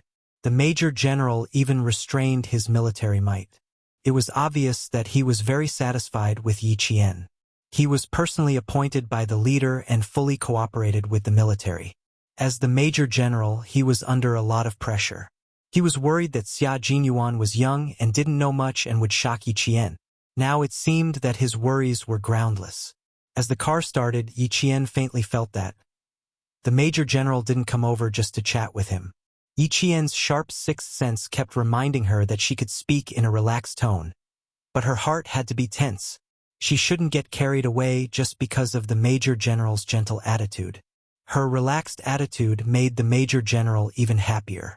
Relax when it's time. You're right. Little Yi, the leader has high hopes for you. You can complete this mission well. As he spoke, he handed over an army camouflage folder in his hand. Take a look at this information. You can think about it yourself. There's not much time. It's from the airport to the place you'll be staying tonight. As expected, there was something else. Yi Qian took the folder and heaved a sigh of relief. A beam of light shone from the side. It was too dark in the car, so the Major General personally turned on the flashlight for Yi Qian, so that Yi Qian could see clearly. How could Yi Qian let the Major General hold the lamp for him? He quickly reached out his hand, but the Major General raised his hand and avoided it. Look carefully, don't get distracted. After reading it, remember it in your mind and heart. The Major General's expression was extremely cold. Yi Qian's eyes narrowed and he tensed up as he opened the folder. After looking at it for less than 3 minutes, Yi Qian's calm expression became more and more serious. Her eyebrows began to knit together. When she saw the death toll at the bottom, her eyes twitched violently. You can't see the danger because someone used their body to block the danger. In her mind, this sentence jumped out with the color of blood. Just because you can't see the danger doesn't mean it doesn't exist. It's because someone blocked the danger and kept you safe. Chapter 1443. They are the evil organization that has caused the most harm to society since the founding of the People's Republic. They create and spread all kinds of rumors that threaten the stability of society. They have also made many public speeches to attack the country and the government. They also smuggle and distribute large amounts of their books and propaganda. Inside the car, as the Major General spoke coldly, the temperature seemed to drop by several degrees. This organization is not only in our country but also abroad. The leader you are protecting is the person in charge of this case, so he has a lot of information in his hands. According to the intelligence, this organization has already launched a series of assassination operations. They are trying to assassinate the person in charge to prevent our country from investigating them. Yi Qian, once you accept the follow-up mission, the danger you will face will be even greater than the mission you carried out in Pakistan. Indeed, it was very dangerous. The Pakistani side had guns on hand when carrying out missions, so they could raise their guns and complete the kill at any time. You can't do it in China. You can only do it under special circumstances. As the light source of the thin flashlight was turned off, Yi Qian's expression was dimmed by the streetlights outside. He couldn't tell what she was thinking at this time, nor could he see through her thoughts. In the past, she had basically carried out missions with Xia Jinyuan, so she only knew about it from him. What about this time? Was Xia Jinyuan going with her? There was also the problem of time. After pondering for a while, Yi Qian said, "Major General, I only have 7 days off. I'm afraid I won't be able to make it on time." As if he was sure she would agree, the Major General said, "You don't have to worry about the time. We will communicate with the school.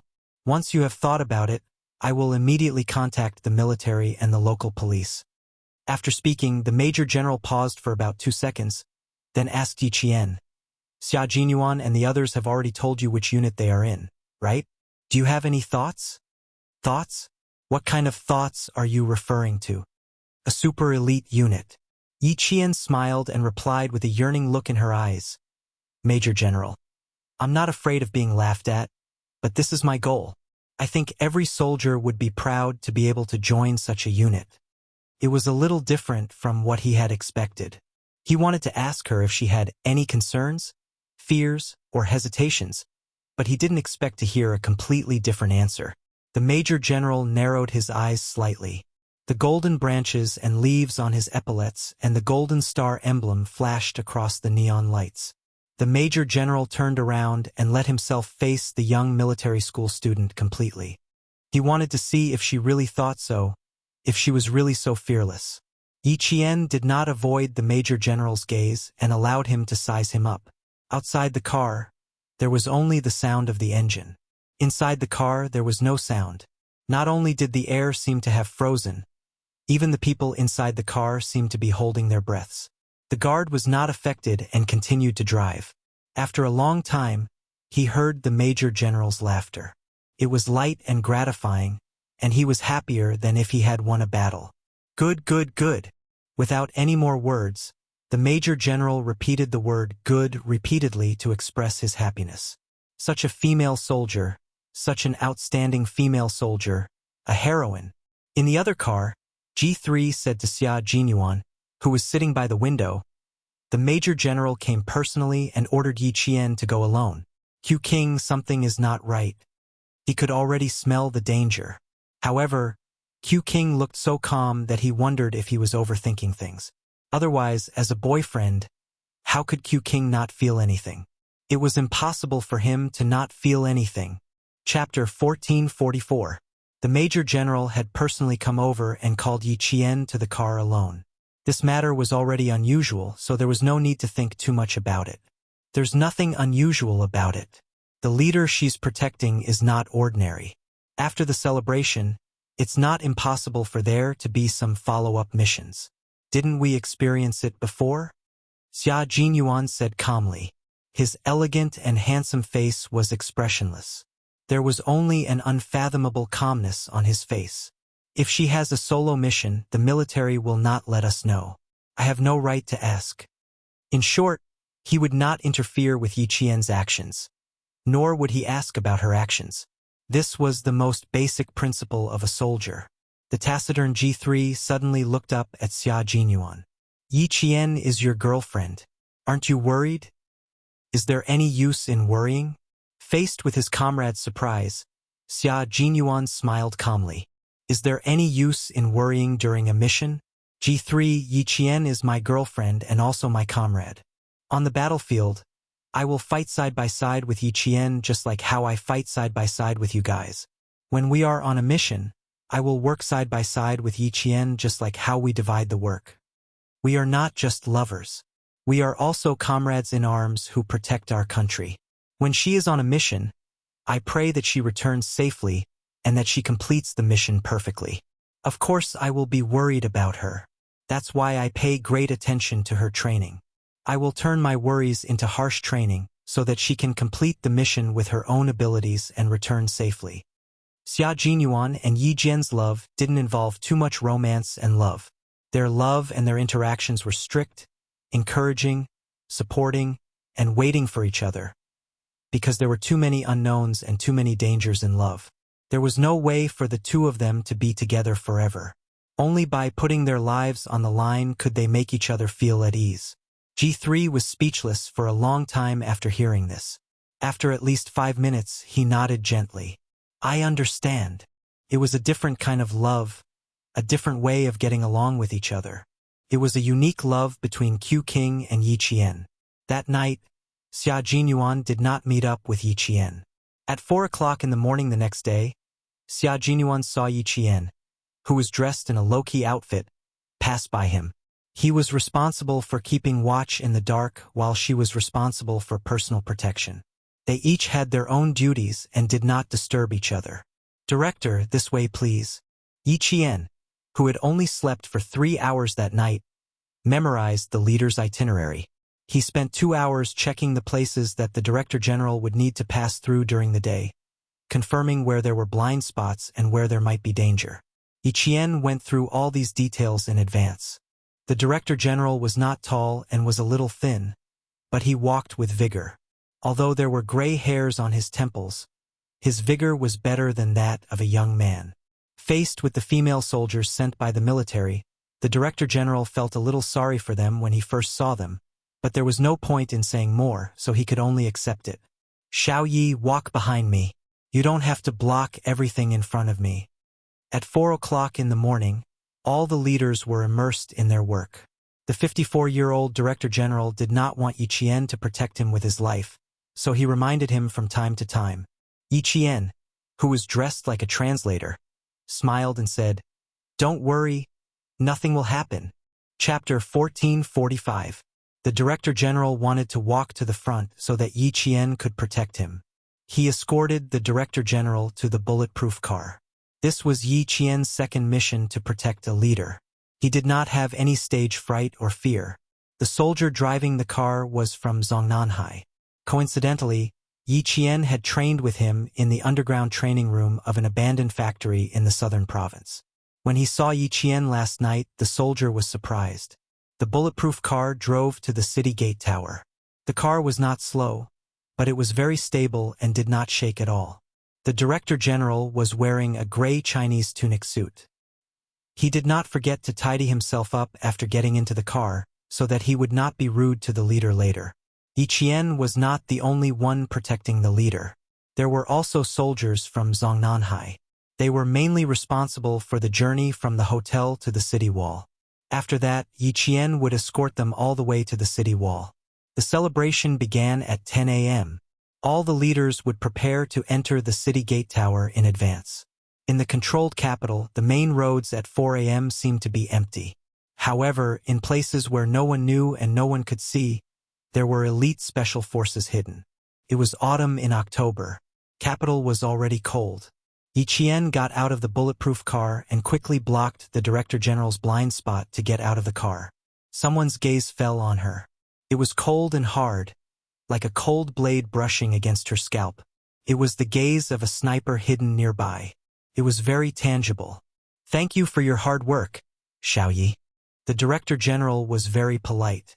Facing a female soldier who was only 4 years older than his granddaughter, the Director General was as kind as an ordinary grandfather. Yi Qian pursed his lips and smiled. "You're welcome. This is my duty. Please come this way and sit in the lounge for a while." "How can I sit still? My heart is surging with emotions. I'm looking forward to the celebration." In the wee hours of the morning, the temperature in Beijing was lower than during the day. When they got out of the car, They could feel the cold wind caressing their faces. The secretary walked at a leisurely pace, with the composure of a leader. He chatted with Yi Qian in a relaxed manner. It has been 15 years since the last military parade. Our country has experienced so many ups and downs in order to achieve the prosperity it has today. In the future, our country will become even stronger and stronger. Yi Qian, who was closest to the Director General, lowered her head and listened attentively. When the Director General asked her a question, she would immediately answer. She was highly focused and made sure that she could hear every word the Director General asked. Time ticked by, and the morning sun arrived as scheduled. It was clear and bright, like a mirror. On the straight main road, the 17 teams that were being inspected were already prepared. They stood facing the rising sun, waiting for the moment of inspection to arrive. 21 equipment squads were also waiting. There were main battle tanks, tracked infantry fighting vehicles, anti-tank missiles, surface-to-air missiles, aviation missiles, and other high-tech weapons and equipment that were designed and produced by themselves. The air echelon had already taken off and would appear in the sky above the heart of the motherland on time to accept the inspection of tens of thousands of people. This was a grand ceremony that represented the strength of the country and the prosperity of the nation. It was a report from the soldiers of our country to the motherland and the people. It was a celebration of not forgetting history and not forgetting our martyrs to carry on the past and open up the future. All snipers are in position. The city gate tower is ready. The city gate tower is ready. Prepare to enter. Prepare to enter. A cold, metallic voice sounded in Yi Qian's earpiece. She followed the Director General up the city gate tower and walked to the top of the city gate tower amidst the welcoming music. Chapter 1446. At the bottom left corner of the tower, there were people gathered. There were representatives of enterprises, companies, the country, overseas Chinese, and so on. They were all national outstanding representatives who had gone through strict checks and confirmed that they were not carrying any dangerous items. On the other side were ordinary citizens. They were also going to watch the celebration with the country's top leaders. Sun Yaowu was fat. Squeezing into the crowd made him feel a little out of breath. Listening to the welcoming music, he whispered to Yi Zhixiang, "Damn! I really made it in. Our people are too awesome. They even managed to get me in here. Tell me, is there anything I can't do in the future? It's a celebration. Ha ha ha. Sun Yaozu, can't believe I'm here." He used to be a fugitive who couldn't tell people his real name. Now, ha ha ha. This feels great. In a flash, he had become a good citizen. He could even watch the celebration. Yi Zhixiang was taking a video of herself with a DV camera. She raised her chin proudly and said to her husband, "This is nothing. Our lives will only get better and better." Back then, the fortune teller who matched our horoscopes said that I'm a blessing to my husband. I'm a blessing to you. That's right, that's right. You're a blessing to your husband. Sun Yaozu felt the same way. Ever since Yi Zhixiang married him, with old Madame Ye's help, they received a sum of money to invest. After 10 years, their family business expanded. They were so prosperous that they had nowhere to spend their money. Yi Zhixiang took the DV camera and pointed it at the tower.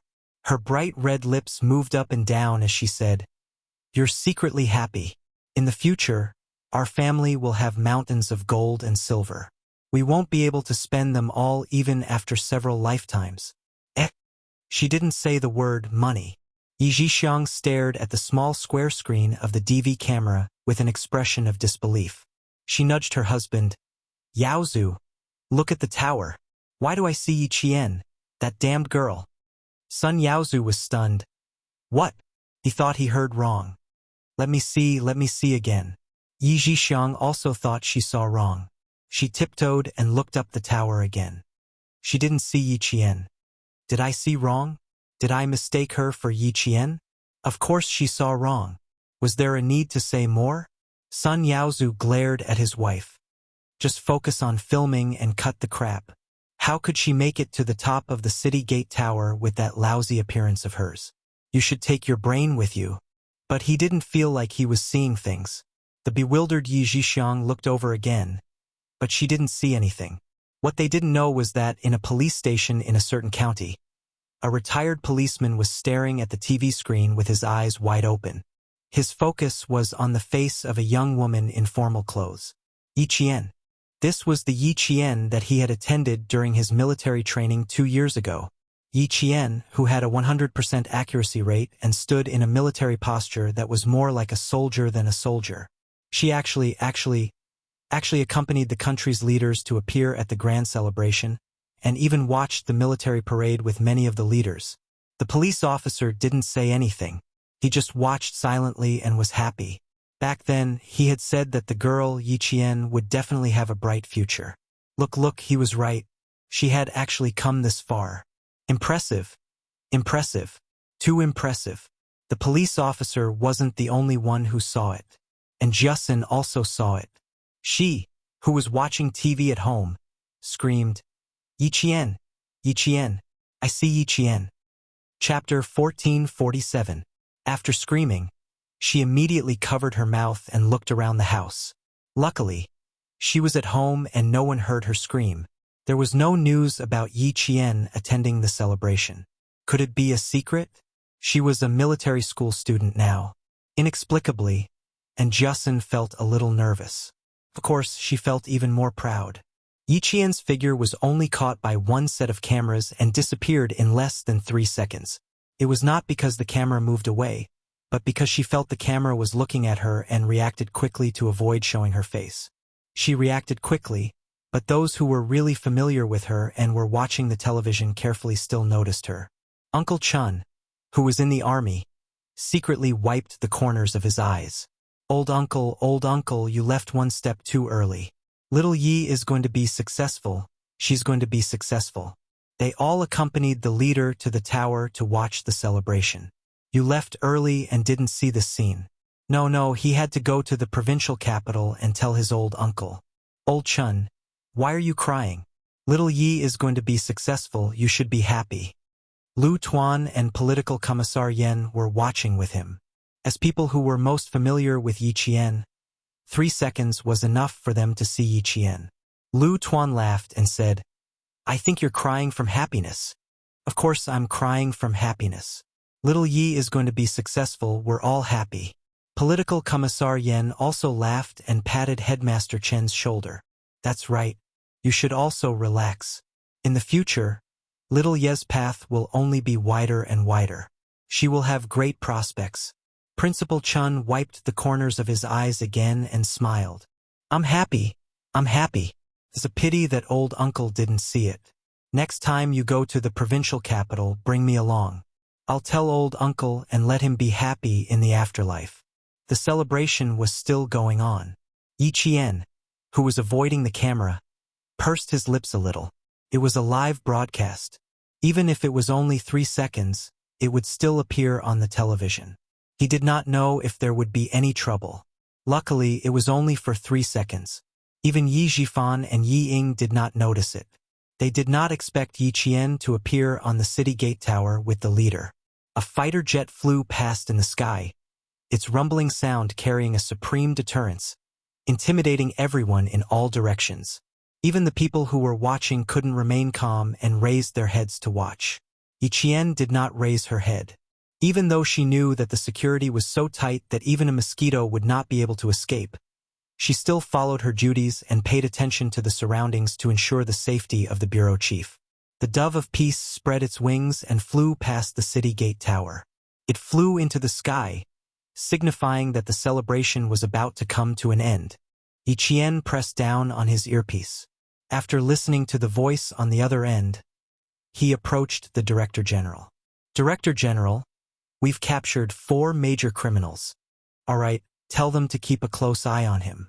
The Director General maintained a smile on his face. He was not affected by the good news at all. Xiao Yi, tell them that the net has been set. Don't be in a hurry to retract it. I'm such a big bait. It's not a big deal to catch the 4 main criminals. We should catch them all in one go. Yi Qian nodded and relayed the Director General's words. All of the leaders walked down the city gate tower one by one. All of the leaders who were participating in the celebration began to leave in an orderly manner. It was a dark mass below the city gate tower. The armed police officers who were maintaining order began to organize them to leave. Yi Qian's work had just begun. In the crowd, Yi Zhixiang, who was waiting in line to leave, quickly rewound her camera. When a blurry face flashed across the screen, she held her breath and panicked. She pressed the rewind button and slow motion button. Her hands began to tremble. The blood drained from her face in a second. She did not see wrongly. She did not see wrongly. Chapter 1448. I'm not seeing things. I'm not seeing things. The person standing on the city gate tower is her. It's Yi Qian. It's really her. It's really her. Yi Zhixiang was so scared that her limbs were trembling. She stared at the frozen figure, unaware that the audience in front of her had already walked a few meters away. Cold sweat dripped from her forehead. Sun Yaozu, who was walking behind her, didn't know what had happened. His wife hadn't left yet. He impatiently urged her. Why are you still standing there? The audience behind them also urged her. The lady in front, can you please leave first? Yi Zhixiang didn't know how she walked out. When she woke up, she was already standing on the side of the street. She looked up blankly at her husband, then looked around.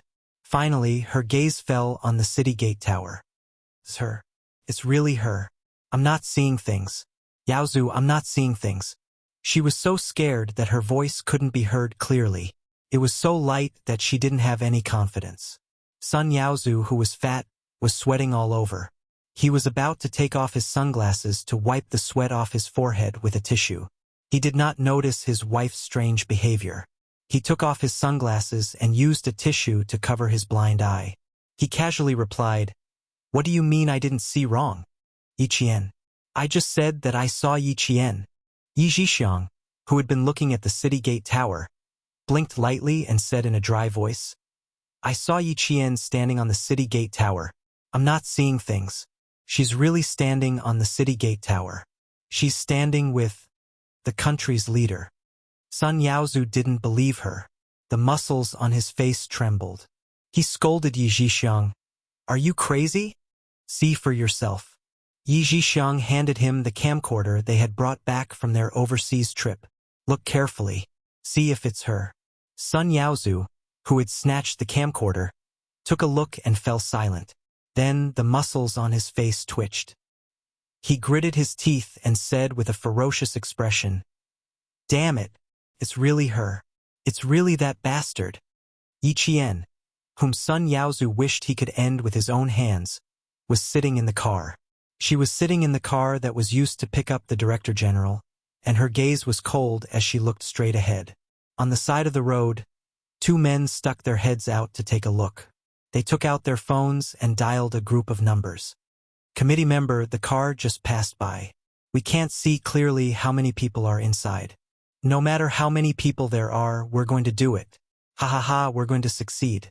We'll all become celebrities and heroes in the country. Someone replied with a loud laugh, full of ferocity. At noon, all the streets were once again open to traffic. Yi Qian's bulletproof car entered the ring road and began to drive towards the suburbs of Beijing. There are two cars following behind us. Speed up. From the rearview mirror in the center of the car, Yi Qian saw that there were two heavy trucks following closely behind, trying to attack from both sides. Drive towards Tongzhou. The driver was the soldier who had trained with Yi Qian. He took a look from the rearview mirror, and his chiseled face turned cold. They want to run us over. Yes, that's why we're going in the direction of Tongzhou. The highway there is newly repaired, so there are fewer cars. Yi Qian's lips curled up slightly. A faint smile appeared at the corner of his mouth. He was calm, and even a little excited. Let's start with a round of Fast and Furious. Fast and Furious? The soldier couldn't help but laugh. He held the steering wheel with one hand and gave Yi Qian an OK sign with his right hand. He began to deliberately tail the two heavy trucks behind them. Chapter 1449.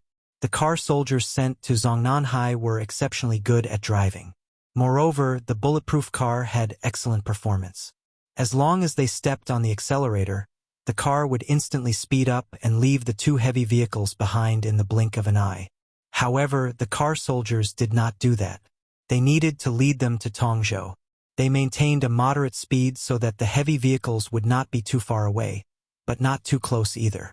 Just like when a big fish had taken the bait, the person who hooked it did not need to be too anxious. He just needed to stabilize the fishing rod. Xia Jinyuan and the rest were not done yet. They needed to wait for all the leaders to leave safely before they could put away their guns. The Hunting Eagle team has already captured 4 criminals. The director's intention is very clear. 4 criminals are not enough. He wants to catch all of them in one go. K7's calm voice came from the anti-noise headset. The director will be leaving for Tongzhou in 2 cars. 1 in front and 1 behind. Pigeon and T6 will cover him. Yiqian will drive ahead. Xia Jinyuan, who was putting away his gun, did not stop moving. He said calmly, "How do you know so much? Are you involved?" "Yes, I'm heading to Guilin now. The so-called big committee of this organization is in Guilin. 10 minutes ago, the latest news came from the local area. 4 police officers went into the mountains to investigate and lost contact. There are rumors that the 4 of them are most likely dead. The big committee has ordered the military to send people into the mountains with the local authorities. The Hunting Eagle team will be in charge of clearing the outer area. We will be in charge of clearing the inner area. The car will arrive at your location in 3 minutes. See you in 3 minutes." After that, K7 ended the call. He turned around and saluted the Major General. "Major General, the mission has been issued. We are on standby and ready to depart. The enemy's firepower is unknown. They have foreign support and local people covering for them. The General Assembly Hall and the military have made it clear that the local people are not to be harmed. They will carry out the assassination directly." The Major General, who had just finished attending the celebration, did not return to the military base. He ordered from the city tower, "The Snowfield Brigade will send a total of 6 soldiers to Guilin. 6 soldiers will go overseas to join the foreign operation and cut off the connection between the foreign and domestic cults." The domestic operation was carried out by Yi Qian, Pigeon, K7, T6, Q King, and by he. J5, who had just received the mission, immediately set off from the base with 5 of his comrades from the Snowfield Brigade. They were going to cooperate with the foreign military to maintain the peace between the 2 countries. Xia Jinyuan guarded a spot by himself. He put away his guns neatly and stuffed them into an inconspicuous travel bag. Dressed like a mountain climber, he left with steady steps. He did not ask about Yi Qian's current situation. The Director General had gone to Tongzhou in order to lure out the cultists who were hiding even deeper. In order to protect the Director General's safety, Yi Qian would definitely charge at the front and draw all the attention to her. Pursing his thin lips slightly, he pressed the button for the first floor of the elevator. His eyes were calm as he watched the elevator door slowly close. Until his line of sight was cut off, his gaze remained on the steel elevator door. Downstairs, he was calculating the time. There were 7 seconds left before the 3 minutes were up. The 2 team leaders, Q King, were ready to appear in front of him.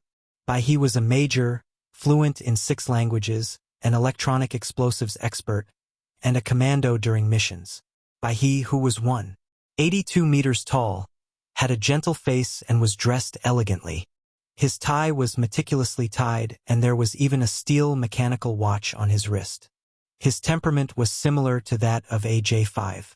There was a habitual gentle smile at the corner of his mouth, like a mathematics professor in a university, full of the temptation of abstinence. Chapter 1450. This is the first time we're working with Yi Qian. Are there any taboos we can talk about in the car? He jumped into the car first. Then, he asked the captain, "I've been looking forward to this mission for a long time.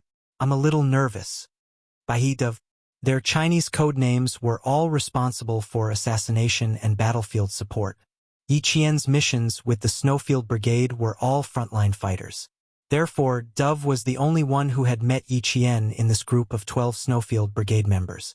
She fell in love with him at first sight.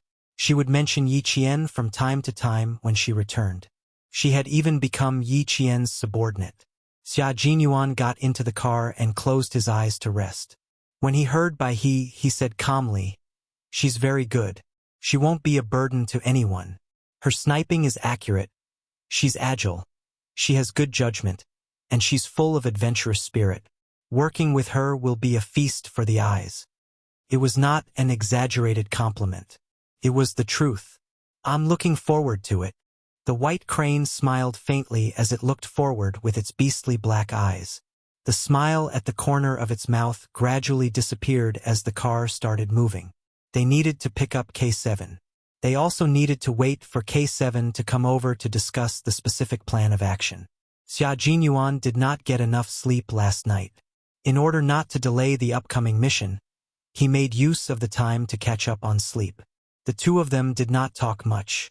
They gathered their energy together so that they could be in a better state to take on the important mission. Yiqian did not know that Xia Jinyuan had joined the mission.